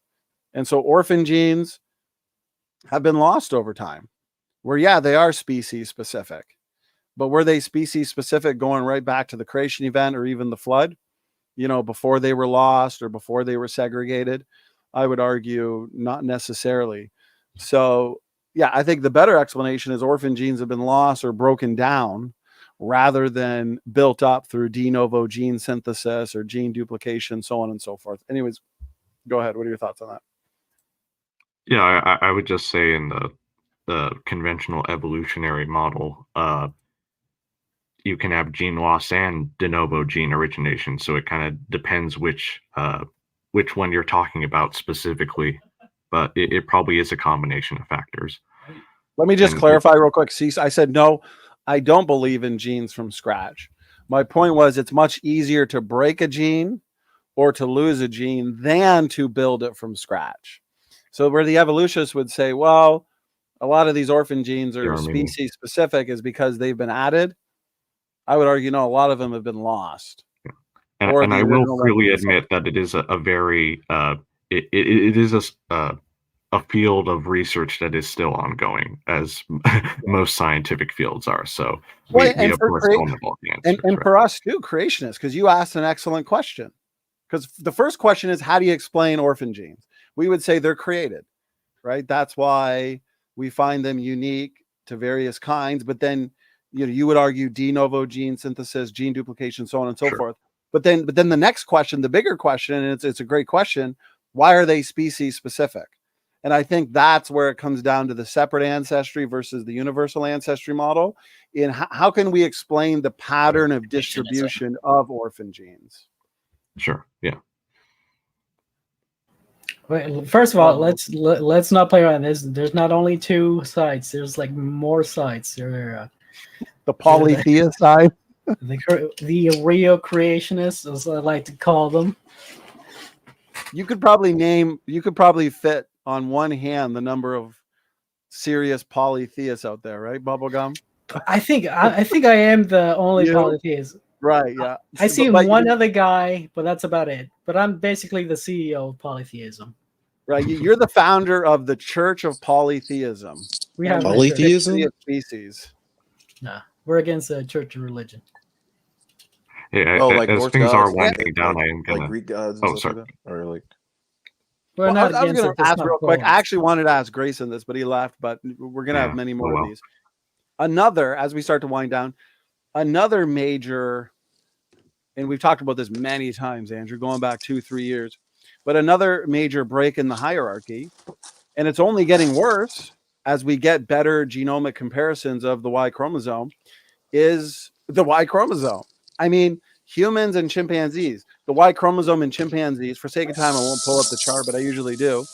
The chimpanzee Y chromosome is, I'm just going to mute Robert, whatever he's doing there. It's only half the size. Heterochromatin's totally different. Gene content's totally different. And when you consider overall size differences, architecture, and gene content, the human Y and the gorilla Y are more similar to each other than either are to the chimpanzee Y. And so there's us sticking as close to home as possible, and yet we have an inconsistency in the hierarchy. Andrew, what are your thoughts? Yeah, so I guess the thing I'll leave it with right now is that when we say overall gene content is different, that could, I think, just as easily be due to the fact that the gene number could be different, for example. So, of course, in the evolutionary model, you have duplication events. So you have sections of the chromosome that can be duplicated many times. And I think, if I remember correctly, many of these ampliconic, or I forget the exact term for it, but these Ampliconic genes. region. Yes, thank you. In those kinds of genes in the Y chromosome specifically, a lot of them seem to be repeats, copy and paste of each other. So I think that is probably a big portion of it. But doesn't this sound, it does sound to me like evolutionary philosophy, because I believe that the evolution community currently lacks an explanation. Currently, it's an ongoing research project, because when we look at it here, here's the chimpanzee, half the size. Here's your heterochromatin, right? The densely packed pieces of DNA that typically comprise repetitive sequences, as I think you pointed to, satellite DNA. And so here's the heterochromatin in humans. It's barely present. If I can see it correctly, I think it's a little bit here. The euchromatin, different. Again, the size difference, the architecture, everything is just so different. And then if we look at the gorilla is a lot more similar, but still pretty dissimilar to the human Y. But again, these two are more similar to each other than either are to the chimpanzee. But the evolutionists, and you can see it reflected here on this graph in this image, humans and chimpanzees go back about 6 million years to a common ancestor, right? Then we have the split right here. The chimpanzee line broke up into bonobos and chimpanzees. Anyways, it just seems kind of like a lot of guesswork. Well, maybe this duplicated, maybe this was lost, maybe this is copied, maybe this is pasted, or maybe the Ys are so different because humans and chimpanzees are just not related. That just doesn't seem to be a question on the evolutionist mind. The question is more so, why are they so different? But there's a lot of difference here that's going to, and I like to say it's the differences that make all the difference, right? But anyways, this single point here, Andrew, this would be an inconsistency in the hierarchy, would it not? If it, like I said, we could go on a whole tangent here. Like, Right. if it did turn out that way, then yeah, it would be a big open question in the nested hierarchy. I think the major point is that you can consider like the Y chromosome individual observations, lines of evidence, but you also have to take into account the things that are already explained pretty well, or observations that haven't been explained yet, but like aren't necessarily contradictory. Like there are many different lines of evidence. And so I just feel from a scientific perspective that taking one and going with that and forgetting about the rest, or kind of leaving that out of the picture, is kind of misguided. Yeah, you're saying look at the bigger picture. It's about the totality. It's about the weight of the evidence, right? Yes. And I would agree with that. Separate ancestry versus universal ancestry. I think there's a lot of agnostic lines of evidence. There might even be some evidence that the evolutionist position can explain a little easier. And then there's lines of evidence that the creationist position can explain better. And so I would argue that the creationist has more differentiating lines of evidence than the evolutionist. And so I think when the evidence is weighed, the separate ancestry model comes out on top. And so, yes, it's about the totality of evidence, the totality of information. I just find it interesting on the Y chromosome. Feel free to speak to this, Andrew, because the Y chromosome is uniparentally inherited DNA. It's only passed down paternally, right, on the father's side. There's little to no recombination. So it should be less messy than autosomal nuclear DNA, which experiences recombination. Every generation, you've got meiotic recombination, right? The chromosomes line up, exchange genetic content or information, reshuffle, we get new combinations of chromosomes. So it's a little messy, okay? But you don't get that in your uniparentally inherited DNA. And so you'd expect them to be a little bit more stable. But yet it turns out the Y chromosomes are actually the most different. So it seems to go against the normal expectation. And that's why I argue it is a differentiating line of evidence, because the question is, can the evolutionary community explain it? And so far, this is from 2020. They've put out a couple possible explanations, but they argue here that these, notice this, they need to be evaluated. They need to be studied. They need to be researched. So, I mean, until that's done, the evolutionist model lacks an explanation, at least for this specific point. Andrew, go ahead, my good man.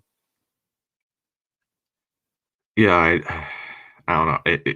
In to my understanding, at least, I feel like those studies have been done in the intervening years. I feel like at the end of the day, we're just gonna disagree on whether a particular explanation actually fits the data. And it's weird because I know the point's always made that it's a differing worldviews, for example, and I often think that it doesn't go back to that in many cases, but perhaps in this case it does. Well, I'll say this as a final word, and then we'll shut it down right at the 4.5 hour mark. I think this has been a lot of fun. Yeah. From 2020 to 2024, feel free, if it exists. I don't think it exists. I try to stay on top of this. If there's been further research done to back up or confirm the hypotheses of sperm competition, faster rates of gene conversion, faster mutation rates, so on and so forth, send that to me. And what I'd be looking for is a sophisticated mathematical model that can explain all of this gene loss, the evolution of entire gene families, really, and the rearrangement of significant chromosome parts and genetic content, and that would at least be a start to addressing the Y chromosome challenge. And so if that exists, Andrew, feel free to send that, and let me throw it to you for a final word on that topic, and then I think we'll start to wrap things up. So sure, yeah, for that paper and the orphan gene paper as well, is there any place you'd like me to send it to specifically? Yeah, just the normal email, Standing For Truth Ministries at gmail.com. Okay, all right. All right, Okay, well, this has been... Oh, go ahead. Yeah, I was just gonna say, yeah, this has been a lot of fun. Thanks for letting me engage some of these points, and I did want to apologize earlier for kind of interrupting you at some points. I think we both, as well as Grayson, got really fired up tonight. It's been a lot of fun. No, I think it was good. I don't think I once thought, hey, this is heated. No, this was great. This was a lot of fun. It's the debate dojo, and conversations involve what? Healthy interruptions, clarifying questions. It's not just monologue. It's about having a free flowing and organic discussion. I think we had a lot of fun discussing transitional fossils. Andrew, what I'd really like to discuss next time is cytochrome C. We didn't get to that. Right. DNA level hierarchies is what I want to discuss next. Yeah, that'll definitely be something for next time then. It's always good when you join and Grayson joins, and it's a lot of fun when we have informed evolutionists on the panel for us to spar with. Thanks for having us on. Yeah, my pleasure. Anybody else got any final words, final thoughts as we wrap it up here at the 4.5 hour mark? Yes, man. Yeah, I want to say my bad for my bad for the disruption. I was trying to make life from an amoeba I was no, I was actually like in my seat. You've been doing an experiment this whole time. Eh? Yeah, I'm trying to prove that. Yeah, I'm trying to like actually, experiment with the evolutionists are saying, right, Andrew? I'm just playing, but yeah, I just wanted to say this was great. Hopefully we're definitely gonna have more of these, and hopefully the evolutionists can finally see like how flawed their concept is and accept the true position, which is creationism. But yeah, this was great. God bless you all. You underestimate the power and wonder of amoebas all by themselves, my friend. Yeah, after that, you're going to jump and I'm going to cut your legs off. That reminds me of the Obi-Wan Anakin scene. After you said that, you underestimate the wrath of my powers, and then you're just going to jump. Were you going to say, Donny? I'm sorry. No, this is great. Anybody else have any apologies to professing preterists and Dan? I don't think you guys got a chance to talk. It gets a little difficult once we get to the 2-hour mark and it's just a free-for-all. It gets kind of hard to coordinate people's responses. But gentlemen, feel free to have some final words if you'd like to. Yeah, professing hasn't said anything. But does he even know creationism? I feel like I just see him in the theology debates. It's all in the past for professing preterists. It's all in the past. Isn't he a conditionalist or something? He is one of our favorite conditionalists. We'll have to do a soteriology open mic too. Dan, I saw you unmute real quick. Go ahead. Yeah, I was just gonna say if evolution, but this is for Andrew. If evolution was such a science, why would it would be so argued like this? Like, why would people so go against science? Like what's so like it's more of a philosophical debate, don't you think, than a scientific one? Because if it was as obvious as gravity, nobody would be arguing. That is a very good question, and I often wonder the same thing about anti-vaxxers, flat earth, whatever. So that is a very good point. Evolution is just like flat earth, honestly. You guys are in the same boat. Ooh, those are fighting words that could result in another 5-hour open mic. Real quick, let me say one thing real quick. You mentioned DNA and the Y chromosome and humans getting smaller through every generation slowly. Just wanted to let everybody know the Bible says that the universe is running down and that the universe is subject to destruction and that it is a curse because of sin. So every time we see genes getting destroyed, we notice that it's harder to build genes than it is to destroy them. That is evidence that creationism is true and that there is a God. That's all I'll say, and I'll let you guys go. Dr. Triggs, are you related to Kent? I wanted to say that. No. Okay, yeah. And I'm not a doctor either. Oh, yeah. Dr. Dino and Dr. You're just a T-Rex. You're just a Dr. Dino fanatic, I guess. Well, they both go back to Adam and Eve, so in a way they're related. Okay, so my quick final words is we have many more open mics. Major thing we're going to be focusing on this year is just a lot of open mics. We did a lot of open mics last year, but we're going to do even more, put it that way. And so this one's coming up. I'm really excited.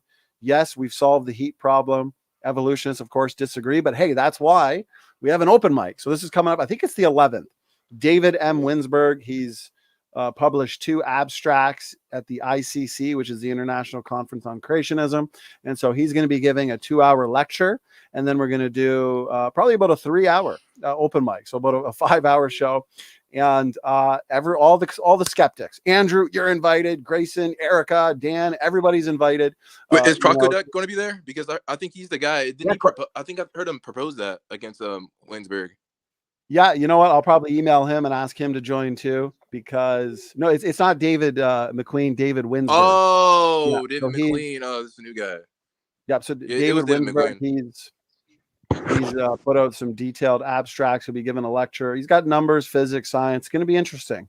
And the entire skeptic community, put it that way, are invited to engage in some open mic debate. So, Andrew, I'm sure we'll be seeing you there, especially for the I'll definitely try and join. I don't know how long I'll last, but we'll see.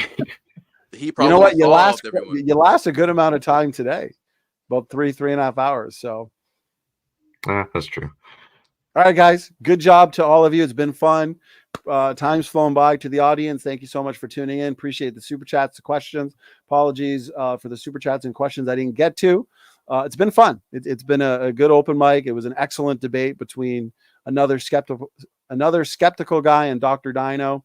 And all right, we'll see you guys in another couple days. Stand for Truth is out. God bless you all. See ya. Happy New Year.